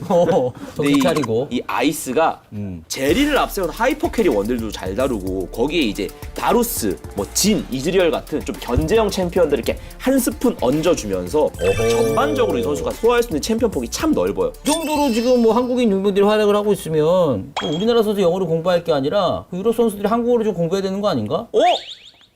어떻게 아셨습니까? 실제로 지금 LEC에서는 한국어 공부 열풍이야. 거기도 K컬처가 한류 열풍 영상으로 준비해봤습니다. 영상까지 준비했어? 아무것도 못하죠? 아무것도 못하죠? 지금 공식 방송 경기 중계 중인데 중간에 이렇게 한국어를 강조해줍니다. 알려주는 거야? 한국어 공식이야? 실전 게임에 사용할 수 있는 용어들을 선수들이 알려주고 있죠. 정글 차이. 아니 잘 따라하는데 정글 샤이. 아니 그만큼 한국인 용병들이 인기가 많다는 거네. 저들의 언어를 팬들이 이해해야 하려고 하니까 미리 알려주는 거 아니야? 라떼는 저런 거 없던데. 근데 이렇게 어쨌든 또 CL 쪽에 있는 선수들에게도 좀 큰 동기부여가 되겠네. 그렇죠. 사실 CL 선수들에서도 잘하는 선수들 많은데 또 선수들 입장에서는 해외 1군 지역 갈 수 있다면 얼마나 좋겠습니까? 사실 저도 이제 데뷔를 유럽에서 했기 때문에 충분히 저렇게 선수들도 좀 겁이 없이 좀 더 많이 나가도 좋은 경험이라고 생각합니다, 저도. 그래. 아니 야 근데 얘기를 들어보니까 뭐 L동설 해가지고 뭐 LC를 중심 돌아가는데 얘기 한국어로 중심으로 돌아가잖아 이거. 뭐야 이게 LC 그냥 한국 이불이가 아니야? 그니까. 부장님 이걸로 끝이 아닙니다. 그리고 한 가지 더 있습니다. 뭐가 있어? LC 선수들의 천재성이 드러났습니다. 아니 뭐 천재치고는 뭐 국제대회에서 활약한 게 없잖아. 국장님 최근에 LCK 보셨습니까? LCK 봤냐고? 네. 봤지 임마. 그럼 내가 LCK를 왜 안 봐? 그러면 제일 화제된 거 뭡니까?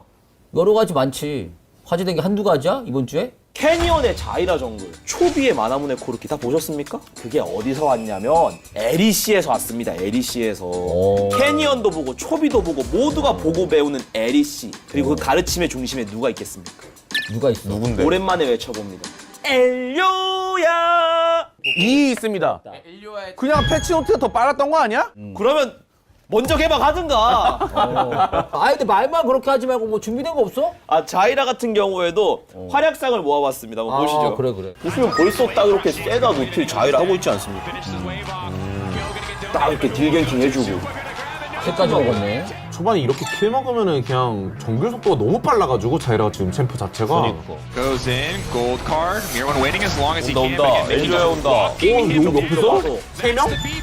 이야, 딱궁 깔아주고 올가미 덩굴 다 띄우고 붕붕 뜨고 내려오면 끝나죠. 아, 근데 자야가 진짜 지역 장악이 너무 좋아. 이야, 더블킬. 세나 중심으로 딱 뭉쳐가지고 한타하니까. Over eager to force these exchanges. Mad Lions Koi. 아니 메타는 에리씨를 중심으로 돕니다. 엘동설. 근데 맞긴 해요. 근데 그게 이제 그 퀄리티가 따라잡혀서 문제지. 아니 근데 거기는 뭐 빨리만 해 그냥. 그니까요. 그러니까 내가 왜 빨리 하는 것도 아니야. 다 해. 다 하니까 뭐 하나 걸려라. 맞잖아. 그러니까 이것 해보고 저것도 해보고. 관통하시는데요, 다 정확하게. 해봐서 뭐 여기서 메타 그중에 하나 나오잖아? 우리가 먼저 했다. 우리가 개발했다 도를. 원래 그렇게 다 해보는 기초과학이 중요한 겁니다. 아니, 자 어쨌든 뭐 대단했어. 이 정도면 뭐 상대 G2도 제대로 이제 박살을 냈잖아. 지금. 박살 냈겠죠. 아니요, 경기는 졌어요. 아 그래. 그럼 자신감 있게 상대는 G2입니다 국장님 뭐 이러더니 경기는 G2가 이겼어? 상대가 G2니까요. 어쨌든 뭐 에리씨 선진 부분 우리가 잘 봤고 앞으로도 뭐 많이 저렇게 시도하라고 에리씨는. 그렇죠. 이런 시도들 그리고 또 한국인 용병들의 새로운 바람 이런 것들이 또 국제 대회에서 저희에게 비수로 올 수도 있기 때문에 제가 항상 주시하겠습니다. 자, 그러면 이제 마지막으로 근무하는 우리 LA 얘기 들어봐야지. LA 어떤가? 이번 LA 마지막 근무 보고 드리겠습니다. 들어가기 전에 일단 저희는 사실 표본이 진짜 너무 적습니다. 지금 이제 촬영 기준으로 각 팀이 딱 2경기씩 경기를 했거든요. 그럼에도 일을 해야 되니까 그렇지. 두 팀을 좀 뽑아봤습니다. 돌고 돌아 이제 C9과 팀 리퀴드인데요. 또 나이네 또 퀴드? 거기도 G2 원툴이잖아 거기는. 그건 맞다. 나중에 봅시다. 알겠어. 뭘 나중에 봐. 같은 편이야. 뭐 에리스 대표야? 뭐 나중에 봐. 여기 뭐. 여튼 클라우드9 그래. 이 조조편 북미의 차비. 아니 저번에는 북미의 차비 아파라며. 누구야 이번에는 북미의 차비? 조조편. 조조편 심상치 않습니다. 스프레이 때 3등을 한 게 진짜 큰 충격이었는지 이 무력이 진짜 많이 올라왔어. 무력 많이 올라왔다. 그리고 버서커. 조조편과 버서커의 이 무력으로 먼저 압도하는 스타일을 가지고 있고요. 하지만 이 블라보의 이 금수 모드라고 하죠. 블라보가 그래서 사실 니달리를 한 모습에서는 되게 많이 불안한 모습 보여줬어. 중간에 계속 잘리고 그래서 세트팩까지 내주는 모습 보여줬지만은 Forced to flash away, the ignite ticking down. Licorice wants the kill, but he cannot close. But it's okay, cause Ben says hello, buddy. Did you miss? 그래도 아직까지는 AP들 특히 지금 메타에 잘 어울리는 뭐 카서스, 뭐 다른 챔피언 그리고 또 세주아니, 마오카이 이런 챔피언들을 지금 잘 이용해주는 모습 보여주면서 신은 아주 강한 모습 보여주고 있고요. 또한 이번에 새로 들어온 따나토스. 여기도 이 CL이 또 배출한 인재네. 제가 들어보기에는 이 퍼지 체급 좋은 선수. 근데 그 선수가 지금 체급을 좀 잃어버렸어요. 자신감이 조금 낮아졌다는 그런 소식을 듣고 C9에서 칼을 갈았죠. 그래서 어떤가 타나토스의 활약? 사실 지금 아직 경기가 많이 진행되진 않아서 아직까지는 기대 이하예요. 조금 불안하고만 그렇죠. 아직까지는 고점의 모습을 보여주기보다는 LCS라는 이 압박감 자체가 좀 있을 수 있잖아요. 사실 아직 한국인 용병 LCS에 압박감 있어? 용병에 대한 압박감은 언제든지 있습니다. 그러니까 타나토스 입장에서 환경이 바뀌었으니까 환경도 바뀌고 거기에 대한 압박감. 그렇죠. 용병에 대한 이 기대에 대한 이 부응을 해줘야 되는데 그 좋은 모습을 못 보여주고 있어서 지금 당장 만약 국제 무대에 온다? 경쟁력이 아직 좀 떨어질 것 같습니다. 근데 아직 뭐 시간이 남아있고 아직 시즌 초반이니까 조금 주변에서 도와주고 이러면 충분히 잘할 거야 이 친구도. C9은 어쨌든 뭐 이 정도 느낌이고. 그리고 팀 리퀴드 또 AP 선수를 뺄 수 없죠. 이게 원래 트리스타나 원툴이었잖아요. 지금 메타가 어떻습니까? 코르키, 트리스타나 잘 맞네. 잘 맞아요. APA 메타야 지금. APA 메타예요. 실제로 코르키로 첫 판을 꺼내줬는데 거의 하드캐리하는 모습을 보여줬어요. 그래도 이 친구가 이번에 또 국제 무대에 나왔기 때문에 그런 경험치가 분명히 또 쌓였을 거야. 그렇죠. LEC도 그렇고 서구권 팀들은 국제 무대를 바탕으로 해서 MSI를 한번 갔다 오면은 그 경험치를 잘 흡수를 합니다. 왜냐 너무 그 MSI 그 퀄리티가 너무 높았기 때문에 자국 리그를 돌아가면 별거 없는 거예요, 사실. 그렇기 때문에 이 스파링 상대가 안 되다 보니까 이 리그 초반에는 확실히 AP 선수가 라인전부터 솔킬 내주는 장면까지 보여주고 있습니다.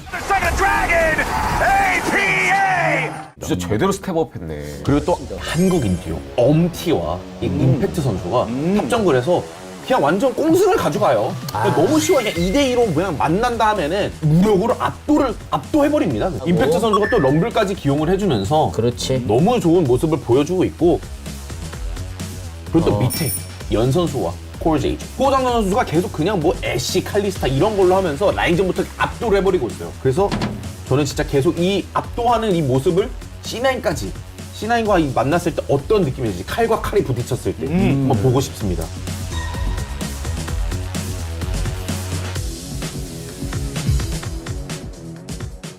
아무튼 너무 그 마지막까지 고생 많이 했고 또 예상 한번 해볼까 그러면은? 하기 전에 이 디그니타스 이런 로스터가 되게 많이 변경되었거든요. 디그니타스 로스터가 지금 보시면 리코리스, 스피카, 젠슨, 보브, 뭐 지벤 아일즈 들어보셨잖아요. 리코리스, 스피카, 젠슨, 보브. 우리 퀴즈에서 많이 들어갔다 퀴즈. 널 틀렸을 때.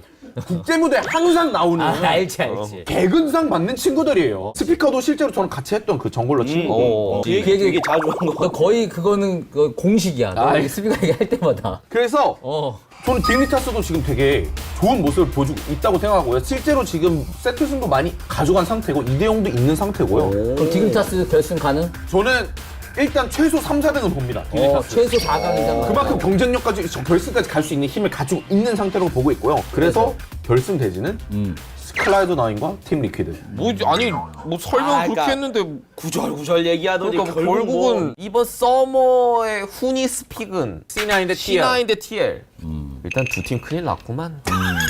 뭐 맞추는 게 없잖아. 알겠어. 우리가 계속 지켜보고 이 두 팀이 과연 어떤 또 모습을 보여줄지 네 부두스를 이겨낼지 한번 지켜보도록 하겠다.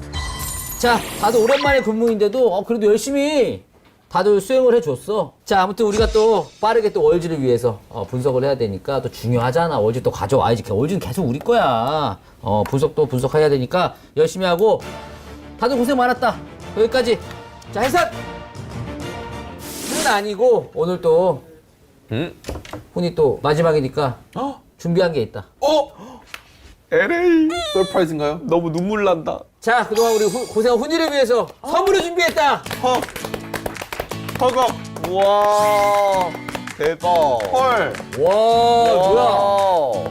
대박. 감사합니다. LA 요원에서 공익근무 요원으로 몸 건강히 잘 다녀오도록. 진정한 요원으로 거듭났고. 감사합니다. 그래. 감동. 국장님. 감사합니다. 내가 준비한 건 아니지만 고생 많았고 우리 또 요원들 어쨌든 그동안 정도 많이 들었었는데 한마디씩 덕담 좀 해줘. 그 건강하게 항상 몸 건강이니까 제일 중요하고 또 정말 밝은 모습으로 또 이 자리에서 또 다시 뵙기를 간절히 기원합니다. 근데 훈이가 항상 친화력도 좋고 그냥 여기만 그런 게 아니라 두루두루 다 친하잖아요. 또 이제 이런 친화력이 있으니까 사실 어딜 가도 사랑을 받을 거란 말이에요.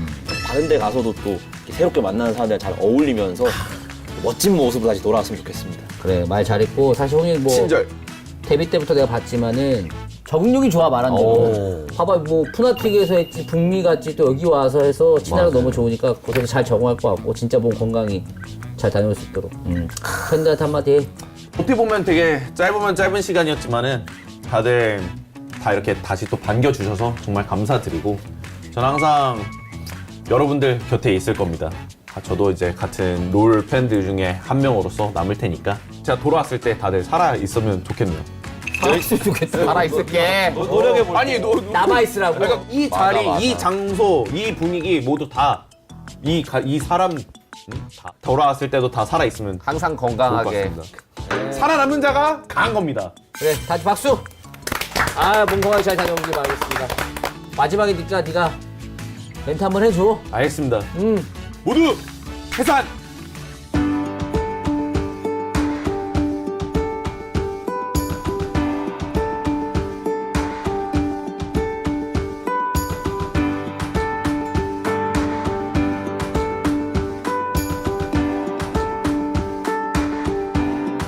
내가 봤어! 베를린이 이렐리아로 카운터치를 똑똑히 맞다니까?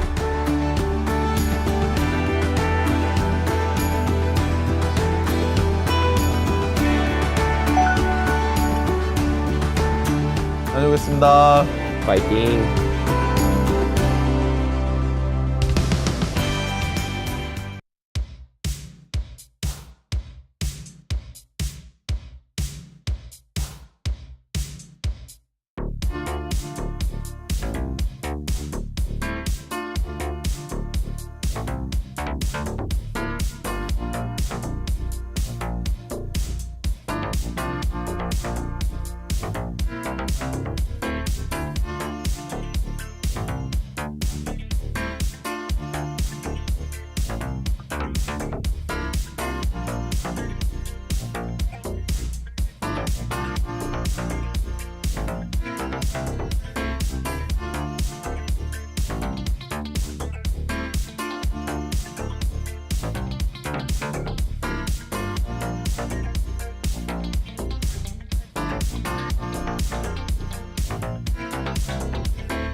darkest of the days, where the souls turn to ashes.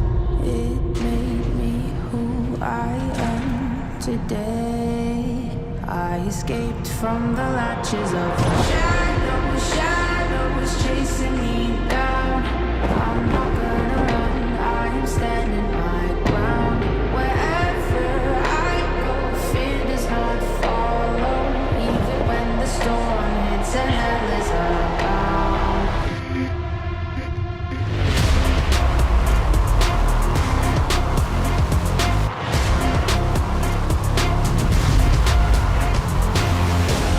I'm never running, I'm never hiding. I'll never be a prisoner, I won't stop fighting. I'm never quitting, I'm never giving. No, I'll never be a prisoner to your control. I'm never running, I'm never hiding. I'll never be a prisoner, I won't stop fighting. I'm never quitting, I'm never giving. No, I'll never be a prisoner to your control.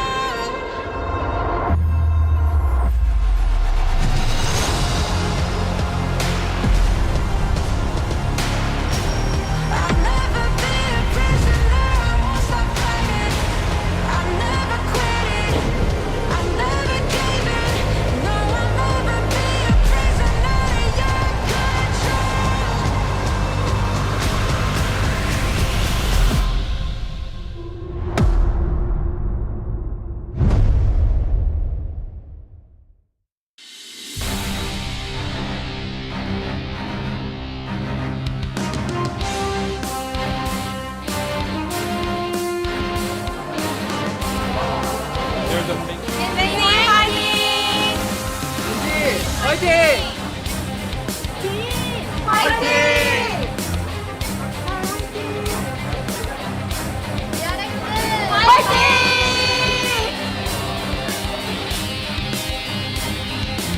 Hello and welcome back to the LCK. We've had one match already. We're getting on to the second one of the night. It is Gen G up against DRX. And well, Gen G doesn't really lose Aux to anyone. And DRX have taken some losses so far.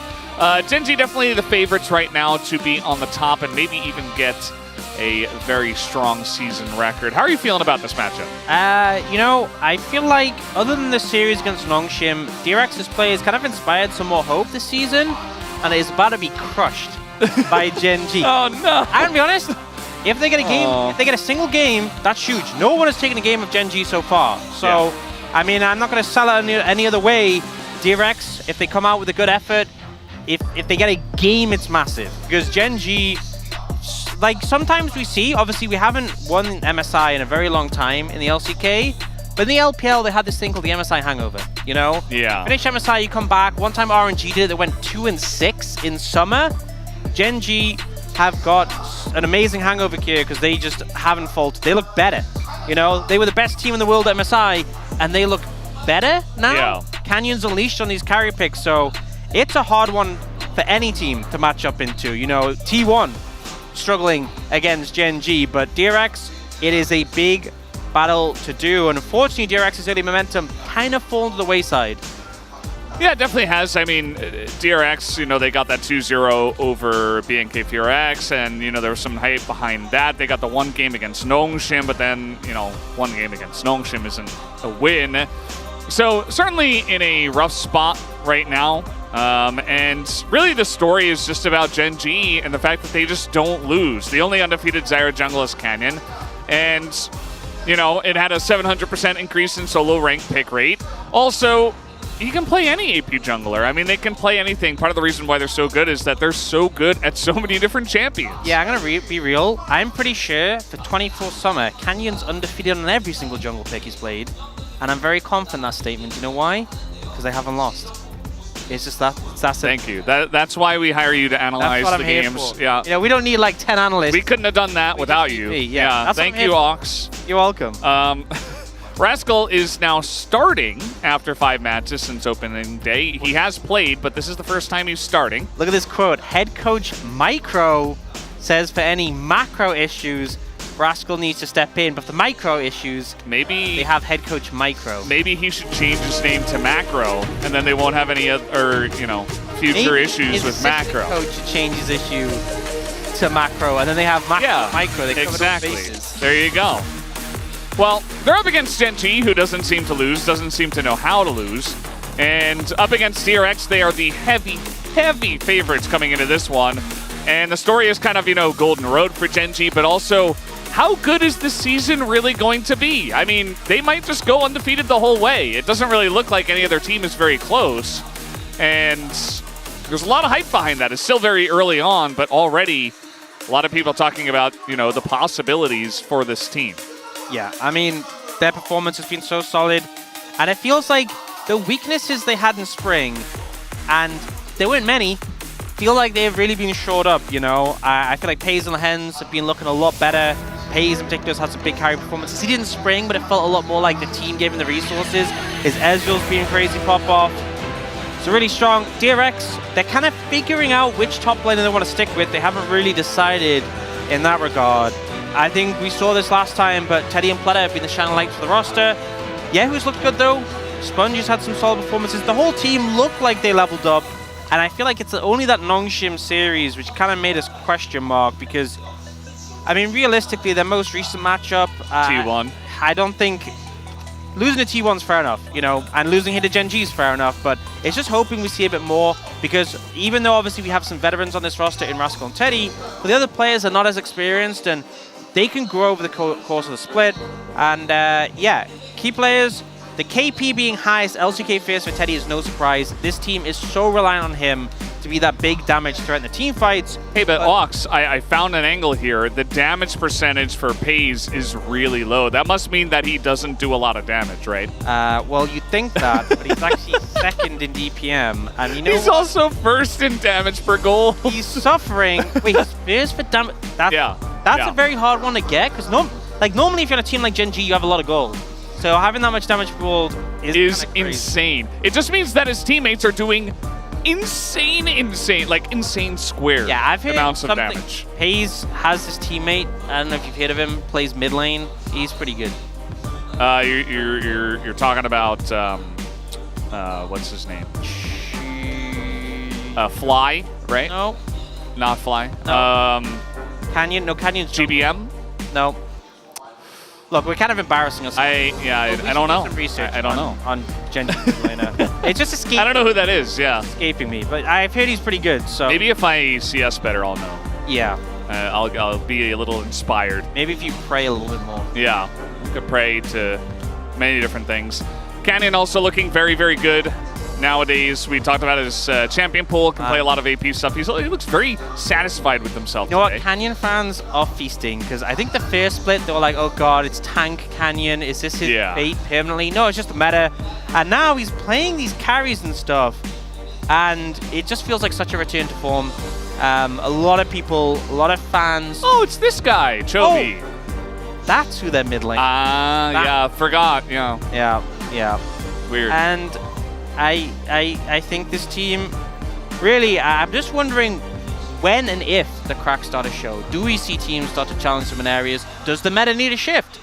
Do we need to wait till the next international and see if the LPL has someone to throw at them? Because it didn't work at MSI. Yeah, didn't work at MSI. I think that this is a particularly rough week for DRX as well, because we mentioned they had to play up against T1, and now they have to play up against Gen.G, so it's a lot of preparation to do for both of these teams that have very wide champion pools. And, essentially, I think you just kind of have to approach this week as we got to self-develop. We can't really focus on the enemy team too much because there's just too much to cover with both of those top teams that you're playing in the same week after having that rough series against Nongshim. So excited to see if DRX look a bit better today. As you mentioned, even the one win against Gen.G, they would be the first team to do it. Yeah. And Gen.G already played against T1. They already played against Hamaleif Esports. They haven't played against Guangdong Freaks. Yeah. The setup, how much of an upset it'd be. Honestly, place. even if DRX lose 2-0, if they just have good games where they look vaguely competitive, I think that's a good omen for them. Yeah. So whose name would you choose, Crush or Raze to macro? Definitely Raze, because then you could have micro Crush still. Micro crush. You know, just when I look over at you in the casting booth, I'm like, I got a micro crush right now. Wow, I didn't expect that. You're blushing. Yeah, I am. You know, we both got haircuts today, so we're just both looking just fine. Tip-top shape at the moment, so it's inevitable, I think. Ready for a big day. Ready for DRX to upset Gen G. Yeah, let it get MVP. Oh my god, what a day that'd be. Some days where you expect it the least are when it happens, right? Maybe Gen G today is the day where they decide, oh, we're just the best in the world. Nobody can touch us. When Gen G lost to Bro? Yeah. You know, that was a thing. Right before playoffs, we're like, there's no way in the world that this happens. And then it did. Yeah.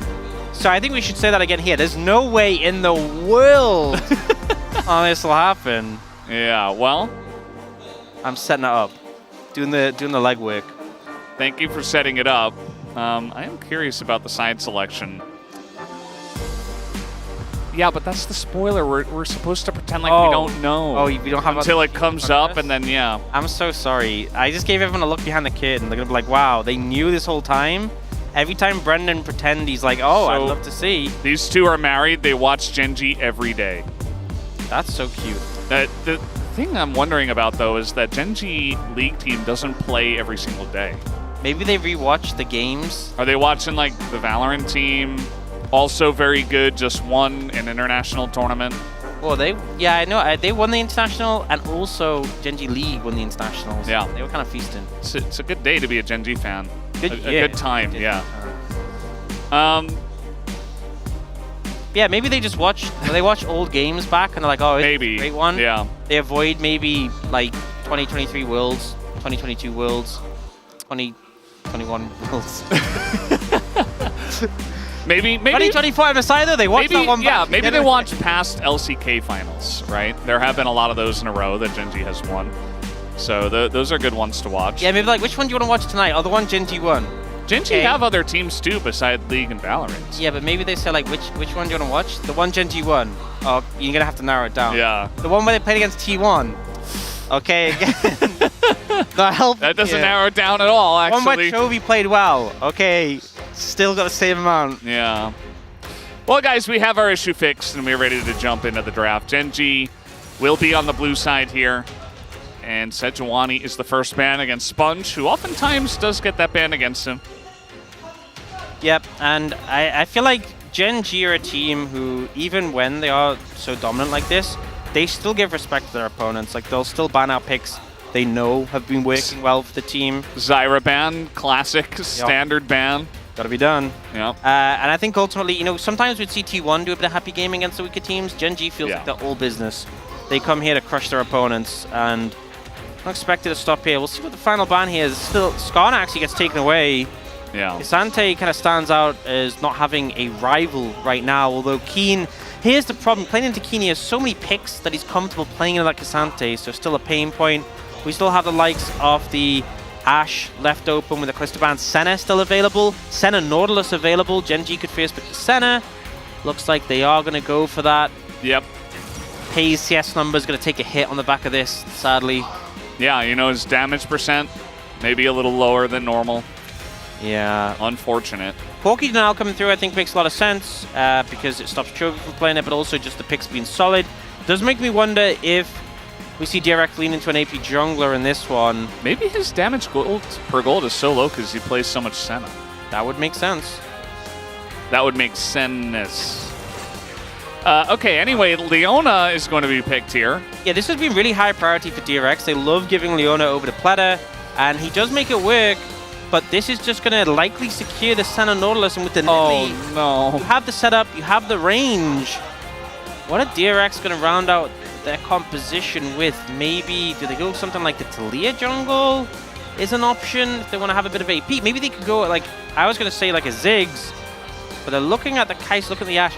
Bear in mind, if you go like the Ashe here, you have no real AP, and they're going to ban AP jungler. So they go the Kai'Sa, and with the build we're going at the moment, she has a lot of AP damage, so you can go an AD jungler here and still be fine, because bear in mind, you are going to be dealing with at least a tanky Nautilus. No K'Sante picked up yet. It'll be interesting to see if that ends up getting banned, because DRX could take it on 4, but then they give Keen counterpick. Will they be happy to give over to Keen and kind of pick themselves? I don't know. They ban away the Yone, so trying to trim down that 80 mid laner pool away from Chovy. Maybe a Lucian ban blast from them to get rid of that. And on the other side, I mean, maybe you're concerned about Sponge playing like the Talia jungle, but actually they go for the Renekton in the top lane. I mean, Renekton can be played into a whole slew of things, and Rascal has played way too many games of that Renekton. There's that Lucian ban you were talking about. Will deny a Lucian mid pick, and so definitely trimming down the mid pool quite a lot. I mean, I'm not sure really what's left. Yeah, in terms, like, they could just not go an AD mid. In terms of AD mids, I think the only other one we've seen was Jace, and not very much, so... Yeah. I mean, it would work with the composition. Does sound pretty good, honestly. Yeah, I think it could work. It's got a good matchup in a Corki as well. Okay, Viband away.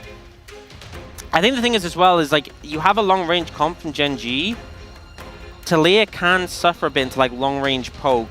So maybe that hasn't on going for that. We'll see what they opt for in the jungle. Obviously, still things like the Viego open and available.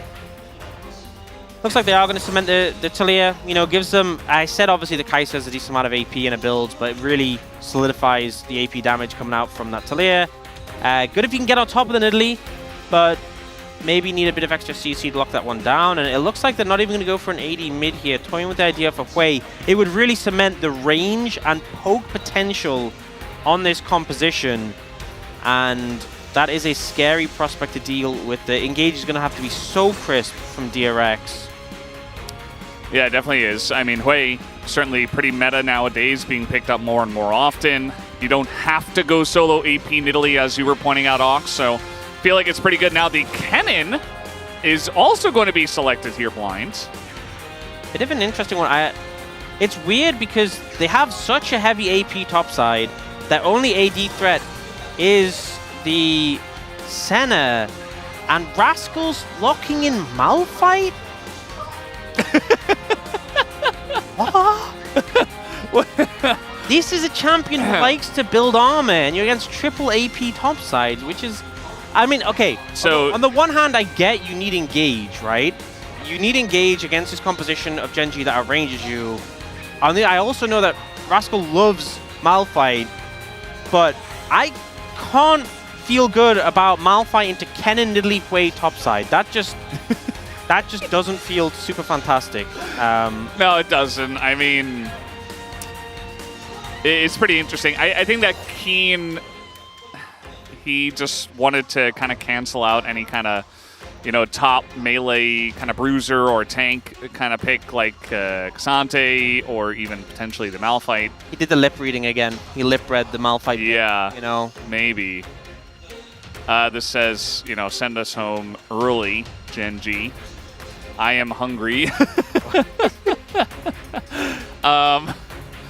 Sure. All right. Might happen. It's, you know, that's kind of been the trend that's been happening here with Gen G against any team.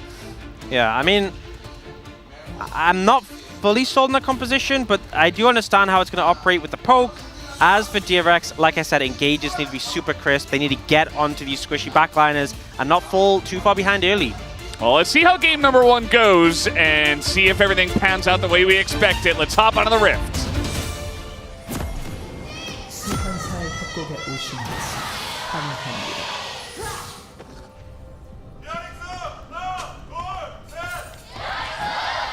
미니언 생성까지 30초 남았습니다. Game number 1 as we hop into this matchup, Gen G versus DRX. And Lehen's already on the top side here. I think they can reasonably expect Rascal to be hanging around this bush. If Rascal dies here, it's not going to be a fun Malphite game. That nearly hit him. It wouldn't have been too big of a deal. I mean, the Nautilus was backing. So he was just trying to be a little nuisance, you know? That is Nidalee. I mean, if you've ever played jungle into Nidalee in solo queue, they will always be in your jungle. Yeah. Regardless of if they have team help or anything like that. This top lane matchup, one thing you can do is the Malphite. He's gone airy. You know, he's going to have second wind. He's going to have Darn Shield. You go Q-Max, and you just spam it on this little electric rat character. Yeah. So Kennen is a Yordle. Oh yeah, that's the word I was looking for. Yeah, not actually. Yeah, you might be thinking of Pikachu. Actually, they're different. Oh wait, wait, this isn't. Oh, I got completely mixed up. Different franchises. Yeah. It's okay. It's understandable. Kennen does look very much like Pikachu. There we go. There's the wagon wheel, and he only took 4 autos in return. So Chovy early on, especially into level 2 Corki, is not going to have a very fun time. I just loved seeing Yehu finding windows, you know, punishing. I feel like sometimes people get it into their heads a little bit against players like Chovy. They're like, oh, what if I go in? What if he's... It's Chovy, right? No. Find the angle, find the trade. The Corki's so strong in the early laning phase. It's so different to the old poke Corki where it's just like, okay, I'm scaling up, I'm not too active. Chovy's down on CS. Oh. Somebody take a picture. Quickly. Pause the game now. Get it now. Submit it and say, look, we had double Chovy CS in the mid lane. It was clearly a 1 game. Yeah. Just call it now. And that's what happens when you push away under turret when he's level 2. It's not going to have too many ways to deal with it, even with the empowered autos. Every time you're like, too many ways. Yeah. Every time I want to do it, which is why I kind of stop myself, and only sometimes do I throw it in there. The problem is it's now on brand, so if you don't do it, people will be like, why is he stopped? Yeah. That was my favorite Valdez thing. When he said way instead of way. Yep. That's what people are listening for. Well, it's good to have something, I guess. Better than having nothing. Oh, is that what you said? I have the whole Chemtech thing. Yeah, true. You do have that. That's my entire personality. Chemtech Dragons. Oh, bar an award there, Canyon. Yeah. Didn't quite know about that. And now, I mean, Spongy picked up that early Scuttle Crab. Looks like he might just back away afterwards. Maybe clear out the ward with the plant and get it back in. Canyon has to go for that bottom Scuttle. Talia just power farming, as you would expect. Yep, they are both power farmers. Not regular farmers, power farmers. Yeah, I mean, top lane isn't going too hot in the CS department, but you can see Rascal, he's been through a lot of mana, but is actually chunking Keen out a fair bit. At the bot side, Teddy and Platter had the early pressure and actually managed to get a recall off of Teddy to pick up a call. And a control ward by solo queue AD carries would never. Yeah, that item doesn't exist in the AD carry shop in solo queue. I won't lie, I'm really selfish too. I don't buy controls either as a support. I need my items, you know? Yeah. I have to finish my Warmogs in every game. How else are you going to carry a support? You know what, this is actually one of those games as well where you really want to lock it into Kennen. But I guess Did you say Warmogs? Warmogs is still pretty good value as well, you know, so both, ideally. I'm certain that a support in the LCK will get 2 full items completed. That's a thing that happens. Generally, our supports finish their first item, Warmogs. I don't know why I said first items. I should just say Warmogs. It's also pretty expensive. At about 30 minutes into the game. Yeah, it's also it's a pretty expensive item, you know, so it definitely slows down the follow-up items. Yeah. Takes a long time. You got to buy a lot of control wards. Yeah, that's why everyone loves playing the Senna plus, you know, tanky things. You actually get to build more than one item. Tanky thing. Sponge is here. I mean, you could potentially punish Keen. The issue is that Rascal doesn't have any mana. But he is now level 6. That's why he wants to reclose. Like, get back in, full mana, press R, job done. And he's gone for the early Negatron Cloak, maximum MR. He knows what he's dealing with on the top. He changed it. He changed his mind. Well, it does help with the farming a bit, I guess. But yeah, he's not ready to fully commit to the bit. Well, Sponge is on a ward here, and they did play this very discreetly, but now Yehu's doing a good job of pushing him away. Nearly eats that second spear, does Yehu, but he is fine. Yeah, I mean, Hui has some CC in his kit, but it's not super reliable, and it's kind of easy to see it coming, so not too much setup for the Nidalee Spears. Oh, bit of an engage. Yeah, Pletta's going in there, but now he's just going to get rooted up. Hayes is pretty low himself, trying to just run this one off. And he will be able to. Yeah. Cannon. Sponge is very low.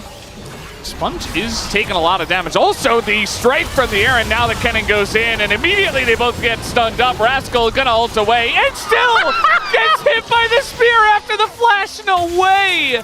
Oh, that is so unfortunate for him. Yehu also gonna try to flash away, but Keen is here. If he hits a Q, not quite gonna happen. The minion's coming in, potentially saving his life, and that is 2 kills over to Gen G already. Look, I'm gonna be honest, sometimes we see plays from Gen G, I'm like, how can you match up to this? You know, this was just so well orchestrated, so well played. This was not one of those moments. Sponge gets chunked out. I'm assuming he got hit by a Nidalee Spear or something here. Like, he gets a good trade on the Canyon, but Canyon avoids the seismic shove. Spear does hit Sponge, yep, that's it. And then they just kind of hang around and wait for the cannon to approach. And they're just corralled in. They're already basically dead. This is just a freebie for Keen. And in this moment, you know what? I have nothing else to add. Yeah. Straight lines are not your friend. Yeah. Well, now Rascal doesn't have flash. He'll get his ult back. I feel like he should have just used it there and just tried to, you know, they were standing on top of each other. Like, Kennen and Nidalee aren't that tanky at this point in the game. Not very tanky at all. I mean, Keen did have Merc Treads, but... You think he should have done that? I don't know. It's better than what happened, I kind of like the play he went for. I thought it was pretty good. Think so? Yeah, it was pretty funny. I enjoyed. There was that game where he didn't ult in the one time, so I guess it's better. The stun is going to hit, and the spear will hit as well. Rascal doesn't even have his ult back, so he's just dead. Yeah, so 2 kills over to Canyon's Nidalee. I guess at least you banned his Zyra, and he's still playing Nidalee. Yeah, and now Malphite can just build a lot of magic resist, which he loves to do. I don't know if you know this, but his abilities scale. They scale with a defensive stat. I'm not sure which one it is. Must be magic resist. Well, Keen is in a lot of trouble here, but can Sponge do enough damage is really the question. Looks like, yeah, the auto will get it done. The red buff's so broken. I think Keen ulted the wave. Maybe. So, yeah, he didn't have it for when the Taliyah was there. Here comes Canyon and Chovy and Pays and Lehens to deal with Yehu, who is very dead and was going for a gank in the bottom river. So Gen G, they lose the cannon, but they get the kill, and they're going to get this dragon too. You know, I don't know what I expected, but I feel like it was like I knew it would be a stomp from Gen G. Like, I was pretty confident, but this just feels rough even so. It's still early days, right? They still have like the Malphite engage to try and make team fights happen later, but a 3-0-1 Canyon on Nidalee already in this game, yeah, doesn't feel great. Doesn't feel good, or even just okay. It feels pretty bad for DRX. And here, just unfortunate, Yehu roams over as Gen G's bot lane are ready to move. He was running away from the gank, and he didn't have flash, so he was just dead. And now, Pays in a bit of trouble. Does have cleanse and flash himself. We'll see if he uses it. There's the cleanse. Now he's going to flash, and he does actually get away. Yeah, it's unfortunate. Planet didn't have level 6 yet, so now has it. As I'm saying that, would have been able to follow up after the flash. The stun would have been reduced with cleanse, but maybe could have been enough for them to get the kill. Regardless, they get sums from Pays, so that's something. Okay, gonna stop the back. You remember that when Jinx was meta, and every game Jinx would just spam rocket to cancel base? Yeah. It was the most annoying thing. It's bad sportsmanship. Jinx Aphelios. Any enjoyers? Yeah, I'm kind of happier with the meta we have at the moment. Yeah, the right answer is no. It's crazy. It was okay. It was okay. It's better than Lucian Nami. That's Very true. Lulu. But we had so many metas where it was just the same bot lane picks being exchanged, and now we're actually getting, you know, we have Zeri, but it's not always Zeri into this champion, you know? Yeah. Nice. Especially at the beginning of summer when there was a lot of experimentation going on. There was Jhin as well in there, really. Varus was being played, Kai'Sa was in it, Ezreal then coming in and got buffed. And we have a lot of variety in there, which is nice. Oh, there's a sneaky Sponge. Sneaky Sponge, sneaky Canyon as well, but the full combo on a Keen as the spear is going to hit Sponge. The stun finally gets in there, and Rascal desperate to kill Keen. And at least he'll be able to do that, but nobody on the Rift can deal with Canyon, who now has 5 kills 11 minutes into the game. Yeah, honestly, one of the big things when you have a burst combo like Malphite Talia is that heal that comes out from Canyon. It's actually already pretty significant, and it really just hinders your ability to one-shot a target. And that waiting for that extra rotation of cooldowns is such a pain when you have this Leandri's already completed Nidalee just beating you up. Yeah, I mean, I understand, you know, trying to use the combo. I think the play itself is totally fine, but Canyon's just everywhere. And he's just very fed. Yeah. Ready. Very hard to deal with. It's like you're trying to set up a play, you're trying to be proactive. Nope. Canyon. Yeah, it is going to be the AD Cannon coming out from Keen, which makes Rascal's armor purchases a little less egregious, but he's not going to have a good time regardless. There's still going to be a lot of magic damage from that cannon, but we see the play coming out. And yeah, if you look, so he's really low, and then that heal, like 195 health. It doesn't sound like a ton, but that is a difference maker there. Like, he would have died so much quicker. Yeah.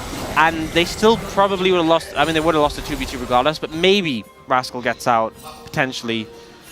Just hard to deal with in these situations, and yeah, this is such a fed Nidalee already. These spears are going to hit. This is going to feel like old days Nidalee, like Season 1 Nidalee. Oh, man. Where you play at mid and you hit a spear and the game ends. You're like, well, I hit you, I missed 5 in a row, but that one, it got you, and so I win the lane. I remember that clip, and oh, I can't remember which player it was, but I'm pretty sure it was NA. I think it might have been Hotshot. LMQ? Was that their name? You know, the team, 5 Chinese players who went... Oh. Anyway, so I think it was a mid laner, and there was a trap on the floor, and he threw a max range spear, and they stepped in the trap just after, and they just died from full HP. Yeah. It was absurd. And then Riot saw that, and Nidalee was changed forever. Thank the Lord for that. The thing is, like, now, like, spears do a decent amount of damage, but never does it get close to that. Yeah. Even if you're, like, giga-fed, you can't do the stuff that was capable on that Nidalee. And the thing is, Nidalee back then, you didn't even need to be that fed. The spears did so much damage. You just need to be moderately farmed, then you just one-shot people. Good times. Good times. Well, Nidalee's back in the meta, and it's Canyon playing it. Gonna miss that spear. Oh, and he steals the Raptors. Yep, he is level 11. He's ahead of his top laner and the entire enemy team. Yeah, Paze's flash is about to come back up, so Summoner's been earlier. Not really going to be a factor. And by not really, I mean aren't a factor at all. Chovy does have flash here. You see that Sponge was thinking about the gank, but not going to go for it to gank for the Kai'Sa. How is top lane going? Well, we have been checking in a lot, and I think after a lot of the plays, Rascal was being bullied early on before he got any items. Now he's got some items to help deal with some of the auto attacks, even with that board completed for Keen. But it's still not easy, and Canyon's going to make it even more fun for Keen as he throws down the Rift Herald in the top lane. I'm not sure this Herald was necessary, going to be honest, but maybe they're trying to go for 2 towers. I would assume so. Maybe. Yeah, he's going in. Here he goes. Immediately into the 2nd tower. Now, Rascal will dodge it, but that's a full charge into the inner turret here, and you've got 3 people. I mean, down goes the turret, and now you're looking at maybe a kill here on a Rascal, although he does have ult and flash, and there's the flash. Just gonna elect to use that instead. That spear is gonna hit Pleta, and he immediately scratches the back of his head. We're getting another charge in top lane. Oh, wait, he's trying to... Oh, wait, Canyon, wait, wait, what happened? Okay, well... Wait, Rascal still has ult, but he's... Okay. It's not the... Take it away, Ox. It's not the Break it down. Malphite flank we've seen. That is reserved the last time Rascal played Malphite, when he did that flank with no ult against T1 and just died. So... Hey, he pressed Q as well. Don't forget about the damage he did. The wagon wheel. Yeah. Well, yeah, who's going to get an objective bounty? Okay. Goes down bot. He ignores all the shenanigans in top lane. He's like, I don't care about that. I'm getting some gold for my team. Team player. Apply the pressure mid. And I'm not sure there's anything DRX can do about this tower. Perhaps the bot tower as well is going to be forfeit. I guess they just wait until Rascal's... Here's the problem, though. When you have a composition like DRX's, which is relying on things like the Malphite ult, maybe Leona, and you're playing against this Genji comp with all this poke and a split pusher in this on-hit cannon. 6 Void Bubs as well. When everyone in Genji has summoners, and like FaZe has bought Edge of Night, it's so difficult to actually find a good engage. You need a big... Oh no, Pleta. Well, that's a good flash, but yeah, he's just not getting out of here as the root comes down. Chovy gonna take that kill away. He says, Canyon, you've had enough. Give me one. Yeah. But I just think this is the issue. Like, everyone has sums up in Genji. If Rascal goes in an ult, I'm pretty confident Genji members will just flash it. Oh, the buffer from the hands. I guess it's not technically a buffer, but he started the cast before the knockup, and so it goes off after the knockup, and he gets out of there scot-free. Doesn't even have to flash. And they're just pretty naturally taking these turrets down. Sponge says, okay, we got to get something going, but here comes Rascal. He is going to ult in, but Chovy just flashes away. And now Rascal in a rough spot. The not ult comes down as this tanky Rascal still going to bite the dust, and the rest of the damage comes in. Nobody else very tanky here on the side of DRX just yet. And yeah, going to force them back. At least DRX will hold on to their inner turret. Honestly, pretty good play. They trade 1 for 1. They get Chovy's flash. I mean, this is kind of the problem I was raising, that Chovy will just flash those. But it means next time you go for that play, it's not going to be available. And just hope he hasn't bought a Seeker's Arm Guard in that time frame. Yeah, it comes out of the Fog of War as well. Not sure if maybe he had just a read on he'd moved down there, but pretty heads up from Chovy, no real surprise. They do get the damage down on the hands. Teddy nearly just gets blasted there. But still, signs of life from DRX. They are still incredibly far behind, but my advice is to keep doing that. Yeah, I mean, keep making plays. They do have decent combos with the Talia and Malphite. You've got Leona as well. The only person who's got cleanse is FaZe, so... I just find it funny that, you know, we talked about the heavy AP topside from Genji, and now 7 of the 8 kills are on that mid-jungle. Rascal is following up the Sunfire with a Frozen Heart. All armor, baby. Well, I guess he's planning on matching the Kennen in the side lane, because that really is the only way it would make sense. But, yeah, I mean, I don't think it's going to make too big of a difference regardless of what item he does go for. Yeah, no, I don't think it's going to I don't think it's going to change much. So, at least he'll deal with the Kennen and the Senna, we'll say. I'm just glad that, you know, they're setting up plays. They're making stuff happen. Yep. Yeah, I mean, his shield blocked most of that damage, so yeah, who cares? Yeah, I think finding an angle to punish Chovy before his flashes back up is ideal. Dragon's up at 20 seconds. This is risky, though, because giving up the Dragon is obviously not ideal, but if you lose a fight at this Dragon where you are nowhere near, you don't have control, you don't have vision, you risk giving up the Baron as well, and it looks like they're just going to try and bully Rascal. He's going to try and ult Keen, and he's going to die for it. Yeah, there it is. The Kaisa goes in, but immediately the ambush comes down from Genji, and both of them are just going to be torn to shreds. That's a double kill for Keen. Some extra assists over to Canyon, and a nice setup play here from Genji. Yeah, Keen did a great job as the little worm on the end of the hook. Perfect bait, and FaZe and Canyon there to follow up. They're going to take the inhibitor. Are they going to try to end? Do they go further? You know, T1 stole their fastest game record. Yeah, they absolutely did. That was 21 minutes and 8 seconds. So, oh, the hook is beautiful from Lehens behind the turret, and they're just going for it as the damage is insane. Sponge is dead. Down should go this turret, but only 4 members left here, 3 members left on the side of DRX, and yeah, they're just going for Yehu as Canyon flashes in, assassinates him, and down will go Rascal as well. That will do it for game number 1 as Genji absolutely decimate DRX here in the span of 20 minutes and 45 seconds. Yeah, so they end up beating the fastest game record of the season, which has been, I feel like, broken so many times in succession. It was 21:08, which was T1 against DRX. Oh. Yeah. Well, Genji not wanting to be outdone by their counterparts, and I feel like I don't have a ton to add to this game. The early skirmish around the Herald went You know, I would say as bad as it could. It feels like it went a bit worse than that as Yeah. well. It would have been worse if Yehu also died, but yeah, at least he got out. I feel like it's one of those games where when games go that badly, you'd think there'd be a lot to say. I honestly think it's the opposite. It's like, okay, this was horrible, and you lost control from there. Just really struggled on this one. Keen doing the most damage. He was just hitting a rock, but Canyon really took over this game. And it was just a speed run. Only 2 dragons taken because the game just ended. There just wasn't enough time to do anything else. I mean... Wasn't enough Nexuses. Yeah. No. Well, we always have game 2, I suppose, to add to that number. But yeah, Gen G, nobody can stop them. And that really is the case. And we're done here for game number 1, guys. We're going to take a break and come back with the space to break down that first game. We'll see what they have to say after the break.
다이브 박아도 된다 이거. 맞아. 끝내도 되긴 왜 이번에 끝낼 생각이야? 끝내자. 얘네 바로 먹냐? 아 상관없잖아. 못 먹어. 얘 바로 못 먹어. 우리 블루턴 거 같은데. 그냥 할리한테 박아도 돼. 라칼 못하게. 내가 말파 나와도 말파 노공이야. 나 그냥 할리야 내가 막갈게. 타워. 나 그래 볼게 그냥. 레오나. 할리야 공 받았고. 나 탱크. 할리야. 타워 폭 야 말파 3초 남았다. 말파 이거 나. 말파 공 없어. 끝내자. 타워게. 다 놓은 거야. 걔네한테 해줄게. 다 놓은 거야. 야, 코르키. 렉서 치자. 빨리 끝내자.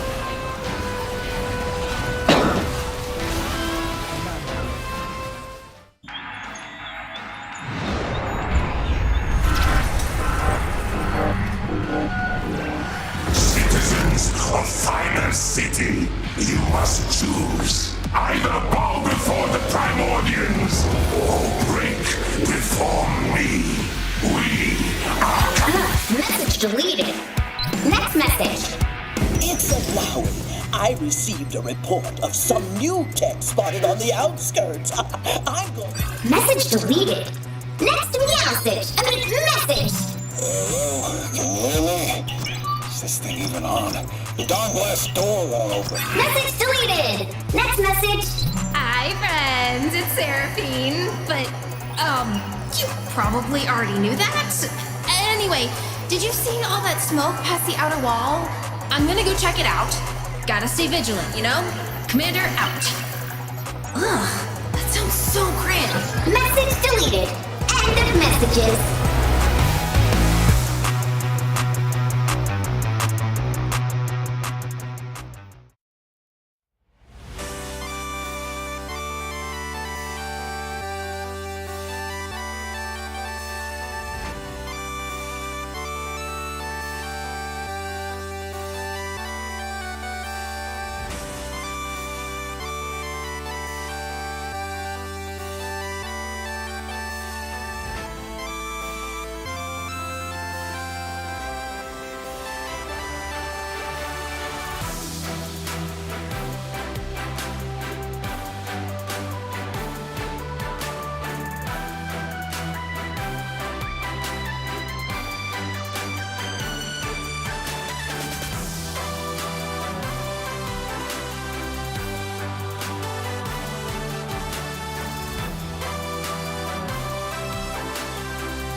You can run, you can hide, you can Malphite ult away, but Canyon's Spear is going to find you. Gen G take yet another win, still undefeated on the season after game number 1. Degon here alongside Huni and Chronicler. And Chronicler, what's going on, man? You know what's going on, Degon. We just watched the same game. We did. I think that the current state of the meta, and particularly the way that AP junglers work compared to like a Sejuani or a Maokai, is that if you build a substantial lead in the jungle, like you can just run over games to such an insane extent. I think it's no surprise that we've had so many extremely one-sided and really snowbally games, because if you're playing into Maokai every game, it's a lot harder to just, you know, walk into the enemy jungle and murder them. Yeah, and that led us to the fastest game of the season yet again. The record just got beat yesterday or a couple days ago. Was it yesterday? I don't even remember. Because the record was beaten like 3 times last week, and now we're starting to get to the fastest time here. Yeah, I'm really sorry, but I really hope Frog comes back. I don't think Frog is that exciting as a player, but But still, it's not way to go. Time, Yeah. right? Yeah. Like, they gotta do something. This is not like let it just actually happen. Like, I mean, starting with the draft, like already, it's like, it's so tough. Like, I knew that it is gonna be already so tough. Like, which is like, it's a Senna is not getting denied already from the draft, like at the 1-2 as soon as they first pick Senna. And also nearly came in. It's just like, it's so easy. I would say this is like so easy for just Canyon to do, like just snowball this game. They have a lane prio, they have a mid like Hui and it's great setup, and also top cannon.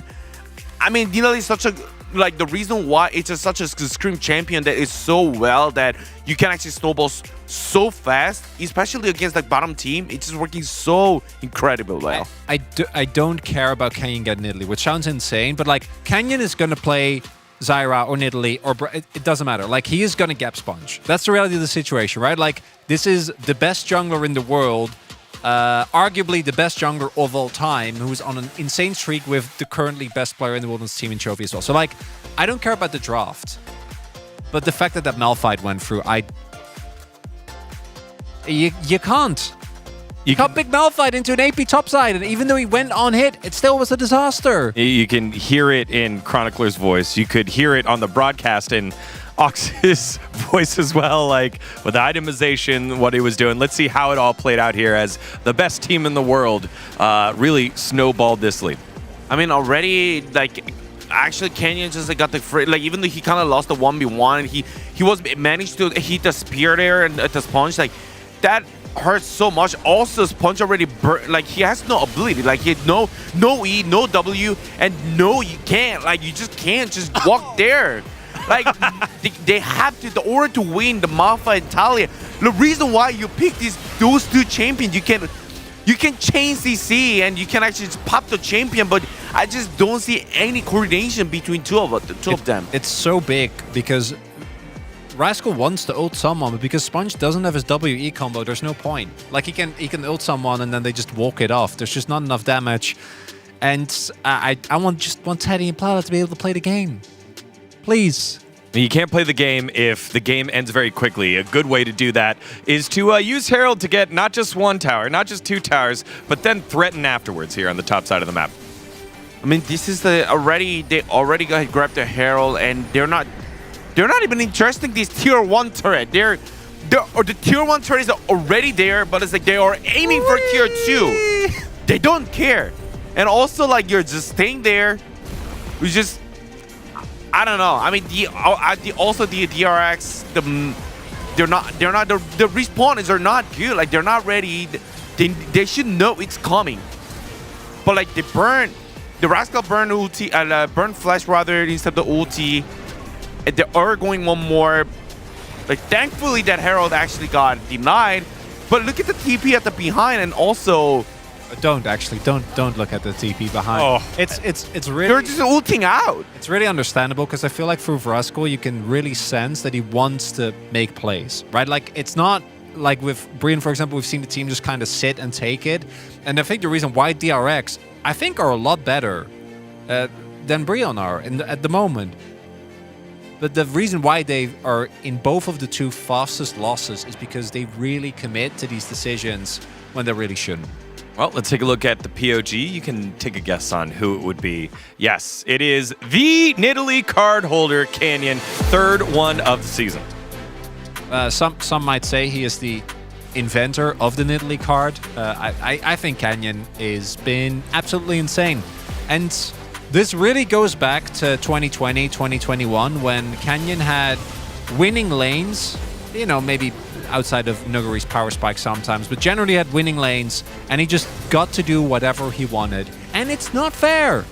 It is really not fair. Just let him not get the Nidalee, especially if you're like, if the gap is like this big, like he should really stop getting the Nidalee. Otherwise, the game is gonna be just this easy. 12 out of 12 here, and I have an idea on what probably, it's on the top of my head, maybe a change that DRX can make here in the draft that might lead to success. I don't know what you're talking about, Digon. Okay. Well, 12 out of 12. I think that's the second or third one of this split. Canyon, very deservingly so, the original card holder of the Nidalee. So dang good at it. And it feels like, again, no one else will be close to being on top like this. The king that wears the crown of Nidalee will maybe have another opportunity to do it here in game number 2. Let's send it on over to Vox for the action.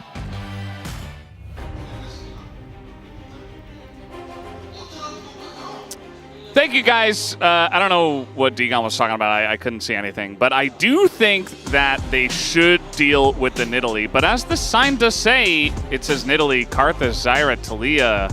And then there's a button there for look at more. And that's really the issue. Like, okay, do you want to ban Zyra and Nidalee? Because he'll play something else. And yes, I mean, I think it's still a good idea. But... I just don't really think there's a good way to neutralize this guy. I think the point is if they push him off his carries and he goes on a tank, then will the other members of Gen G be able to carry the game, you know? Like, who else is there on this team who can carry? Well, I guess Chovy, obviously. I guess Keen as well. Yeah, Well, you know, Pays is obviously a valid one. Even Lahens, you know? Yeah, like even he carried some games at MSI. Put him on, on the Blitzcrank. Okay, I think that banning Nidalee is a good idea. It's a good start. They start on blue, so they have some more flexibility to ban some stuff, but... Okay, if we have a checklist to beating Gen G and there's 100 boxes, they've ticked the first. Okay. True. We'll see what else they opt to deny here. I feel like giving over the Senna Note was problematic, but maybe they think Gen G are going to ban one of the components on red side. We'll see. Do they ban the Zyra as well? That's the question. Yeah, that was really the biggest thing I was curious about, because they banned Zyra on red side. Rumble and Kalista are already gone. So... yeah. I think you still ban Zyra. I think it's a good idea. I mean, they're put up against the wall. It's just so difficult to ban against this team, but... I guess maybe ban Zyra, first pick Tristana. Diana! Ban Diana instead. Alright. Okay. That was definitely something I expected them to play. I'm pretty sure when... I don't know. Just move on. So are they going to first pick Zyra? So, Gen G banned the Senna. And it looks like they're going to first pick the Zyra. Okay. And then Gen G get the choice of 80 picks in the mid lane. They could also play like the Taliyah in the jungle. They could play Taliyah mid. They could deny the Leona, which Pletter's been playing a lot. Well, I'm not sure there's a need to. They have a lot of options. It looks like they're going to go for the Corki, not the Tristana, which Chovy has been rather good at. Yeah, pretty interesting. And also, a big thing with the Zyra is I feel like she works best when the enemy team's trying to dive into her. Corki doesn't really need to do that so much, you know. Less so than old Pro Corki, but still a decent amount. Maybe they pick up... Neither does Karthus. Yeah, he does. That's what I was about to say. And it is the next box on the list, right? Yeah, so... I expect DRX will probably secure the Leona, as they have been doing in pretty much every single draft. And I guess a mid lane pick, so maybe the Tristana themselves for Yehu makes the most sense in my mind. Yeah. There's a Tristana. Although they could go top lane, potentially. The Nox, you're going to secure the Leona, they're going to secure the Ezreal. So I was thinking maybe they take Skarner or Cassante. Nope, they don't care about those. They will just pick the Ezreal. I think that kind of makes sense, because if you pick like Cassante or Skarner and you give kind of pick over to Keen on this 3, it could be painful. Zeri, Corki, Karthus. Well, you ain't going late. Yeah. That's for sure. You got to make some plays early. And, I mean, it's possible. We'll see how it goes. But we'll stay optimistic. Yeah. I mean, again, you can't ban everything, so I suppose you would prefer this than seeing Kennen on Italy once again. The Alistair is going to be banned away. Alistair actually had a really high win rate at the moment, 13-4. Yeah, he's doing really well until a lot of the actually, engage picks. 14-4 because Andal won a game on it earlier today. He's good in a Nord, he's good in a Leona. They will ban the Leona, thinking that might come through. Or Genji could just ban like Nautilus here and pick Lulu for themselves. They would lack a bit of the lockdown, so maybe it's not something they want to do. But they have choice essentially in this situation on that 4 pick. How about a Poppy ban? Oh, Rakan. Obviously pairs well with Ezreal. They're both quite safe. And now it's up to DRX. I mean, I guess they probably want the Nautilus into the Zeri, but I don't think you're going to get it if you leave it open. Yeah. But if you ban Nord and they pick Lulu, you're going to feel pretty bad as well. I guess you could go maybe like Karma and play for like an aggro lane. But then you really lack CC and engage. But you can play a range. They just don't even think about it. They're like, we'll ban the Gnar. Forget about all those other things. And it's going to be immediate Nautilus lock-in from Genji to no one's real surprise. And now, what did DRX take? You know, there's still the Rel open in terms of those engaged supports. I guess we're just moving down the totem pole of engaged supports, and it will go to the Rel now. And now top lane, do you just go Skarner? How about a Malphite? Definitely not. I'm joking. Yeah, it is going to be the Skarner. You know, I'm thinking of this as Rascal throwing the rocks, you know, on Skarner. Yeah. Throwing the Malphite away. That's good. Yeah. I'm throwing them all out. He won't pick it again this split. And Keen's going to play Cassante. That's not a big surprise either. No, not really too much shocking coming out of these later picks. Yeah, I mean, I feel like Genji has the edge in draft. I also think that they have the edge in gameplay. So I think DRX, if they want to win this one, I think it comes down to Sponge obviously setting a good pace in the jungle, Yahoo doing well in his lane, as well as Teddy, and maybe looking for chances where you can pressure the Karthus. It's difficult, but I think if the game plays out slowly, you're just doomed. There's just too much on the side of Genji that can go late really well. I mean, you toss in a Karthus ultimate into a lot of non-tanky members, namely the Zyra, Tristana, Ezreal. The other two will be okay, but... And then you've got amazing follow-up. You've got Zeri for those team fights, the Corki as well, double 80 composition. You've got a similar thing on the side of DRX, but, you know, Teddy's got to be really crisp on that Ezreal as well. As there's a Teddy fan right there on the left, DRX fan on the right. Genji win. Chobi, that says. Came from Switzerland. And, yeah, lots of fans from around the world coming to watch this matchup. Always cool to see. Just, you know, obviously you expect like finals and stuff. People will try and get here to those, but just any day, you know, someone could be having a holiday in Korea showing up. So absolutely, let's see it. Well, guys, we're ready for game number 2. Let's hop into the rift right now. 소환사의 협곡에 오신 것을 환영합니다.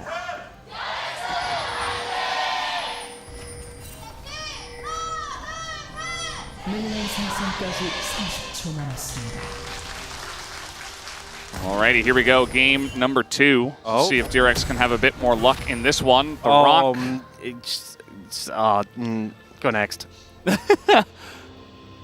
But Ox, there is no next if DRX lose. Okay, round 2. You got it. You played Malphite all last game. Rock solid. Hey, nice. Good job, Rascal. Yeah, he's winning now. He is. I'm certain that will have GG. an impact on Keen, who has Doran Shield, and will just heal up.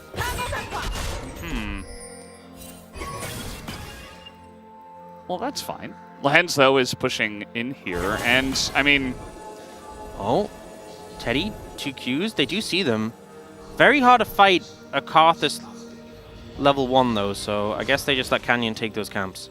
Yeah, I guess it's just going to be vertical jungling potentially, unless Canyon wants to be really cheeky and go up to his north side jungle. I think it really comes down to who has mid prio. Yeah.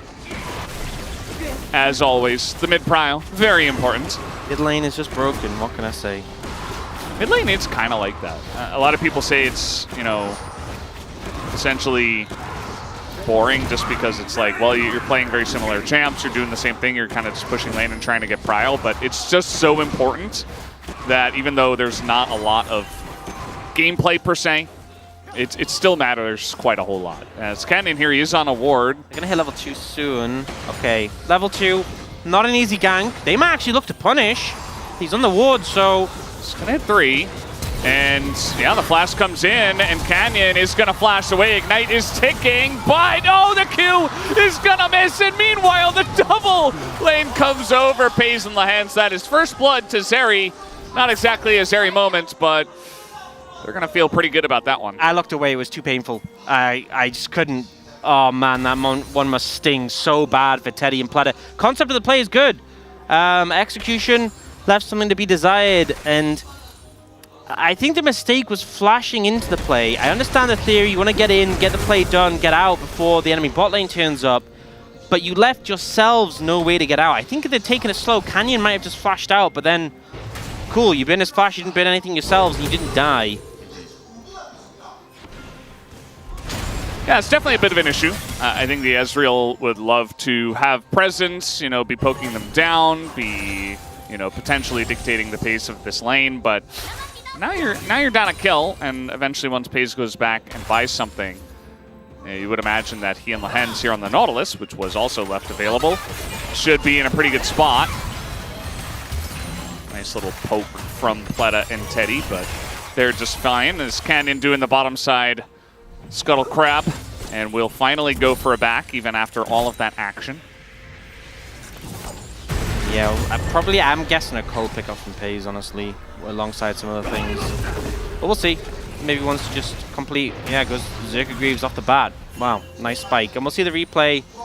So they see he's low, but he heals up a decent amount just from the level up. And then, oh man, Teddy flashes the hook, but like flashes aggressively because he thinks he can finish off the Karthus. That's how I felt. Yeah. Mental reset. No, I think that's a hard one. I think of all the players in the LCK, Teddy is definitely one who's had to have a strong mental in rough games. Yeah, no, he definitely has. It's not his first time, but it doesn't make the individual moments feel any easier, I would imagine, especially one that is that close.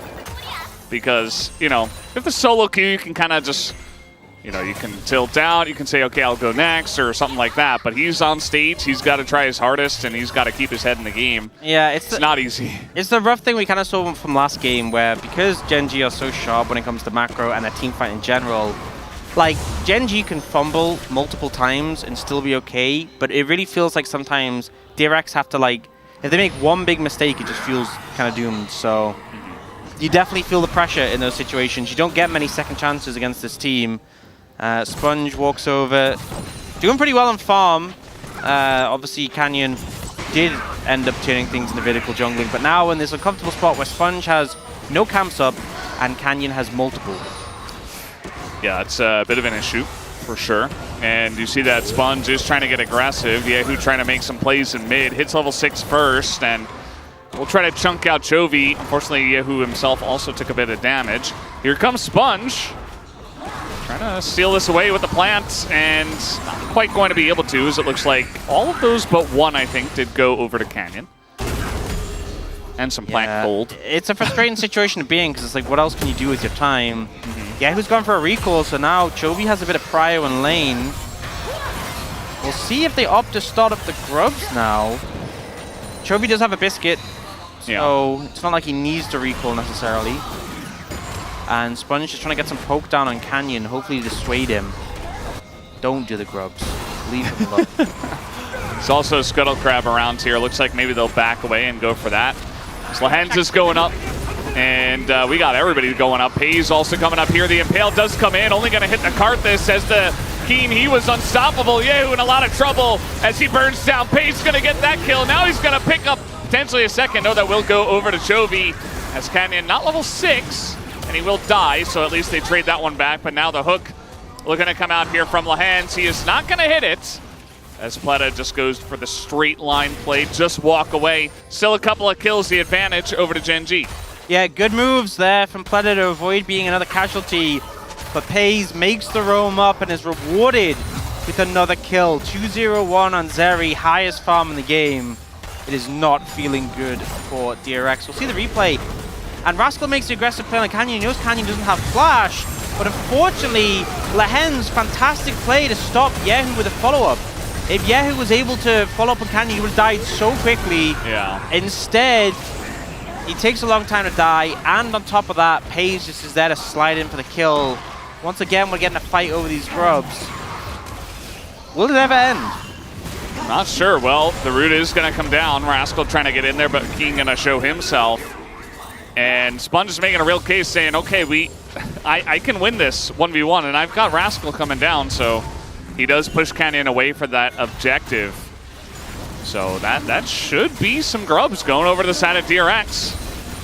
At least the one. Is one. Well, one of them so far. Oh, Canyon has ult now. That's a little bit scary. That's a lot of bit scary. It's definitely pretty scary as he tries to get in there, gets a grub.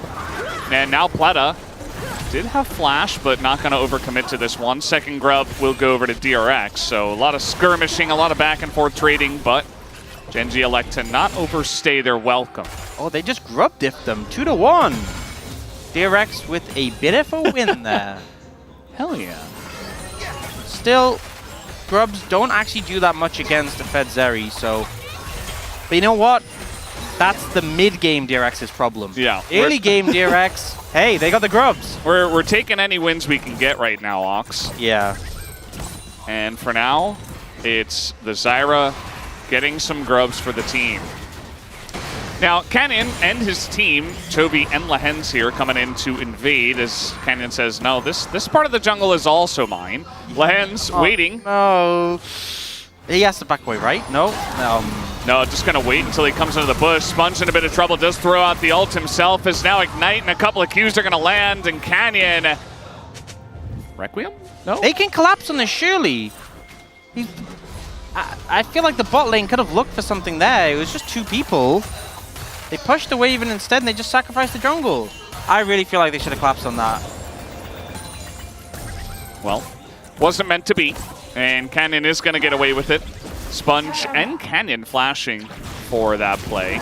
And Sponge, low on health, says, well, I got to get in here. I got to take some of this jungle away. He knows that Canyon can't possibly be here. And there's no vision in there currently, so it's not like Chovy's going to punish him or anything.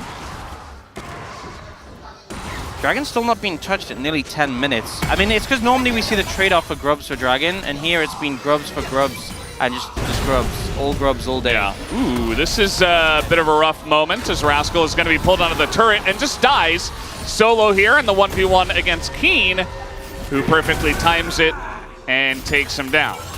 Yeah, well played from Keen there, manages to get him on the turret, and the thing is, once you get flipped back under, the CC chain gets extended for such a long time. That's just Cassante things. Oh. All right, trying to bait Chovy into this one. The root, though, will be avoided. Yeah, Zyra not exactly the strongest ganking jungler. And no ult from Yehu, so it's not like you could, like, do the little Tristana sec where you jump over and knock. Tristana sec? Oh, that's my favorite thing, when they jump in and do the, like, the R flash. Yeah. And then they just completely grief their position. And just die immediately, yeah. Well, the Chovy still wants to go for the Sponge here again. Chovy's probably getting pretty annoyed by his presence. Yeah, who's just sitting there like, if I had ult and flash, oh boy. Yeah. You'd see prime gameplay. Yeah, gets the max charge W. 탑 잡은 것 같은데. I think I got him. I think he's right. And that's all he has to say. Nothing more to be said. Sponge just found a Zeri in the jungle and the Karthus ult to help out as Sponge not dead yet. Oh! It's actually Paze who goes down, baited by what he thought was a free kill. The good news, they killed Paze and they saved their jungler. The bad news, Platter got the kill.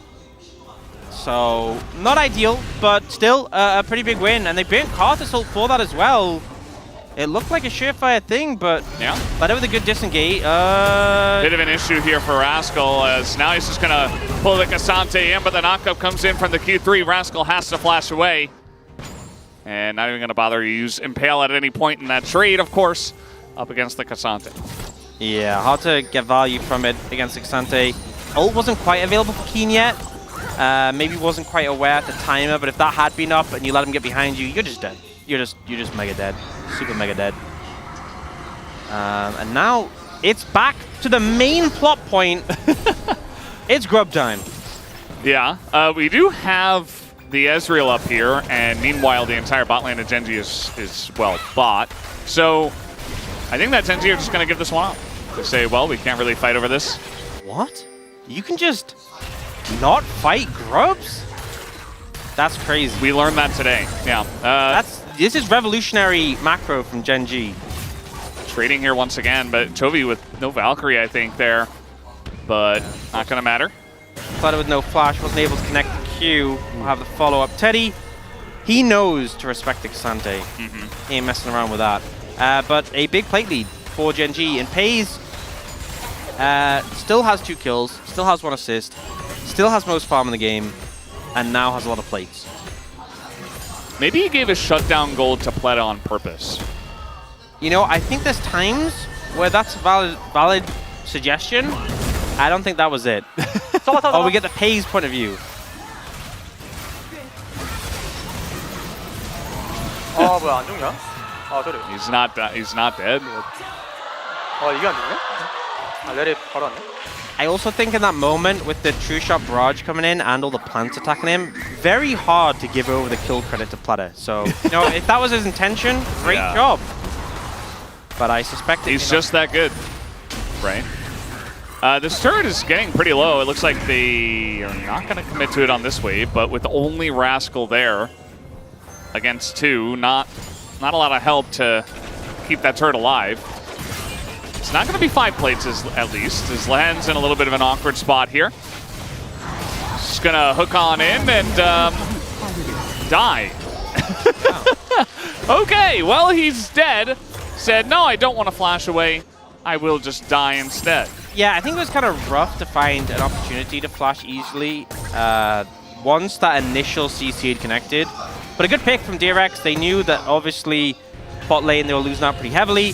So they make a play on the other side of the map. Lehen's kind of disconnected from his team a little bit, and the cost will be 1 kill and Herald, and hopefully looking to get some good value out of that Herald, maybe using it to take that mid lane tower. Rascal will be just hiding in a tower. That's his thing. Chovy's playing a little bit aggressively here. Yeah. But I think he can. For now, but the timing is good. He actually backs away right when the Rel was coming over. And in terms of the 1v1, Chovy will always win this. He's got some great setup vision, too, to just keep him safe. Wait, are you sure Chovy wins this when Rascal has a, what's it called, a fairy in a bottle thing, and an unstacked... That's what it's called. Thimble Winter? You're telling me these aren't great 1v1 items compared to a Triforce? Yeah. Okay, well, thanks for... Yeah, I just wanted to clarify that. Thanks for clarifying that, No problem. We needed to know. And, I mean, Chovy's up there at the top. It's actually Paze who is farming even better than Chovy in this game. And now just trying to siege the turret in mid. But decent amount of damage actually put onto Paze there, so he'll have to back away, and the siege will end. But they are looking for the second Drake now. Yeah, and... I mean, we'll see what Dragon ends up being, what Soul. Obviously, DRX with 2 going over, hoping it's not going to be something like a... I mean, Hextech's already gone. Mountain would be a pain. Infernal would be bad. Infernal. Oh, that's pretty bad. And Keen's going in there. It's 1v2 right now. You see that nobody's really able to get in the Rift Herald, but it's still going to get a charge down. Pleta also here. The eye hit. And Keen, he's still going in. The Zyra ultimate doesn't do anything. He's not even near those plants as Keen will go down, but he still is able to set up Canyon for the kill. Yeah, we see the local goal picked up there by Yehu. This is the power of that Karthus. You know, a play that looks like it shouldn't be possible. A 1v3, the extra damage from Canyon comes in, makes the 1-for-1 trade. And, I mean, they get a kill on the Tristana. DRX can't complain too much, but obviously not ideal when Gen.G have a 3,000 gold lead and 2 dragons in pocket looking at Infernal Soul. I mean, Karthus with an Infernal Soul, Corki with an Infernal Soul. Even Cassante with an Infernal Soul. Yeah, I think he's the best, actually. He is the best champion that ever championed. If you give him extra damage on top of everything... Yeah, he's already tanky, so you just add that extra damage. Look at this play. Oh, this is big. Yeah, I think Lahens is definitely dead. Well, let's see if he can somehow get out of here. Yeah, they're just going to take the free kill on the Lahens. Definitely a good call. And even Pei's going to be run down here, forced to flash away. That's a good trade. Yeah, and I'm going to ask, what did Lahens say to DRX? Well, game 1 did happen, so yeah. I think that has something to do with it. Maybe it's not what he said, it's just it's how he looked when they came on a stage. They seem to be punishing in here. Not the greatest performance from Sponge. He goes for an ult here, and it just completely whiffs because Keen's going in, which I guess Sponge didn't expect. And Pleta tries to save the play, and it is a 1-for-1, but not ideal on here. The target selection's good as well because Pei's has flash and his dash, so hard to pin down. But they see him dash in here, and Rascal's like, well, I can ult that. Trader Sums, they'll take it.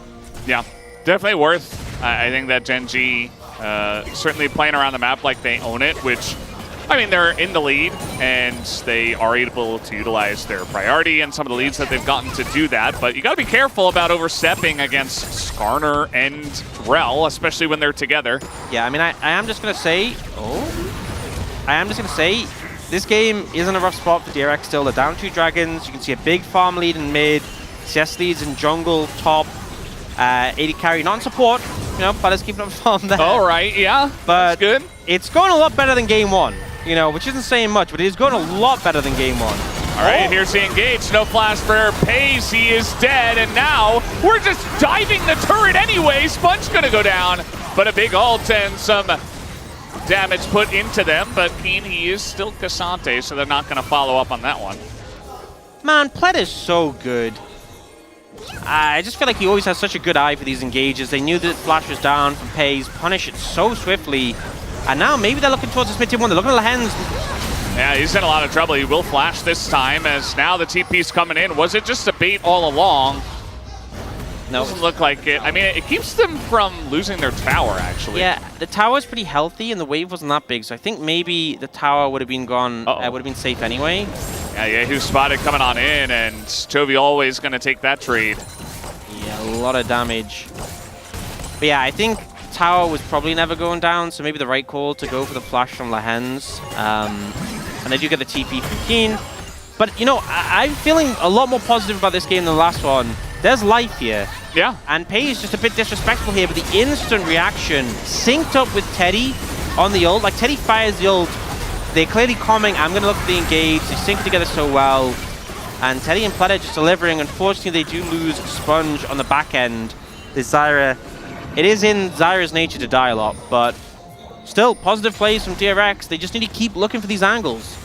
Absolutely. I think that Pleta's trying his absolute hardest to make things happen. It's a nice TP on the top side from Rascal as well early on to take down Lahens. So they're being proactive. They're making plays. They're utilizing what they have in their kit. They're not saying, oh, Gen.G's ahead, I guess we just lose. And the game looks a lot closer compared to game 1, which was kind of just sad, honestly, to watch. So I'm all for it. Give me a more competitive game.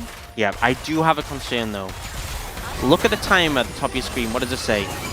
20 minutes, 30 seconds. Now look at Chovy's farm. 230, sorry, 41.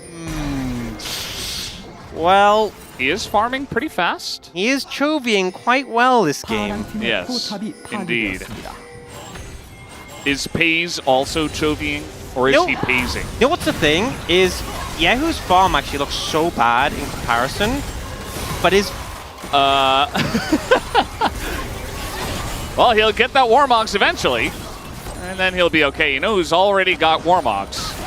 It's Pleta, and he's looking to make another play here once again. It looks like Keen also trying to frontline for the team. And they're trying to make a play here on this Infernal Drake. Keen's still taking some poke damage. Lehen spotted, will just Hex Flash away. Nice they can use the plants for vision. They're trying to contest this rush, but struggling. Woo! Teddy getting some good poke down. There's more. And Teddy's doing a ton of damage right now. And he's really trying to push the envelope. That one didn't do as much damage.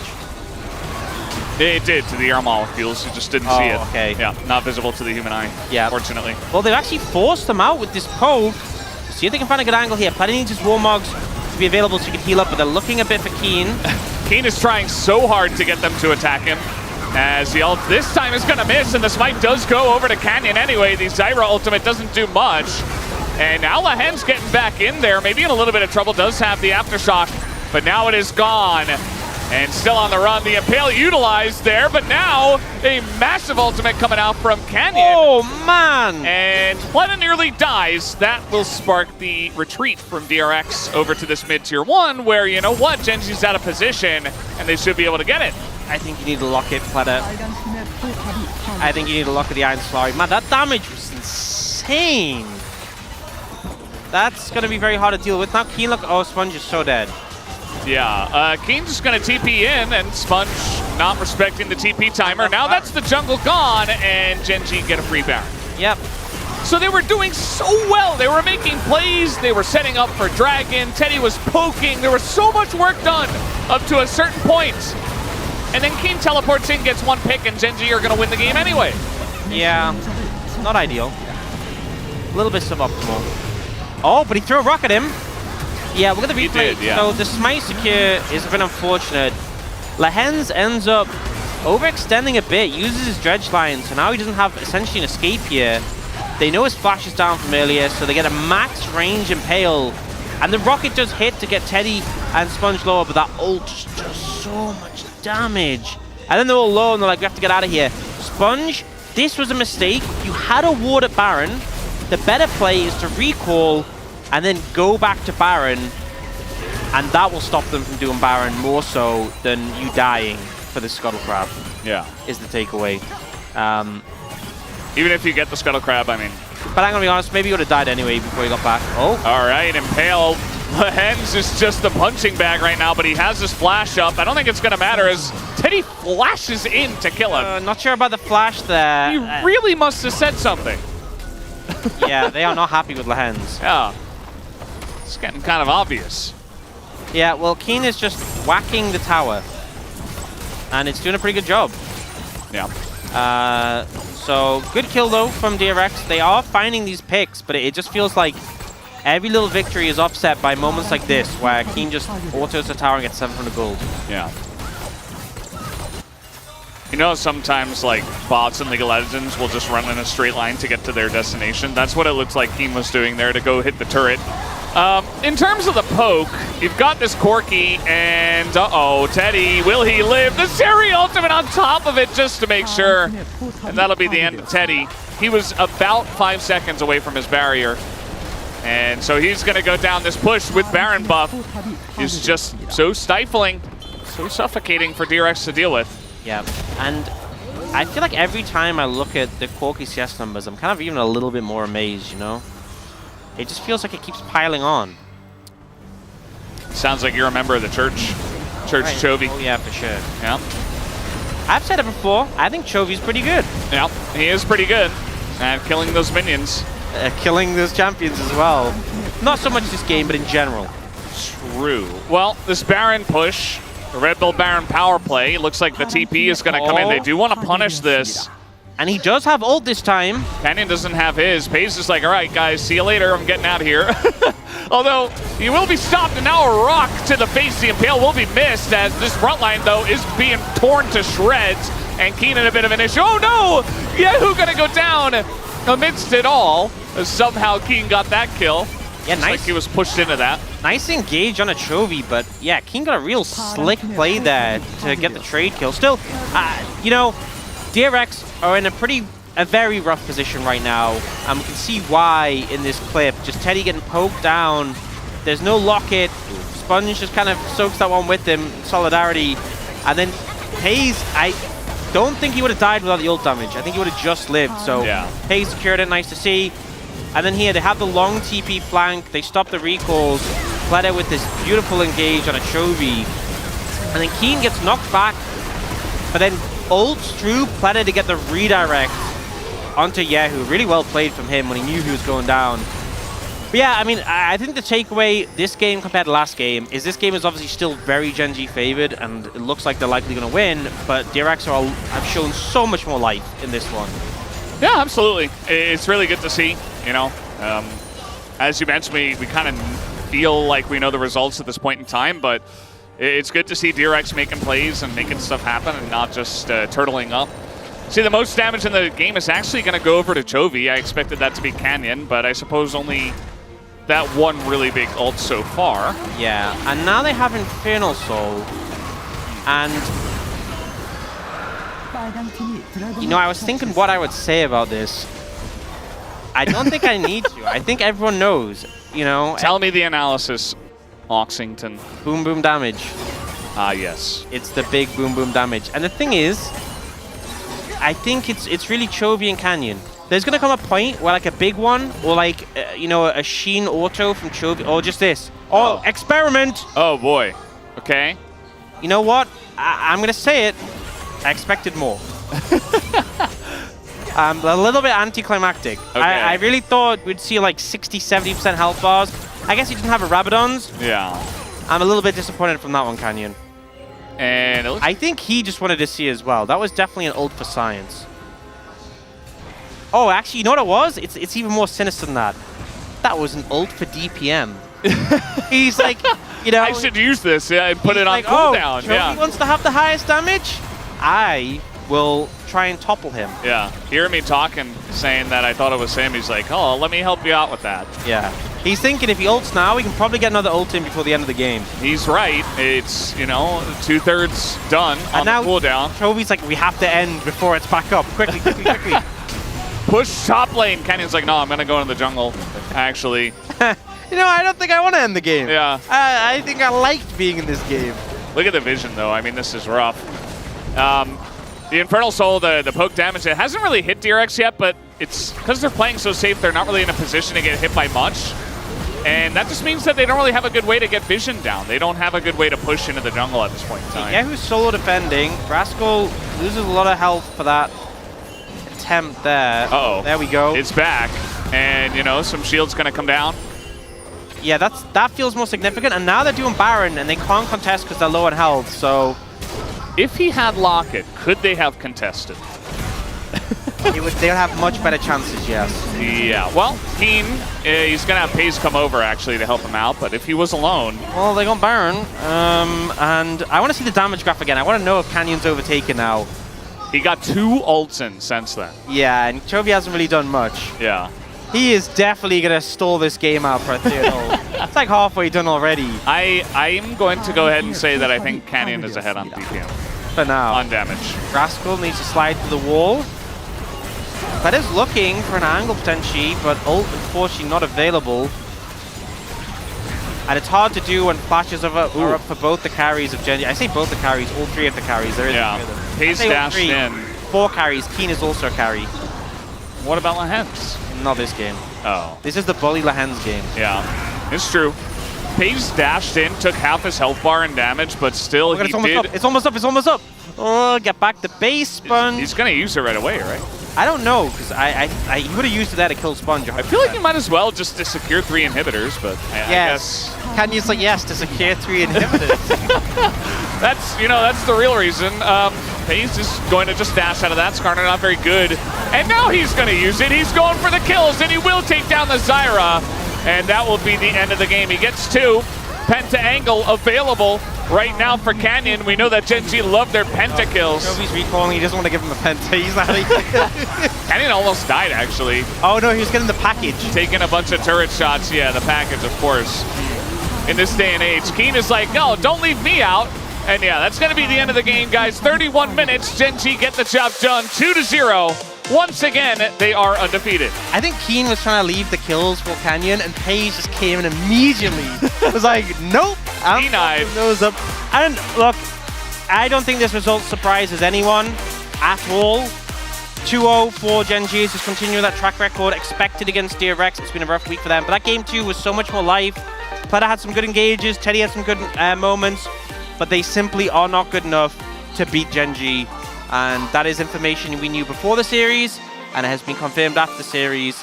Gen G, business as usual. But yeah, I think DRX, there's takeaways from this series, and they should keep looking forwards. Because, you know, especially their recent splits have been quite rough, being really bottom of the table.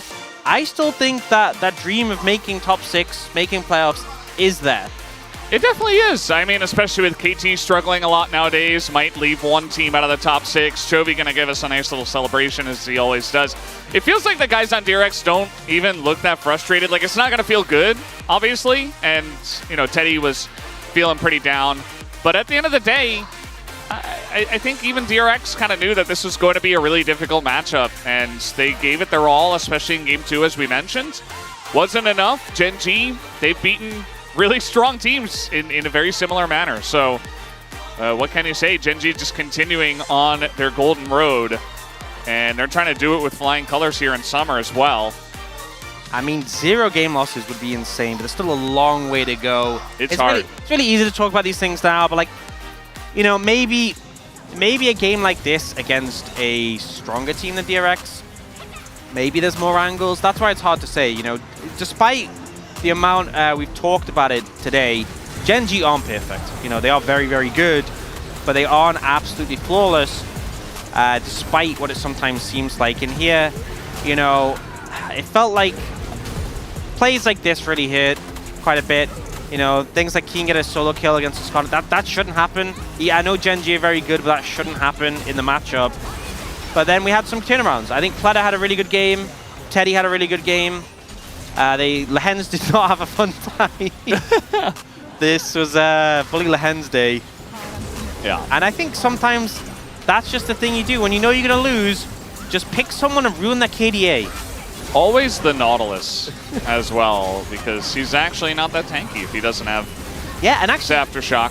Plays his highest KDA in the league for any role. Yeah. Pleta, you did some damage there, so good job. Nicely done. Yeah. And Sponge, you know, he tried. He did. I mean, there were certainly some big things, I think, for DRX to go over in Game 1 and Game 2. But I think that's the thing. I think a match like this against Gen G has to just be a learning experience for DRX. Yeah. Must be really...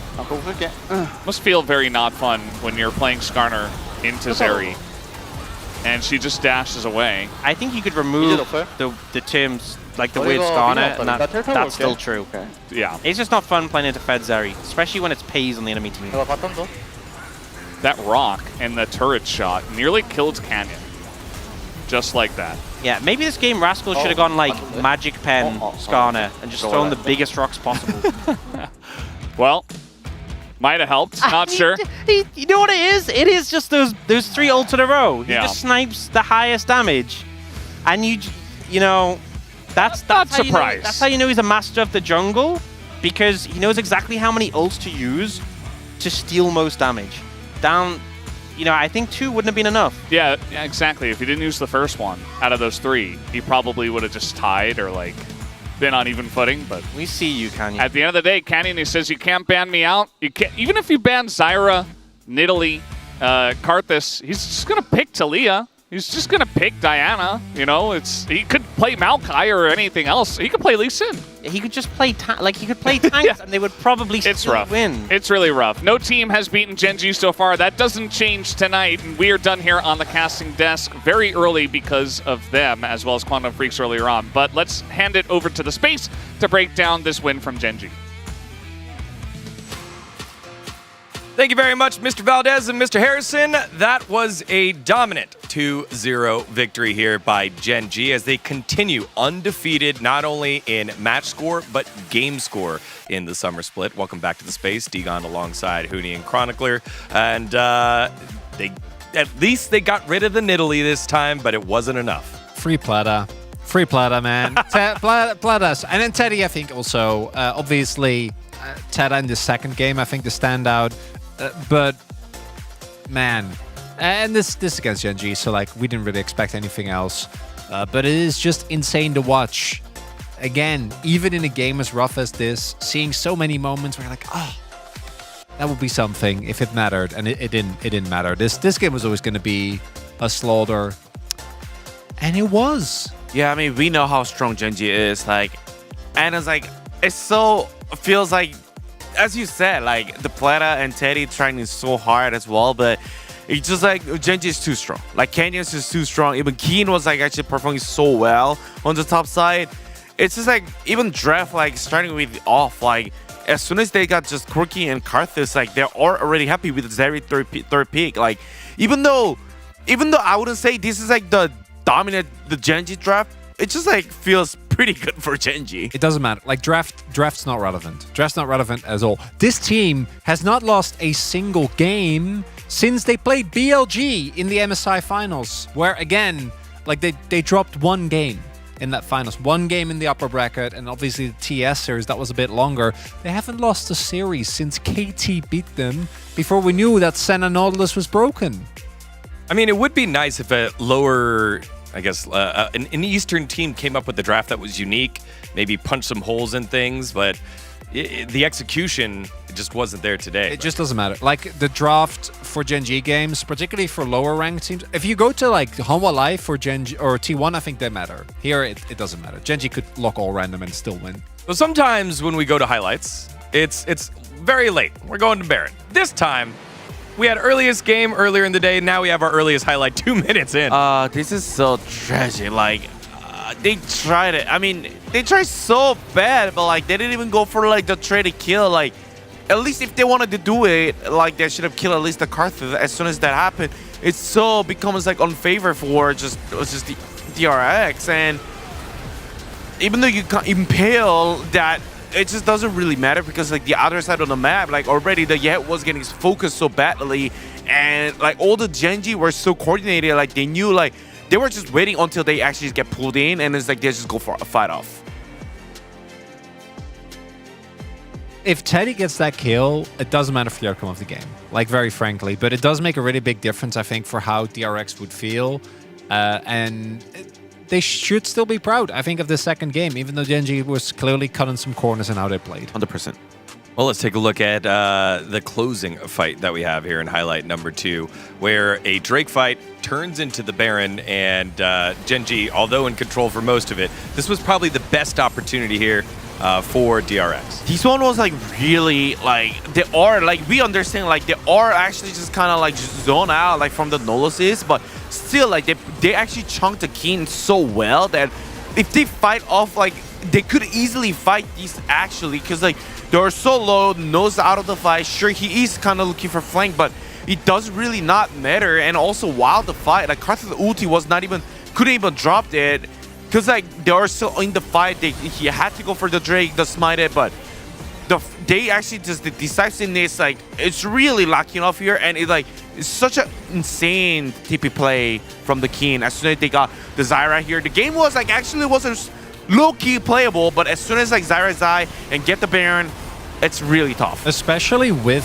the vision that DRX had, like Sponge dying, like obviously if you have full vision, it's like, Sponge, what are you doing? But looking back in it, he had a ward in his own jungle, right? It wasn't like they had zero control. They thought they still had and I think that for Gen.G, what makes them so tough to play into is the ways that they're able to retake tempo on the map, because that teleport play, not a lot of other teams will be able to pull off after taking a relatively big beating. And then they're also always ahead in gold because their laners are so insane. Yeah, I think the point that you were highlighting there, Huni, and chronically, you were saying it while it was happening. You have position in the Drake fight. This is your time to fight, and you just invite them on in. You leash the Drake for them. They take it. Yes, you get a kill, but it could have been so much more. Let's see who the POG is, though, in game number 2 for Gen.G, as they've been raking it on up. And yes, it is the Karthus of Canyon, 4th of the season. It's an AP jungle meta, and there is no winning if you're playing against Gen.G. I ended up voting for Kane as well. I really want to take the opportunity to shout out Chovy. I think one of the big reasons why Canyon can play the way that he currently does is because of his mid laner winning every single matchup every time and always having side lane pressure. And it's the way that Genji then play around it makes it impossible. And then also add to the fact that Canyon is insanely good. Yeah, I mean, it looks so easy for Canyon. You just pick Arthur, you just farm, you just press Jungle R, meta. you just win. It looks easy, but it's actually really not easy getting punished, like playing this farm champion. Like, sure, but people were trying to actually just kind of like, denied it for only farm, but doesn't really matter. He's just going crazy. He just become always fat. What I love is that it's also such an interesting split in what champions they play. Because obviously Canyon is OAP, but Lucid got it on a bunch of different champions. Owner is also still playing a variety of things as, I think Keen playing a really good game. Mooney. I mean, I personally went for a Keen because like he made the TP play and he also opens like all the team fight. He was actually creating the space and be able to actually just like deny the Drake as well. And even lane phases, like he stole kill by opponents. Like it's really great top lane right now. It's like one of the best top laner for sure, I would say clearly. Yeah, no, I think Keen's insane. I also think that the reason why I went for Kane instead, even though Kane also, he just kind of ran around, took camps and pressed R.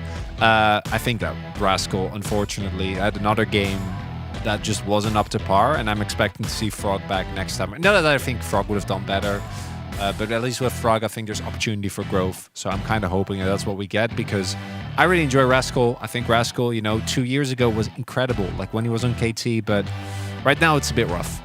All right, well, we'll see what DRX, what levers they pull for their next game. As for now, let's send it on over to our interviews with translations by birthday girl Deer.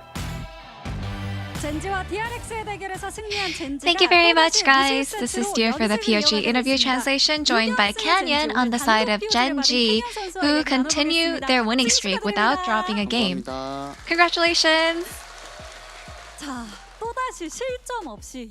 Now, once again, Genji scores another victory for the 6th consecutive win, and you were the unanimous player of the game in Game 1, so how do you feel? Just very happy that we were able to win so cleanly, especially in Game 1. I'm glad that I got the POG today. And in Game 1, Canyon, the Zyra ban led up to your Nidalee pick, followed by Midway and top 80 Kennen from your team. This comp looked like such a Genji specialty, so how was the drafting process? So when we were trying to pick mid and top, we looked at the enemy comp. And Keen and Chovy, they were just discussing what would be the best option, and we just ended up with those picks. And as expected, from the Nidalee skin haver, your Nidalee gameplay was on point. At 11 minutes, your KDA was exactly 501, and you created a 4,000 global gold difference. So how influential can you be? I feel like it all happened in the mid lane when we were able to snowball, and we also were able to win that team fight in the Void Grubs team fight. So I think that's why we were able to get such a dominating win. And now your Nidalee in the LCK alone has 21 wins and 6 losses. And surely there has to be some limitations on stage, but how is Canyon's Nidalee so different? I feel like, there are some risks with playing Nidalee, but because of how well my teammates support me, I think that's what allows me and enables me to play so well on Nidalee. And Canyon in Game 1, it was 21 minutes and 49 seconds, a new record for the fastest game. And Genji has already reset this record 3 times, so why are you ending the game so fast? I feel like once we snowball the game, we do continue to snowball it so that we can end the game really fast. But also the meta has to do with it as well. I think the meta is what allows us to end the game so fast. So, do you have any intention to finish the game even faster in the future? Yeah, I feel like now that you talk about it, now that you mention it, I do want to try ending the game faster next time. And in Game 2, we got a Zyra versus Karthus, a matchup of 2 fast-clearing junglers. And the usual pathing could have put more pressure on your bot lane, but you started from the enemy jungle, which was so smart. And it looks like Helios, he was just so impressed by your decision making. So how did you come up with this pathing? You know, Karthus is really strong early, and I believe that even if I invade the enemy jungle, I knew that I would be able to win. And yeah, in level 3, I flashed really late, which was very risky.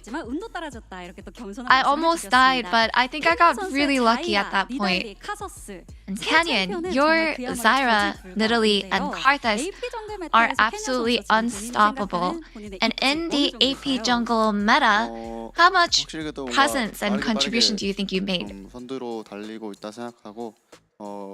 I feel like, yeah, I'm definitely way ahead of the game. I just want to make sure that since everything is bound to change, I don't want to get ahead of myself. I want to keep myself in check always. And with Genji displaying such a destructive force, it looks like no one can stand a chance. So who does Genji consider as a worthy rival at the moment? I believe that as long as we play well, anyone is a defeatable opponent, so we always have to make sure that we put in our best. And next week in the Saudi Arabia Esports World Cup, Genji and T1 will represent the LCK. With your fans looking forward to your success, what are your goals? Yeah, we'll be at EWC next week.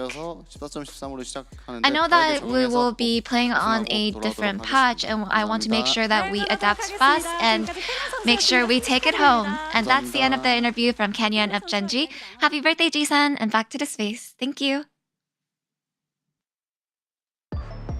Thank you very much for that wonderful translation, dear. Again, one of the key components of our team. So happy birthday. Thanks for bringing us closer to our players. And of course, as Deer just said, happy birthday to the person that keeps us all together here, one of the hardest working people I know. Happy birthday, Ji-sun. I hope you're having a great day.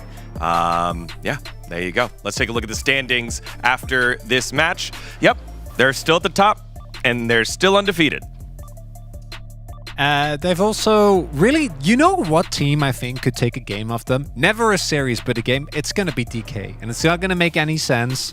But if there's one thing I've learned is that series somehow always feels different, even though the outcome is always the same. So that's, and I don't think anyone takes a series of them. But if it's just the one game, DK, yeah, maybe. Yeah. Also, is that DRXs, they look kind of bad today because the opponent is Genji, but they're still pretty good spot on the right side of the map, right? So it's that loss to Nongshim, because out of these losses, you know, one is T1, one is Genji. These are okay. The Nongshim loss, though, that's rough. Hurts. Of course, tomorrow's matchup is our Saturday showdown tomorrow in Goyang at the Goyang Sono Stadium. It is T1 versus KT, the latest installment of the Telecom War. And then we will be back over here for Hanwha Life versus Nongshim. Guys, thank you so much for watching. It has been a fantastic day of League of Legends, and we will bring more tomorrow from the LCK. On behalf of myself and everyone here, thank you for watching. We'll see you again.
많은 팬분들이 응원을 해주시는 것 자체가 또 힘이 되기 때문에 너무나 감사할 것 같고 저희도 또 즐길 수 있는 무대가 될 것 같다고 생각하고 있습니다. 초반에 좀 좋지 못한 성적을 보여드렸는데 장르도 스틸 해줄게 내가. 팀적으로 단단해졌고 좋은 모습 기대하셔도 좋을 것 같습니다.